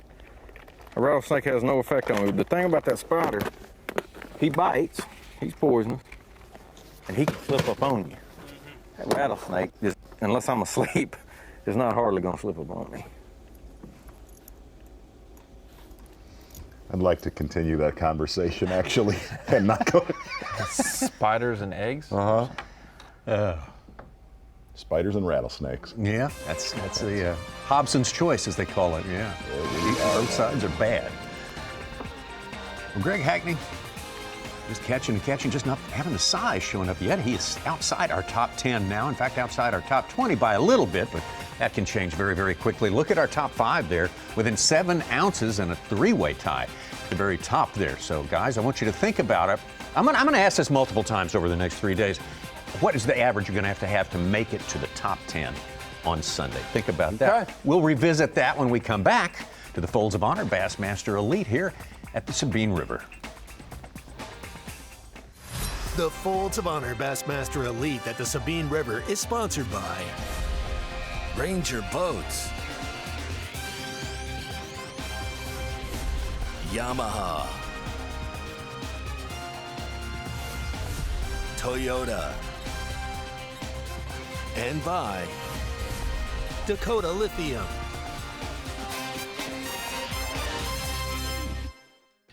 Here's something really interesting to look at. We've come to Sabine River. I think this is like 10 years that we've been here. Not 10 tournaments, but over a 10-year period. The first tournament here, I think, was 2013. I didn't know anything about forward-facing sonar then, and I don't think any of the other competitors in that tournament did. But now it is something that we look at every single tournament. And here's something, the pilings not far from takeoff, that they always get fish. Brandon Polnick was here fishing just a few minutes ago. This is how our sport has changed and how the game has changed. If you look, you see the pilings on the forward-facing Mega Live, and you'll see not only the pilings, you can see them with your eyes above water, but what's really, really cool is you can see the fish, which ones have fish swimming around them, and you can target just the pilings that have the fish swimming around them. It has changed our game, whether we're in Orange, Texas, or Waddington, New York. It's absolutely a game changer. Davey Height with some observations on something that has really been a big part of the story pretty much everywhere we have been. This time, this is maybe the least we've seen of front-facing sonar. Well, it's coming down the line, trust me. Well, yeah, it'll be here. The next 3 tournaments, it's gonna be a big player. Oh, yeah, that's for sure. Good stuff. Let's get back out to Greg Hackney, currently 27th place. Greg Hackney, former winner here in 2018. Dave and Davey, great job earlier with their on location. And Dave Mercer made a good point, said everyone who's ever won here has been an old hand at this game. Not spun out by the lower expectations. This is going to be kind of I'm letting this little old stretch right here be the tell-all.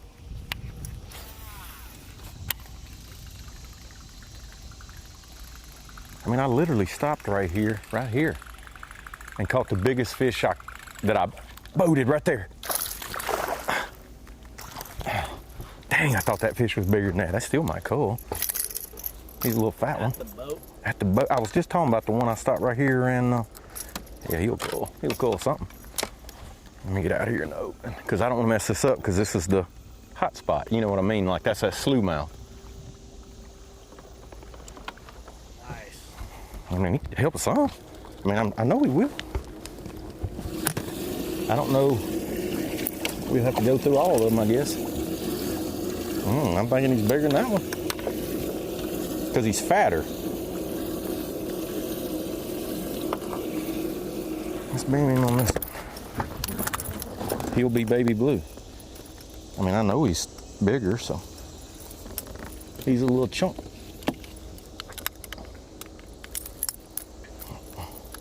Just don't shake, don't shake. We'll get this done pretty quick if y'all don't shake. Yep. You're the helper. All right, so let's put, so we know it's not baby blue, so. I think both of these are bigger than that one, actually. Yep, I think.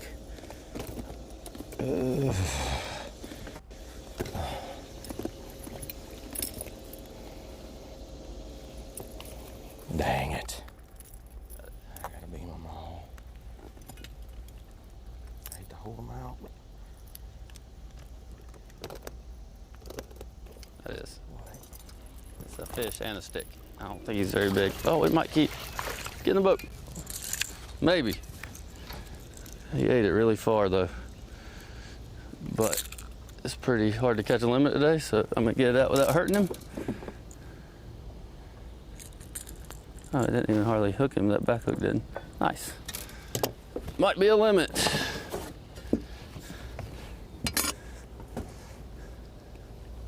$13 incher. That is a limit.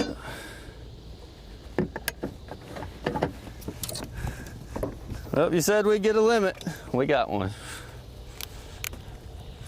Ain't very big, but that's 5 fish. Got a limit. There you go. Made you work for it. A jump from 58th place inside Maybe a little our cut. crankbait when the water's all mucky like this is the ticket. So big today for Brandon Cobb.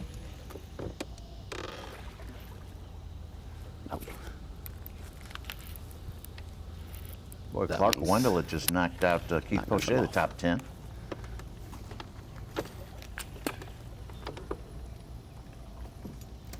Tide is starting to move out though. We might can catch some better ones out of my little creek runs on the way out of here. Catch enough here, probably keep looping around. I might go try one of these other ones too. I don't know how big he is, but let's put him in here and see. I mean, he was on a super aggressive bite. Cuckoosh. He ain't very long, but he's thick. Okay, let's measure and make sure he's a keeper, huh? Oh, yeah. I don't know. I heard that I was suspecting. Yeah, I mean, that way, I think they hit that buzz bait a little more aggressive. Let's just check him against this one right here. Baby blue. Where's baby blue at? Oh, okay. This will be a pretty good test right here. Because this one kind of looked smaller to me a while ago when I was doing it and culling those other ones.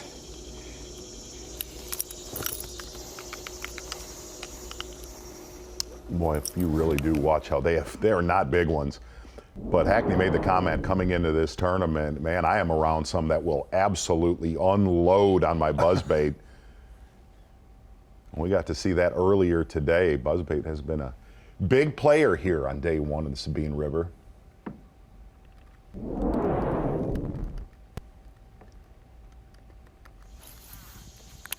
Well, I picked that buzzbait back up.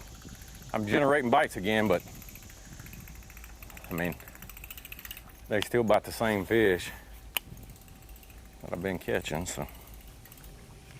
Oh. I don't know. I mean, I've probably had more bites today than I've expected, and just no good ones. You know, I cranked a little while. That seemed to be dead, and I went back to that hanger back on there and started back. I mean, since I've had it back on there, I've been bit several times. So I was thinking about leaving, but now that I'm back getting bites, I'm kind of thinking about just maybe running back through just the highlights, the places. That's what we're doing right here now. This was a place where I expected multiple fish, and I've had, I don't know, 2 or 3 bites since we've been right here.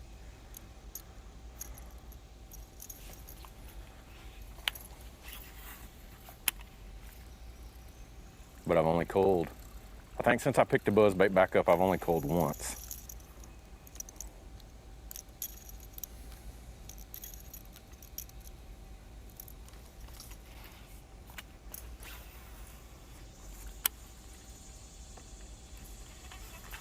Can't get it. Last fish kind of jacked it up. I haven't been able to get it tuned back yet.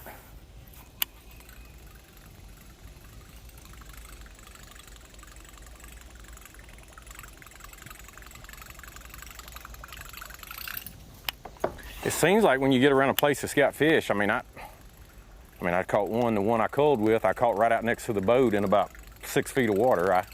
Then some of them are right against the trees. They just seem to be, of course the tide's up, and I think they just start swimming around everywhere. Water's got some color, so it's not like they gotta be on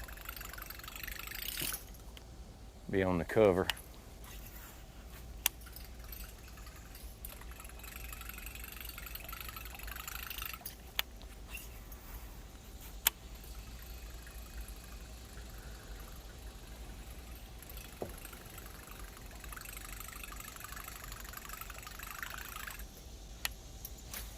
It is a good sounding buzzbait. It really is. Oh my, yes.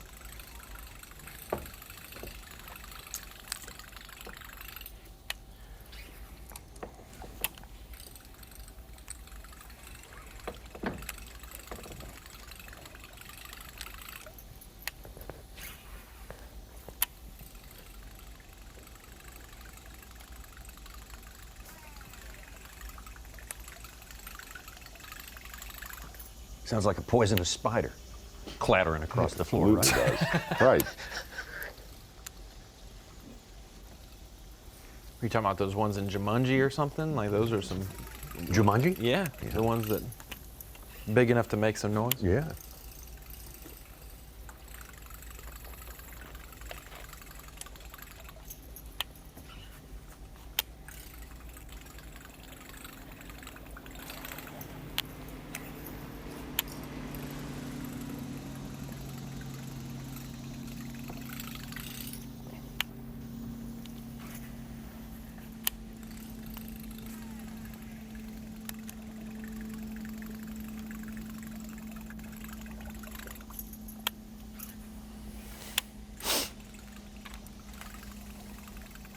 Didn't leave him from up there with me either. You got him?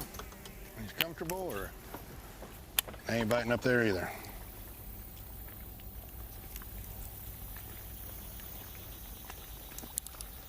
No, he just stopped down there. What's that? Well, we got to catch some bass if we're going to be live. I think we're about to make a location move, because this ain't happening. Too many people over here to do good.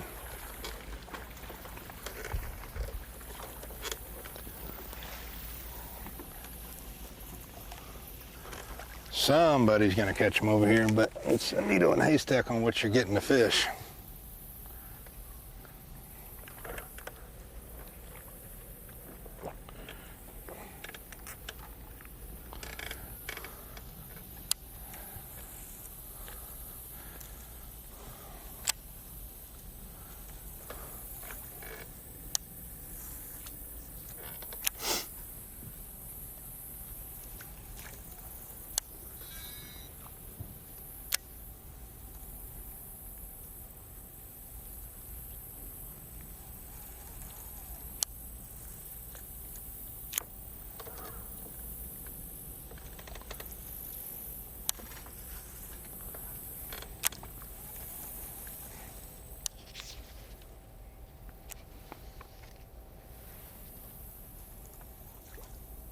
As we watch Lee Livesey game plan about what the rest of his day one is going to look like, wanted to bring it into the Bassmaster Studios at the Dakota Lithium Screen of Knowledge to kind of handicap. We're over halfway through the season. Lay Lake was the midway point. Once we made the cut day and made the weekend at Lay Lake, we're officially in the second half of the year. And you kind of think about the classic cut line. You think about AOY. I talked about the lead that Brandon Cobb had in AOY coming into this event. You only have a few events left to do your job. The last Southern event this season is this week at the Sabine. We've got St. Clair, Champlain, St. Lawrence. Last year, if we're trying to compare who can make a big move, how far back you can make it and still make the classic. You think about last year's schedule. We had Pickwick for the seventh stop of the season, and then we also had the Mississippi River, two largemouth bodies of water that those guys down south, if they didn't get their job done, they had a chance to do it. Well, we don't have that this year. We go up north, it's going to be smallmouth oriented. And looking at the classic cut line last year, after 5 events, the top 44 made the classic, and 8 anglers below 44th were able to jump up in the last few events of the season and jump into the classic. Only 8 anglers made that move. A lot of them farther down in the pack, but they were smallmouth specialists. Austin Felix, Brian Schmidt, we obviously saw him win at the Mississippi River. KJ Queen had a great Lake Oahe last year and made those big moves. So I kind of looked at it. After 5 events, Brian Schmidt was 79th last year, 72 points out of the classic cut line, and was able to jump up and make the classic. This year, looking at the way the points lay out, Cole Sands in 64th is 72 points from the classic cut line right now. And there's a pretty big gap, about 10 to 15 points from Cole to the next angler, Micah Frazier. 64th compared to 79th, the point gaps are big time below that classic cut line. If you haven't caught them so far this year, you've got 3 smallmouth bodies of water plus the Sabine this week to get it done. And Cole Sands still has his hope alive. You got about 24 anglers there in that range. But guys, there are some big names. Chris Aldane, Taku Ito, Chad Pipkins, some big-time anglers that we should see factor up north that this year they'll actually have to catch them up north if they want to make the World Championship. We won't have as many duplicating and double qualifying anglers as we've seen in past years from the Opens with everyone fishing all 9 to try to make the elites. Good point. That's a great point right there. So it's Kenta Kimura's their hope since he fishes all the Opens. Right. That's right. Pulling for Kenta Kimura if you're down there Kenny Kimura tied, three-way tie at the top with Chad Pipkins and Alex Wetherill, Connecticut angler there. I get to go out with him tomorrow. Jacob Porosnik, Hunter Shryock, Larry Nixon, Wes Logan, Mike Huff, Steve Kennedy, and Clark Wendlandt. And again, I'm going to get some answers from you guys on the average it's going to take to make the top 10 when we come back, because I forgot this time. I'm holding out. Okay. Yeah! No way! Live coverage of the Folds of Honor Bassmaster Elite at the Sabine River is sponsored by Dakota Lithium. Hard work for these anglers, but they are up to the task, doing the very best they can to make it, put themselves in position to make the 50 cut tomorrow. That's kind of what the day is about. Get yourself in good shape to somehow wind up in the top 50 and fish on the weekend here at the Folds of Honor Bassmaster Elite at the Sabine River. 5th time the Bassmaster Elite Series has been to this body of water, this massive, massive playing field that we have here. To give you sort of a feel and the feel and the look of what's gone on so far today, Mark Zona, why don't we turn to our Yamaha Midday Report? Yeah, really looking at the Midday Report. Let's start out from early this morning with Caleb Summerall. He had a game plan. He said, I'm going to start close, just catch a couple keepers, and then make the run all the way to Houston. And he did exactly that, put some keepers in the boat early. The bad thing is, really never capitalized when he made that run. We are getting reports, though, from Such. He has made it back. He's almost back, yeah, next to the Sabine River. So should have a little bit of time. Caleb Summerall currently sitting in 60th place. Needed a solid day today, catching this one down in Houston. I believe that was the only bite he got when he went down there. Good record here, 7th place the last time in 2021. Lee Livesey lives here in East Texas, one of our local favorites, I guess. Yeah, and really Lee Livesey, with over 10 years of experience fishing little 20-yard stretches, pretty much has been flipping all day long. Made the comment he was very worried that Taylor's Bayou was going to get a lot of pressure, and that definitely has been the case. Lee Livesey, just kind of listening to his day, has been fishing around a lot of other competitors. Not much quality in his live well. We went top 10 here in 2021, so he's got a good record here as well. And Greg Hackney, we spent a lot of time with today. Yeah, Greg Hackney pretty much living with a buzzbait, catching a couple fish very early on a spinnerbait, but buzzbait most of his fish. But like you said, Tommy, a lot of bites for Greg Hackney, who was very confident. We actually said this at the top of Bassmaster Live. Greg Hackney making the comment that he thought it would be fairly easy to catch 10 pounds. Not the case so far. It's been kind of a grind as far as getting that quality, but a lot of bites for Hackney. 48 pounds and 13 ounces, I believe it took him to win back here in 2018. He's going to have to pick up the pace a little bit, you would think, over the course of the next 3 days if he wants to get close to that. He's a little bit closer to 10 pounds. I put him in the 9-pound range right now. So he'll definitely keep himself in the mix. I don't know how big he is, but the one thing that you've noticed, a lot of the guys that have decent bags today, getting in an area and just picking apart what's in front of them. Brock Mosley making the comment he is not going to make that run like he made the last time we were here on the Sabine River down to Houston. Said he didn't even practice there. Maximized all of his fishing time today, fishing really within a couple miles of our takeoff there in Orange, Texas. Brock Mosley, of course, our runner-up from last time. The Elites were here in 2021. Yeah, boy. Brock Mosley, yeah, trying to keep it closer to home this time around. Take some of the unknowns out of the equation as best he can. And really the biggest player today so far, obviously the takeoff right around Orange, Taylor's Bayou, and Hildebrandt. Similar places that we have seen in years past, but the one thing that we've not seen today, at least, we're going to get out to Brock Mosley right now. The one thing we've not seen is a player out of Houston. We only had 2 anglers go there, Scott Martin and Caleb Summerall. Definitely not a player this time around.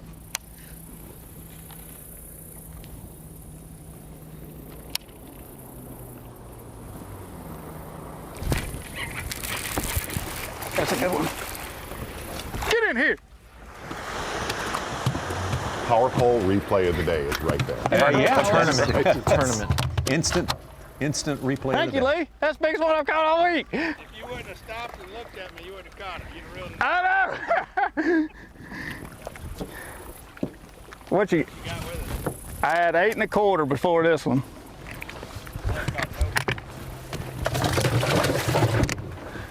As soon as I got over here, I caught a 2-pounder.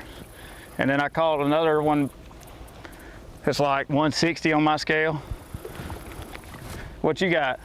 5 something, 540. Flip. That's my best stretch right where you're sitting. Just flip. That's what I've been doing. That's all I've done. I mean, all mine's been on a 4-inch Cinco. Hey, you got a diet drink in there by chance? He's bleeding.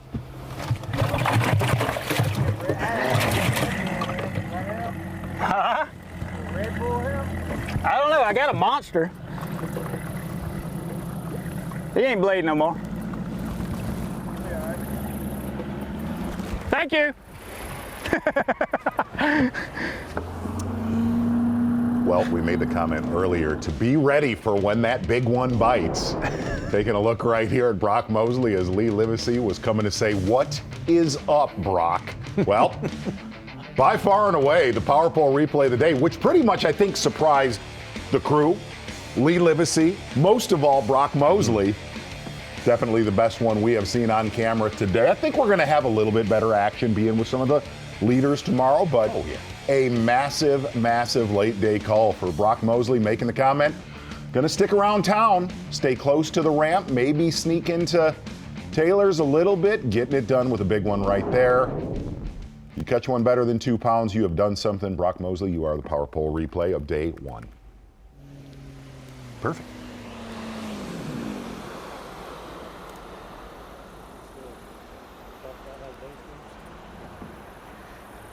Well, you know, you never know what you're going to catch on Sabine. I mean, you can catch 10 pounds, you can catch 5 pounds just as easy. And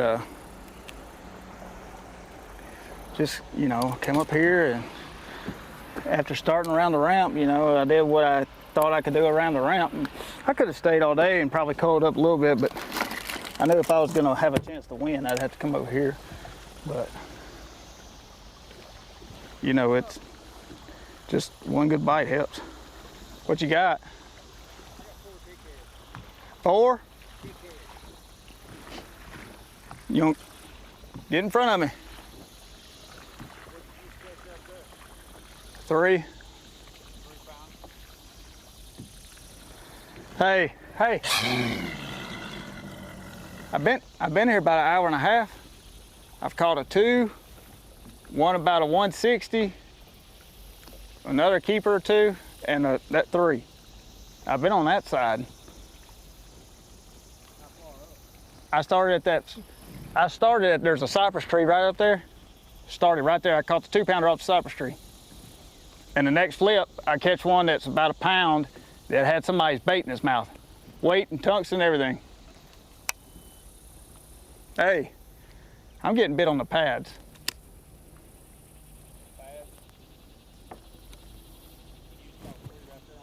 No, I hadn't picked my poles up. I've been retying. I had to cut my bait off in his mouth. But I'm saying, you got bit on the pads right there. Yeah, like these right here.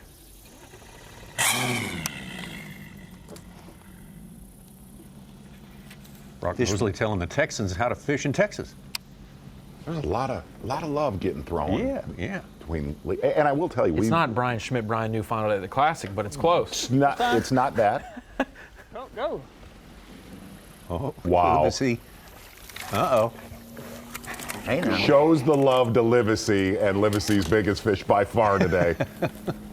That is very cool. All right, just need 4 more. We're starting to bite, I think. Starting to bite, I think. The pads. I thought he was bigger than that. I'll take them all day, though. Need to get up 9 pounds or so.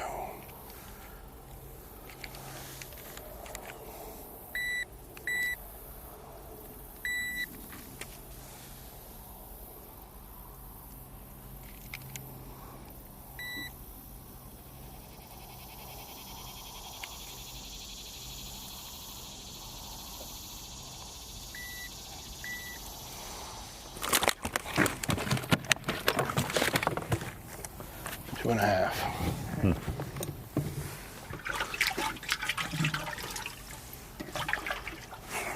We got number 4.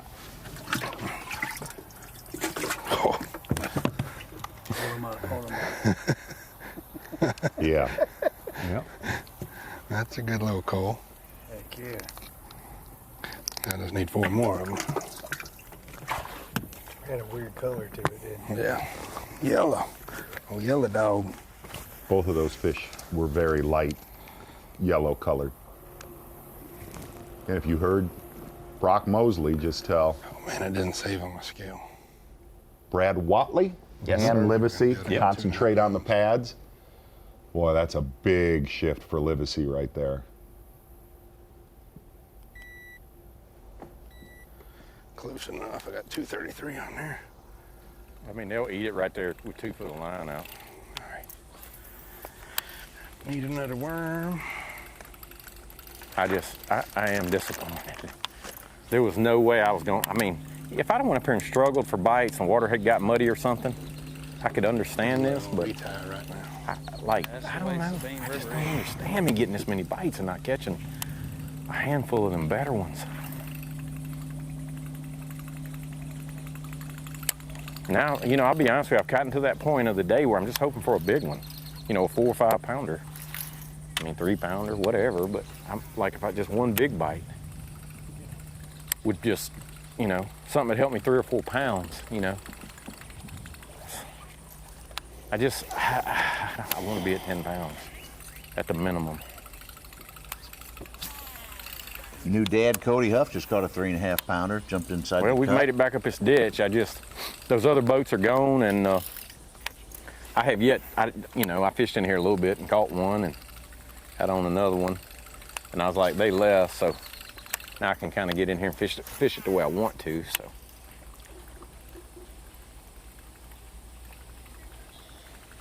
Yeah, Such Cody Huff. I have not had a bite yet. New dad, no practice, rolled in yesterday.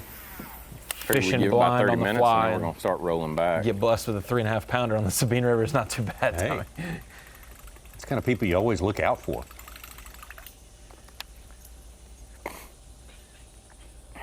And he's in 57th in points coming in here, so he was I had a bunch within of the bites in range here to in be able to practice. jump in. I didn't have any big ones, but I haven't caught any big ones out there on the main drag either, so I was like, well, I'll give something else a try. That Water's last coming Mosley out again. fish went in as a 210, but Keith Pochet caught a 2 pounder to knock him out of the top 10 and take over 9th.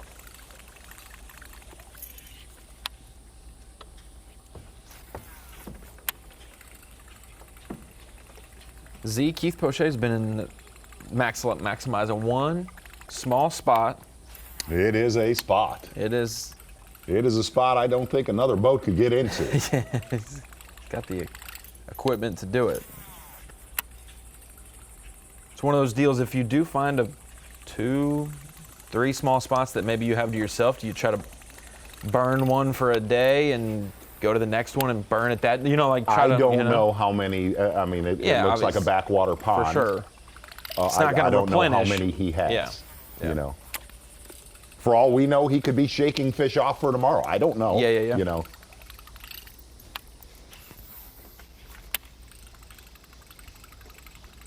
I wouldn't think he'd be doing that at unofficially 9 pounds. You know what I mean? He'd still be fishing. Yeah.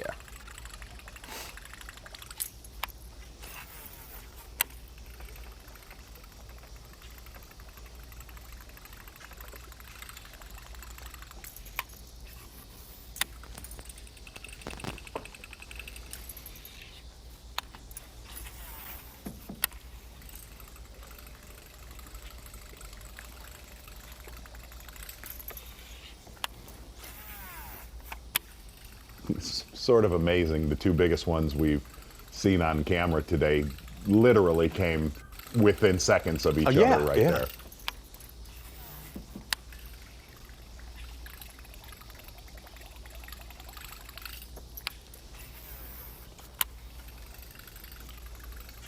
You know, I heard Dave and Davey talking about, Davey had said this repetitively today. This is a mindset tournament. As tough as it is, and Tommy, what's funny is, you and I have talked about certain tournaments that we've always remembered that have turned out to, and some of those have been the toughest ones that we've covered. Not Don't get me wrong, I love the 100-pound events. Oh, yeah. But Little Bass chasing it. there is no doubt there are guys in our field that were mentally beat before they showed up to this event. Yeah. And with that being said, you will also have a percentage that after today are absolutely out of it tomorrow. Yeah. It takes discipline. I mean, Absolutely, it man. takes discipline, or be someone who's just as eat up with it as Brandon Cobb, who Yes. just loves this kind of Yes. fishing, naturally. Well, you probably got to look at the numbers before you go in. In 2013, it was only 9 pounds a day to get in our top 12. And then the next year is 28 pounds over 3 days. And then 28-14, Swindle was the last guy in.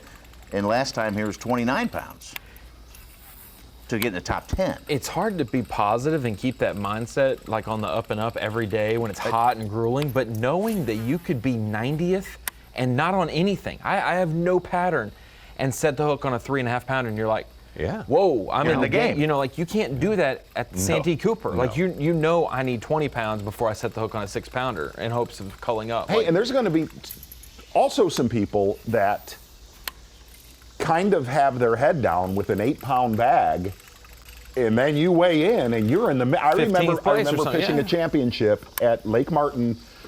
Ronnie, you would have been 4, but I was coming. I was so depressed. And I came in, I had like 8.5 pounds, and Trip Weldon was standing there, and he's like, man, you're going to be in the top 10. And I'm like, I'm back in the mix, man. I'm golden. Just as I planned. Like I was coming in embarrassed. Come over here in the tournament.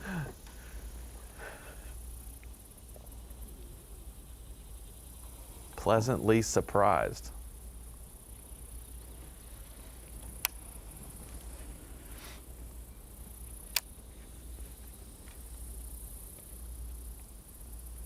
Zaldane with a limit, 12th place. Well, we said anything over 2 pounds would be a solid block of gold. Brock Mosley with one over 3 right here, and about seemed like 30 seconds later, he puts it in the live well, tells Lee Livesey what's going on.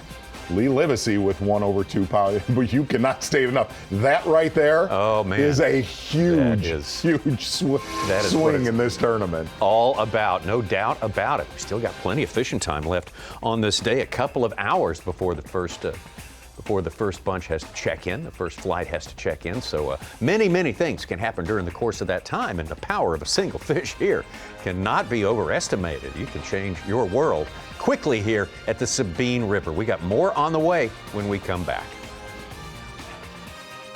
Yes! No way! Live coverage of the Folds of Honor Bassmaster Elite at the Sabine River is sponsored by Dakota Lithium. Well, Sabine River flows out of the piney woods of East Texas all the way down to the Gulf, but this fishery extends even farther, all the way over to Galveston County via the Intercoastal Waterway. Didn't we cover a redfish cup there? Sure we did. Yeah, I think this whole entire region we did. Absolutely. Well, you and I had a time at those. Going out of Kemah, Texas up there. Some anglers are auditioning this week in practice catching redfish. Oh, yeah, I'm sure they are. No doubt about it. Brandon Cobb, take a look at that lead, almost 50 points ahead of Drew Cook coming into this tournament right here. Tyler Rivette, our winner of the first event of the year, tucked into third place. John Cox, Kyle Welcher, Will Davis Jr. The rookie, the highest rookie so far on our Progressive Elite Series Angler of the Year leaderboard.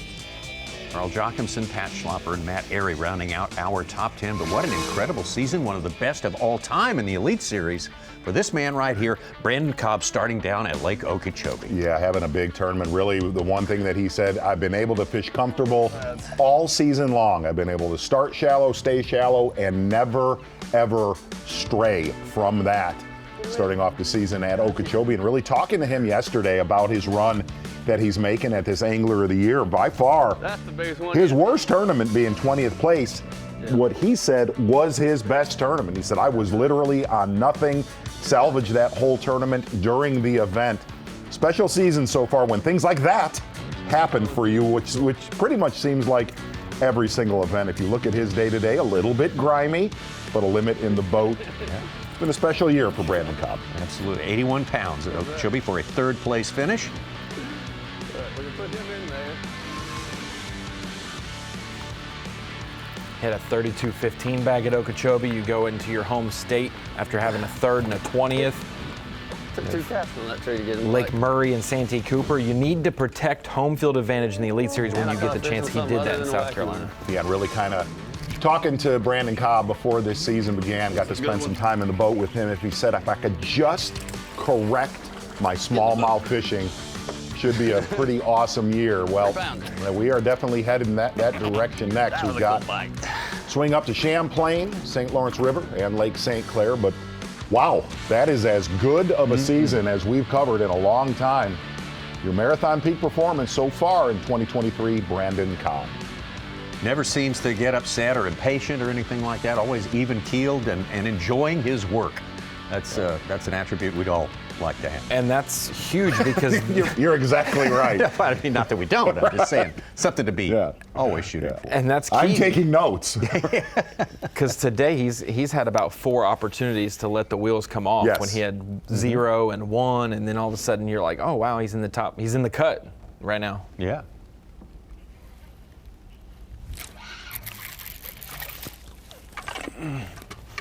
Maybe. I'm not sure. It's about the same, don't he?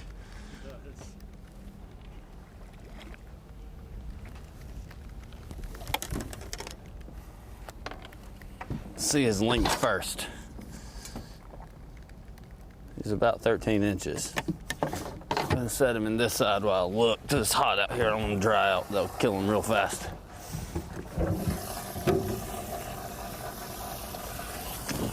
Let's see. They're going to be so close to the same. I know 2 is the biggest one. I got to get him and put him in the other side. Well, he's the longest. Biggest, not sure.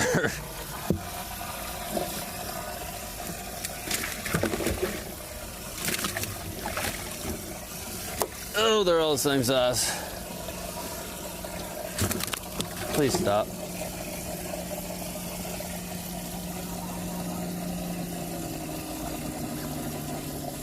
They're so close. Let me get my balance beam. I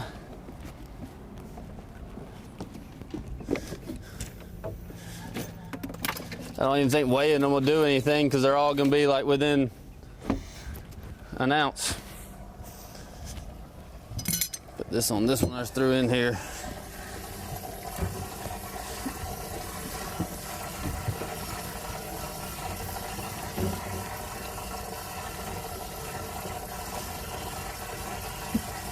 I thought that was going to be a better one the way he bit it.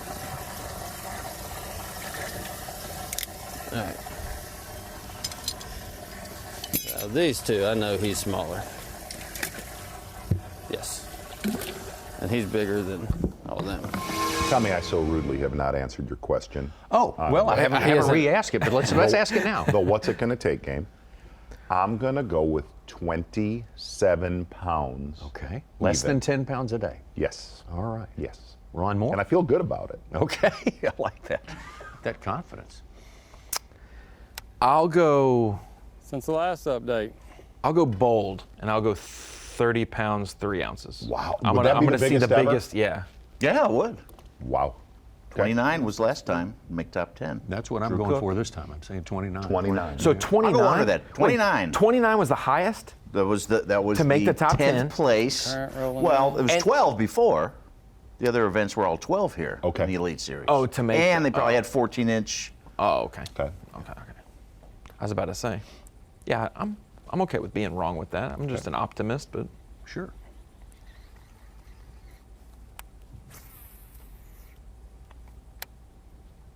Right now, Kennedy has 8:14, probably around 9. 10th place. Zio, I wanted you to re-handicap Brandon Cobb's chances. He's not done bad up north. St. Clair, 24th. Champlain, 54 and a 32nd. Now, St. Lawrence was a little bugaboo. He's had an 81st, 11th, and a 52nd. Yeah, and his 11th was about 85 miles northeast of where we'll take off. Right. Yeah. Buzzbait out in there. Where are we launching at St. Lawrence? Clayton. Clayton. Yeah. But he did it by Waddington. Yeah.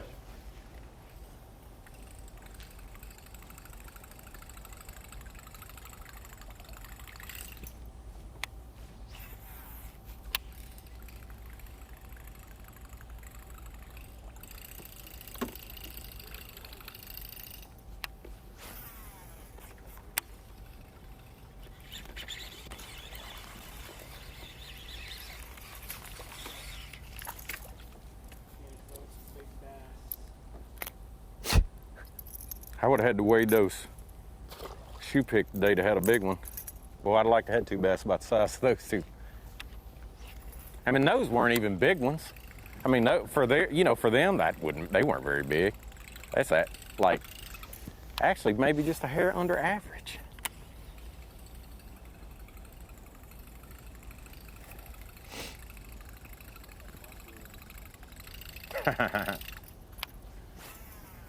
I might have a little bit of that myself.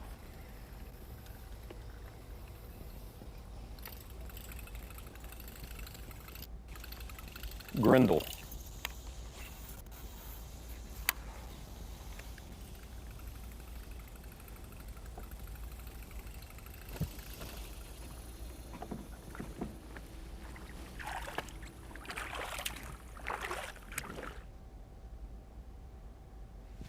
Such is Summerall back fishing? He should still be running? back fishing. He was close to the Sabine Lake last time I looked. So. All right, come on. Need 3 more of those.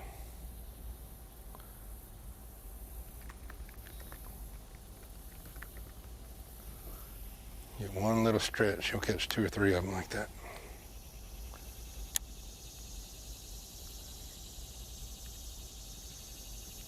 It's hard to fish that slow with so much water when it's been this tough today.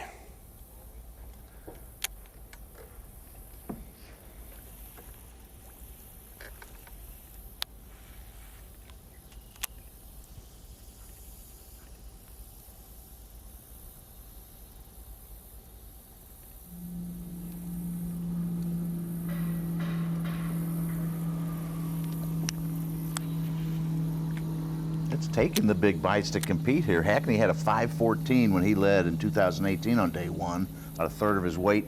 Mosley came in with a 5.6 late on day 1 last time.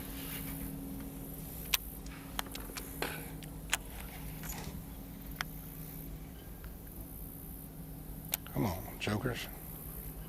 It's just hard to get 12.5 pounds here without having a big one. It's hard to catch 5 2.5 pounders on the dot. You're going to have a Chad Pipkins 4.5 pounder today, or a Hunter Shryock, 2 4s around there to get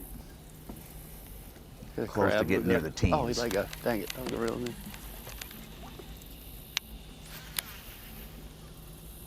Nobody's done that.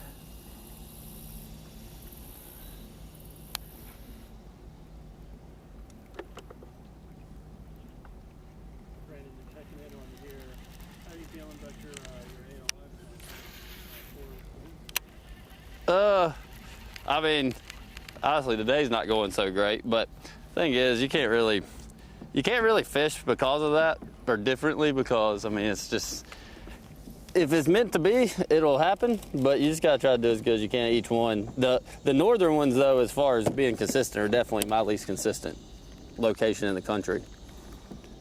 But it's not really fishing any different because of it. Obviously, you pay attention to it and know. But up north definitely always worries me. It worries me if I'm in 50th in AOI, 10th, 1st, doesn't even matter. Up north kind of hit or miss for me.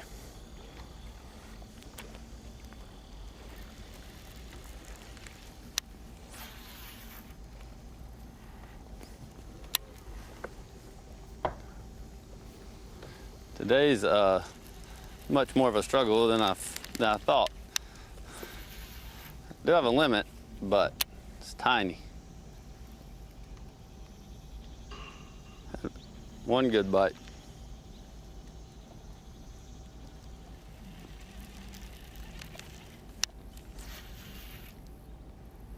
A little muddy in here from the boat waves.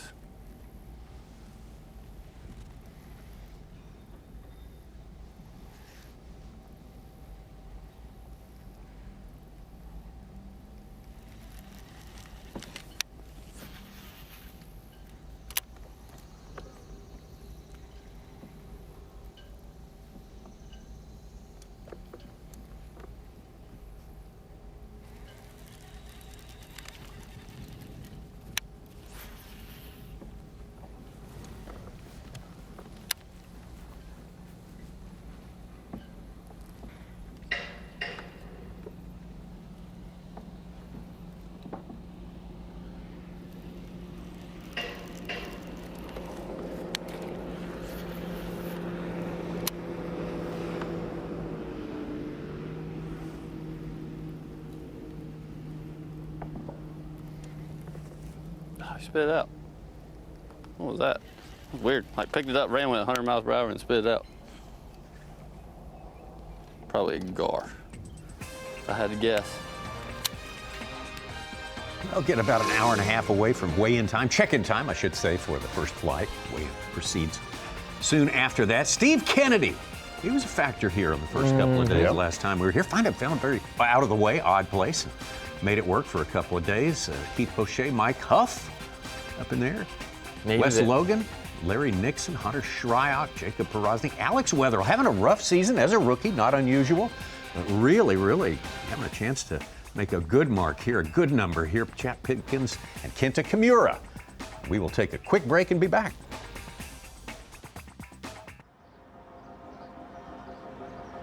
One of the most amazing things about this classic is the fishing freaks that showed up here in Knoxville, Tennessee. Look at that crowd. It is for the fans. Blast off, there's all the media, the fans, family, you're in that moment. They new all-time attendance record for the Bassmaster Classic this week in Knoxville, Tennessee. I think everybody that shows up to the Classic wants to feel a little bit of what we are feeling. When they open that door and pull you into that Coliseum, the adrenaline rush of that, it's insane. All the records set here in Knoxville in 2019 have been reset here again. 6 pounds, 13 ounces! Gussie gets it done! And oh, Canada, you have a Bassmaster Classic champion! Yes! No way! Live coverage of the Folds of Honor Bassmaster Elite at the Sabine River is sponsored by Dakota Lithium. Back again for the Bassmaster Elite Series to this place, Orange, Texas, and the Sabine River. The Sabine River from the Toledo Bend Dam all the way over to Galveston County at the Folds of Honor Bassmaster Elite. Beautiful shot right there, and this is the way the anglers that we're in the boat with all day long, have been all day long, are distributed, and there's a lot of distance represented there. Looks closer than it is. Yeah, and really what we've seen so far in this tournament, it doesn't seem like any of your leaders, at least what we have unofficially, who's going to be on camera tomorrow, have 10 cameras out on Saturday, semifinal Saturday and championship Sunday, but it doesn't seem like anybody's made one of those massive runs that will get a camera tomorrow. No. Sabine River very low, sort of discouraging big runs on that body of water. It's been a while since we've had a buzzbait bite too.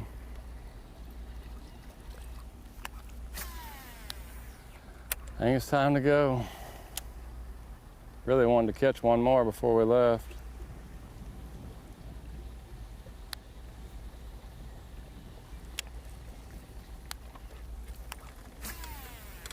Somebody whose bass track was down, Brian New. His 5 fish just popped in. He's in 10th place with about 9 pounds. He needs it too. He's trying to make that run to the Classic. He was 101st. Yeah, really nowhere else to go, jumped 20 though. I mean, like 20 spots last event. I Now he's keep telling 68th. myself.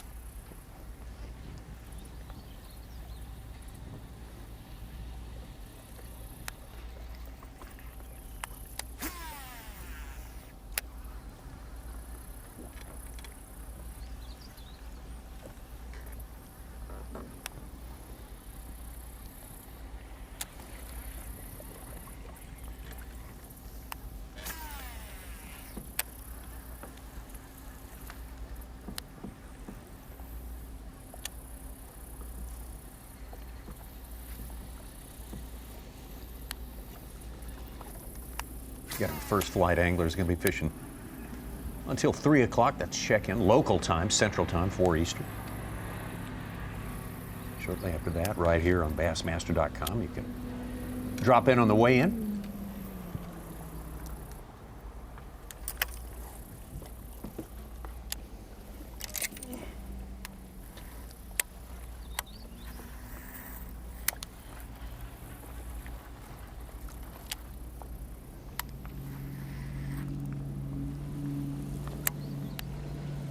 Kind of a disappointing day so far for our defending champ, Jason Christie.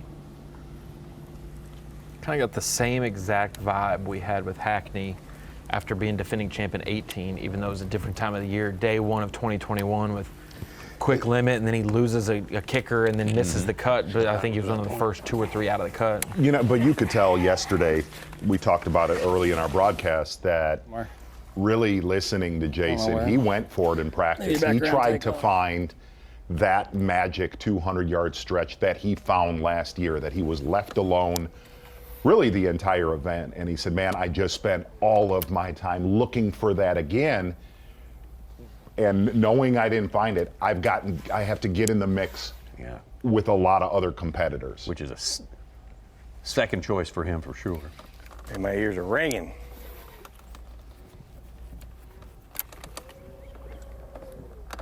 Yours? Is your ears ringing too? Yeah.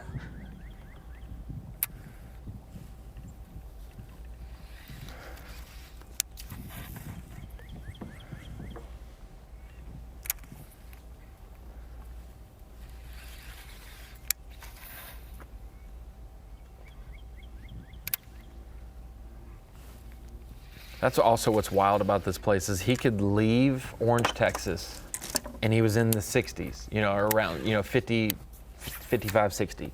Leaves, goes over there, catches just few fish that didn't really help him like he hoped, makes the big run back. He's still in that same spot of the standings. Like he didn't lose much ground. The run to Houston didn't pan out. The tide was real jacked when I got there. I don't know if it was the wind or if it was the tide itself, but I mean, I knew quick that it wasn't going to happen. I made the decision to kind of come back early, just to kind of try to salvage the day. Hopefully I'm not too far back. I mean, I got 5 fish for 5 pounds. I literally got 5 1-pounders. It's part of the gamble though, man. It was a 2-hour and change run, one way. I fished all my good stuff and fished it well. Just, I really don't think that tide was in my favor today. I checked it and, you know, I saw it was gonna be a little higher. It might have been rain, actually. Rain kind of, these afternoon thunderstorms been popping up. Because it wasn't so much the water height, it was the water clarity there that really had it messed up. But we made it back to way in, or made it back close to the ramp. We got about an hour and a half. We're gonna see if we can't catch us a big one. We still got plenty of time to make something happen.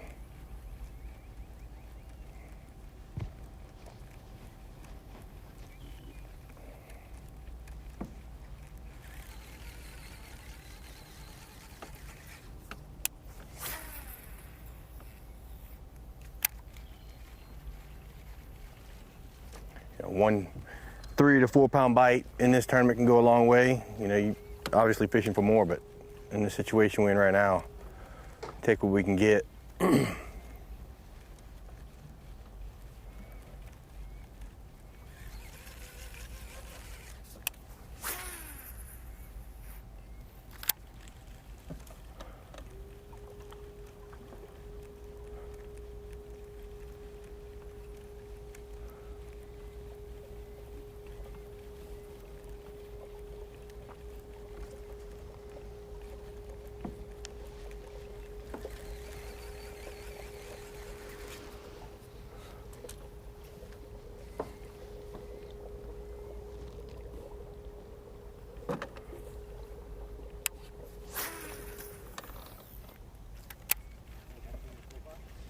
4 boxing.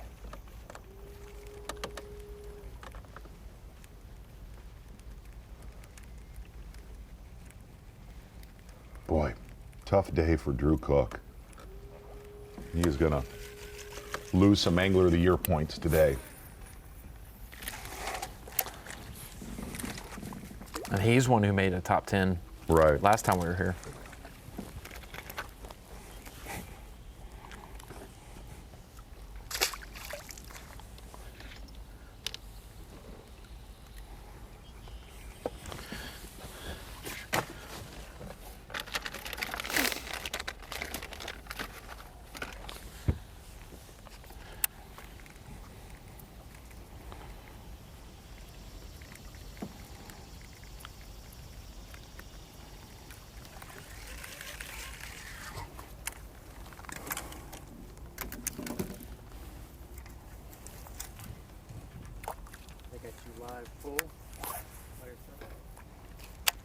That was a better fish right there.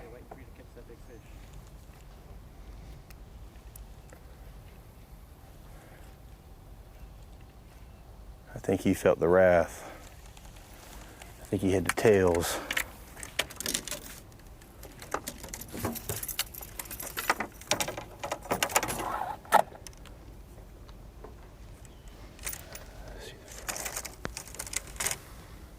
Where do I want to flip out there?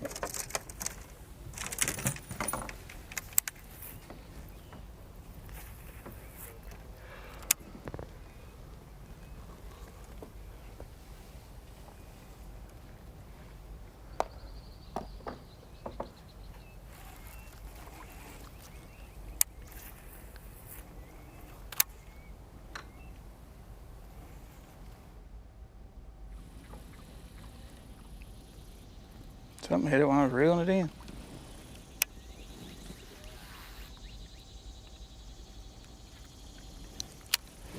Well, it sounds like through the people I've talked to,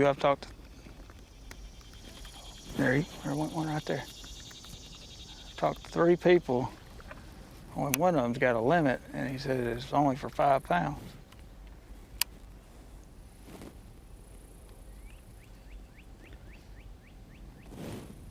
There's a lot of people up here, but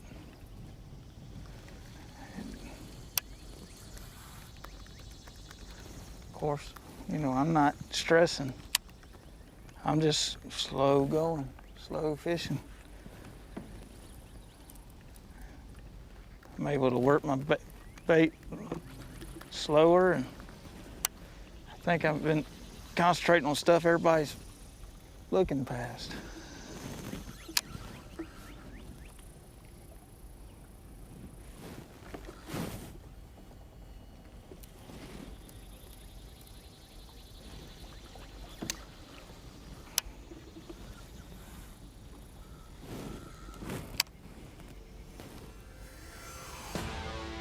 Brock Mosley has shown us our best fish of the day. That's for sure. Mercury move of the day is sticking to a game plan. Brock Mosley making a massive run the last time we were here on the Sabine River, going all the way past Galveston Bay and getting it done at least the first 3 days of that tournament. Not the case this time around. Brock Mosley said he was going to maximize his time early, stay around our takeoff there in Orange, Texas. Going to make about a 45-minute run after putting a few fish in the live well. And the Mercury move of the day right now for Brock Mosley is making that run and getting it done, actually showing us 2 of our best fish of the afternoon. And like we said, if you catch one over 2 pounds, you have done something. Anchoring it with this one, which we're going to call slightly over 3 pounds after our midday break. Your Mercury move of the day, Brock Mosley.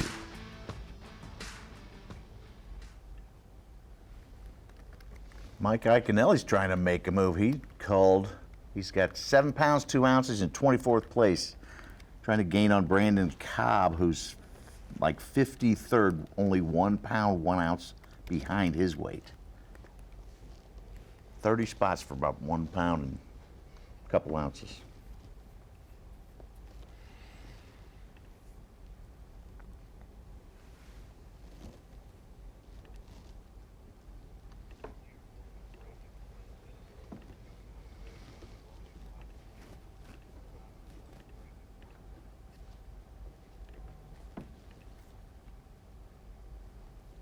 Logan Latuso's been off the board. Now he just landed a 3 pound, 4 ounce fish. Getting our top 22. Quite a few anglers who wouldn't call the Sabine River home, but quite a few that say it looks like home. A lot of those anglers live near the Atchafalaya Basin in East Louisiana. You've got Hackney, Summerall, Latuso, Rivette, Hudnall, so many of those anglers at least felt comfortable that they get to keep what they have rigged up in the off weeks, get to keep it on the front deck.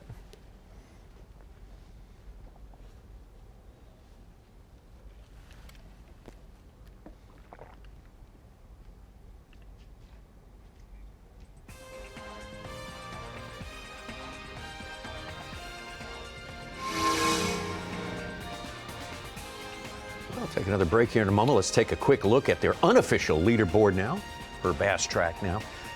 Kenta Kimura on top for most of today, as a matter of fact. Kenta Kimura getting the job done very well. I'm not feeling very strong about my 13-pound prediction at this point, Tommy. No, I'll tell you what, it's going to have to pick up the pace a little bit for that. Chad Pipkins, Alex Wetherill, Jacob Porosnik, Hunter Shryock, Larry Nixon, and all the rest. Now, the 50th place is what you have to keep in mind. Setting yourself up tomorrow to be in the top 50 at the end of the day tomorrow. 50th place right now is 5 pounds and 13 ounces. And so many within a pound of that. Take our quick break and be right back with you. The Folds of Honor Bassmaster Elite at the Sabine River is sponsored by Minn Kota, Power Pole, Skeeter Boats, Progressive Insurance, and by Rapala. Welcome back to Bassmaster Live as we're bringing it into the Bassmaster studios. I'm at the Dakota Lithium Screen of Knowledge, and we've been talking about some of the favorites, who to pick on your fantasy fishing team, who to pick on your Drain the Lake team. This is kind of the event that you need to burn some of your largemouth guys if you still have any in Drain the Lake, and then you got to kind of monitor it as we go north on who you've saved the last few weeks of this season. But at the Sabine River this week, for fantasy fishing buckets A through E, here's who I selected this week. I tried to stay, not on purpose, away from the high percentage, but I've noticed here in the past, recent winners don't always duplicate the success the next year. Any tangible experience guys might have had in 2021 may have changed for this year because it's 2 different months of the year that we've been here. But a guy like Mike Iaconelli has had success, like Zona said earlier in the show, Delaware River, tough places like that, grinding it out. Iaconelli's seemingly done well in a lot of those types of events. Same thing goes for Jake Whitaker and Brock Mosley, even though Brock has a lot of good tangible experience here with a couple top 12s, Whitaker with the top 10 as well. For a guy in bucket B, if you're trying to avoid a 35 to 40% pick like we had with Hackney and Christie in bucket B, there were a lot of anglers in that 1 to 5% range that you could choose from. Bob Downey was one I chose. I really feel like he does well in these rivers, places like Neely Henry, places like Lay Lake. We saw him do well in those grinders. He's down below that cut line, waiting to still fill his limit. Hopefully do so before then. And then bucket E was very difficult. There's a lot of good smallmouth anglers in bucket E this week. It was hard to choose who would do it and what rhyme or reason they would be successful. I picked Skylar Hamilton. He's got a 25th and a 45th here in his 2 Elite Series events. And then when we go over to Drain the Lake, like I said, if you have any largemouth anglers that maybe aren't the best at smallmouth, or you want to use them up in maybe close quarters, shallow water fishing, this is where you need to get it done. So I put Wes Logan, Mark Menendez on the team. I used Keith Poche this week, Hunter Shryock. That's paying off huge for me this week. So is Iaconelli, obviously duplicating with Whitaker and Iaconelli on my Drain the Lake and Rapala. And then KJ Queen had his first career Elite Series top 10. This type of fishing, this is really, he maybe has fished in the Carolinas growing up. He fished on the Tennessee River in college, but he really does love shallow water fishing. And so I picked him this week. And then Micah Frazier, seems like every single time we come here, he figures something out. But I tried to stay away from some of the guys that low-hanging fruit, the Christies of the world, the Hackneys of the world, because we've seen them win and miss the cut the next event. Not saying that's the case, but Christie, a little bit of a struggle today, and I know a lot of people are relying on him and Summerall as 2 of the higher percentage guys. And there's Christie, or that's Bradley Hallman. My apologies. Ooh, Bradley Hallman needing a big day. Yes, it's a slow season for him. Yep. Slow season. In his return to the Elite Series. Yes. Not a rookie. He's been here before. It's been a little while. Boy, what a 3-pounder would do for Jason Christie at this point right now. He's down in the below 60th place, a 3-pounder, maybe a 2-pound upgrade, put him right up there in the top 30. Not out of the tournament at all at that point. I really think tomorrow will be a cool day on Bassmaster Live to see what these leaders did today. I think we're going to see pretty close quarters with a few of them. Okay. And you know, talking about another angler that needs a top finish, Chad Pipkins having a really slow season so far. But if you kind of look at Chad Pipkins has caught him in rough tournaments. Like when we, I think Chesapeake Bay tournament. Even the Open there last year at Chesapeake Bay. Fish around the ramp here and see. And he seems to always, he needs a good smallmouth swing and delivers it every. He was one of the 8 guys that was out of the cut this point last year and made the Classic from a good. And there is no body of water in Michigan that can relate to the Sabine River. No. And he does have to feel good. Probably going closer to home. St. Clair next event. He's done well at the St. Lawrence before as well.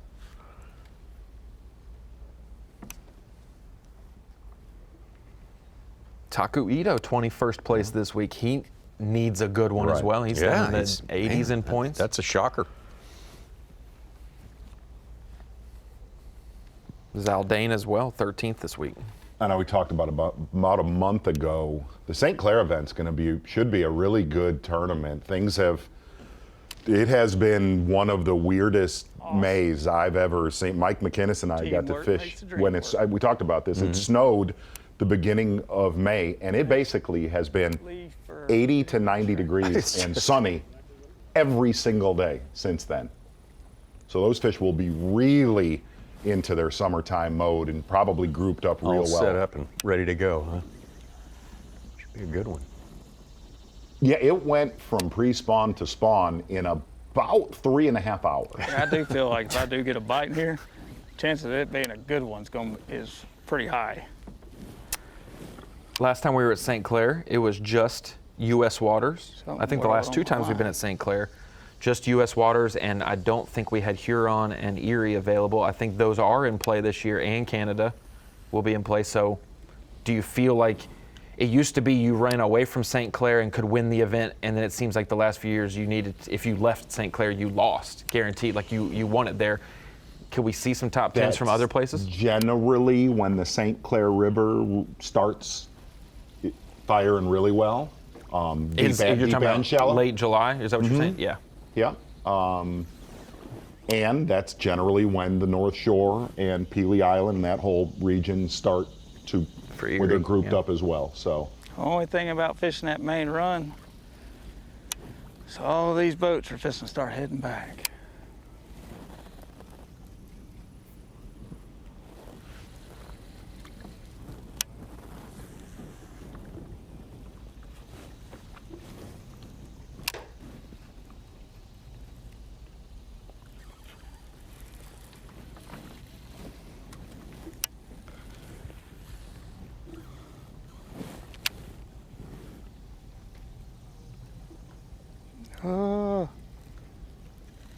Couldn't tell. Well, friendo, I think this is the easiest one to wrap up the day here on Bassmaster Live. Yeah. The Power Pole replay of the day happened right after our midday break. Take a look at this right here. Brock Mosley hanging out, getting it done. As Lee Livesey comes to say, "What up, Brock?" Brock is hooked up with a better than 3-pounder, and then throws the love. Throws the love to Lee Livesey and says, "Concentrate on the pads, not the shoreline." About 25 seconds later, Lee Livesey executing with 1/2. That is a big one.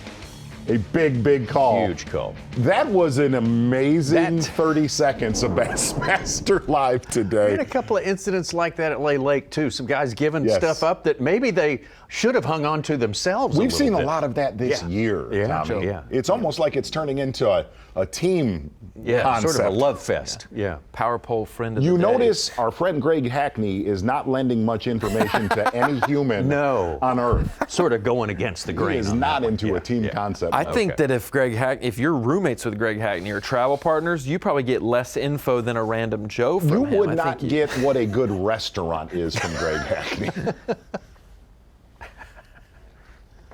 Well, he's got to eat there next year. That's so you got to, you don't want the line to be too big. Yeah.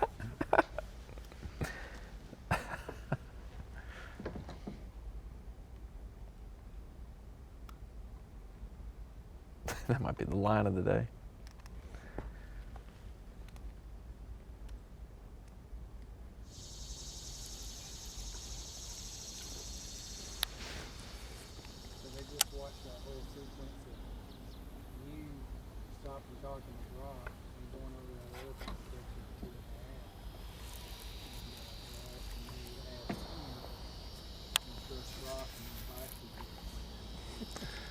What's that? If you trust Brock and B.A.S.S,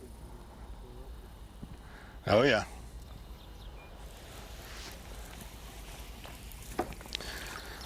Can't lie about it when I'm watching it. I think that fish blew up somewhere right in there.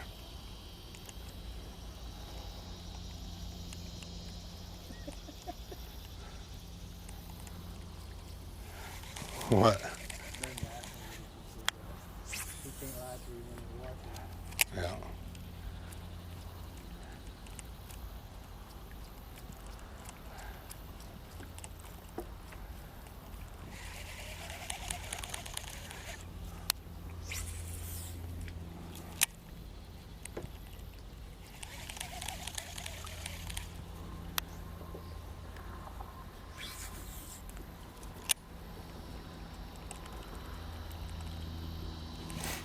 He has mullet.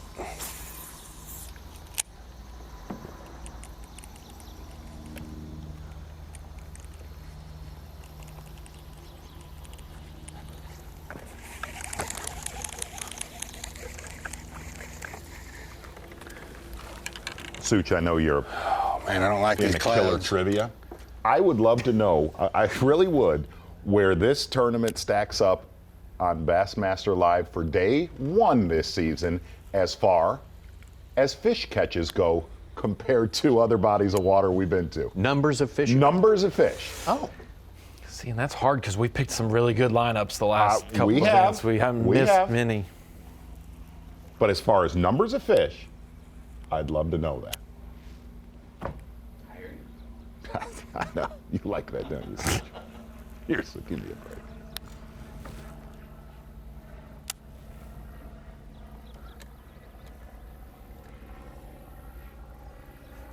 I'd say it's behind Murray. Yeah. It's behind.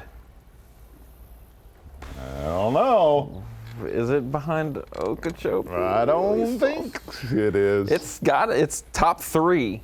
Top 3. Yeah. Lay Lake was good on day 1. We had a good mix of Lay 1. Very good. It's maybe behind Lay Lake. I'll say top 3. Yeah, top 3. We won't say which was the worst day 1 we've had.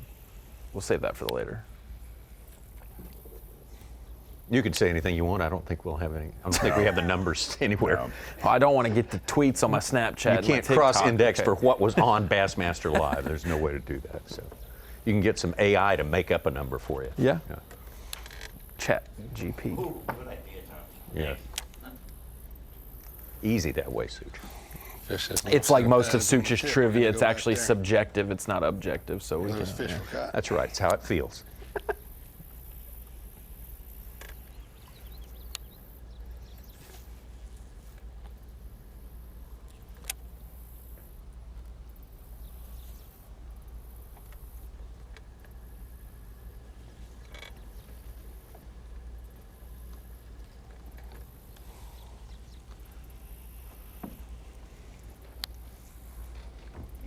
Hackney said he has caught 20 fish or so. He only inputted 12 into Bassmaster.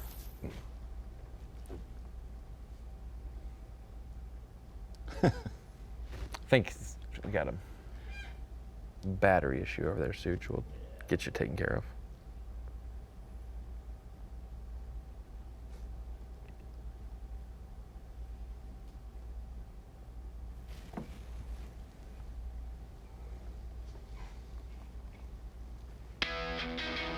Speaking of those catches, let's take a look at a few of the catches we have seen during the course of today. Yeah, you can really kind of notice, though, when we got online today, when we started Bassmaster Live, there was a pile of fish catches early today, especially around Orange, Texas takeoff right there within a few miles. I think we're going to definitely see the one thing we're really watching our maps. You're going to see a couple guys, I think, on camera tomorrow that do not burn a lot of gas. Okay. Going to trend that way for the rest of the event? I think it absolutely is going to trend that way. Right. It should. It maybe be a quadratic. It's doubling up there. Yeah. That's a good one. Get in here. An interesting weigh-in here on day 1 with Dave Mercer in a few minutes. And a few of these anglers are fishing pretty late today. Oh, right? yeah. Well, there's going to be another 3-pounder caught before the end of the day, and that's going to turn somebody's day around. Absolutely. That weigh-in we're talking about starts at 4 Eastern, 3 local time, right here on Bassmaster.com shortly after the first flight begins to check in, or will have to be completely checked in by that point. Tomorrow we will see you right here, 8 a.m. Eastern Time on Bassmaster.com for day number 2, moving day. See who makes the cut. We will see you then.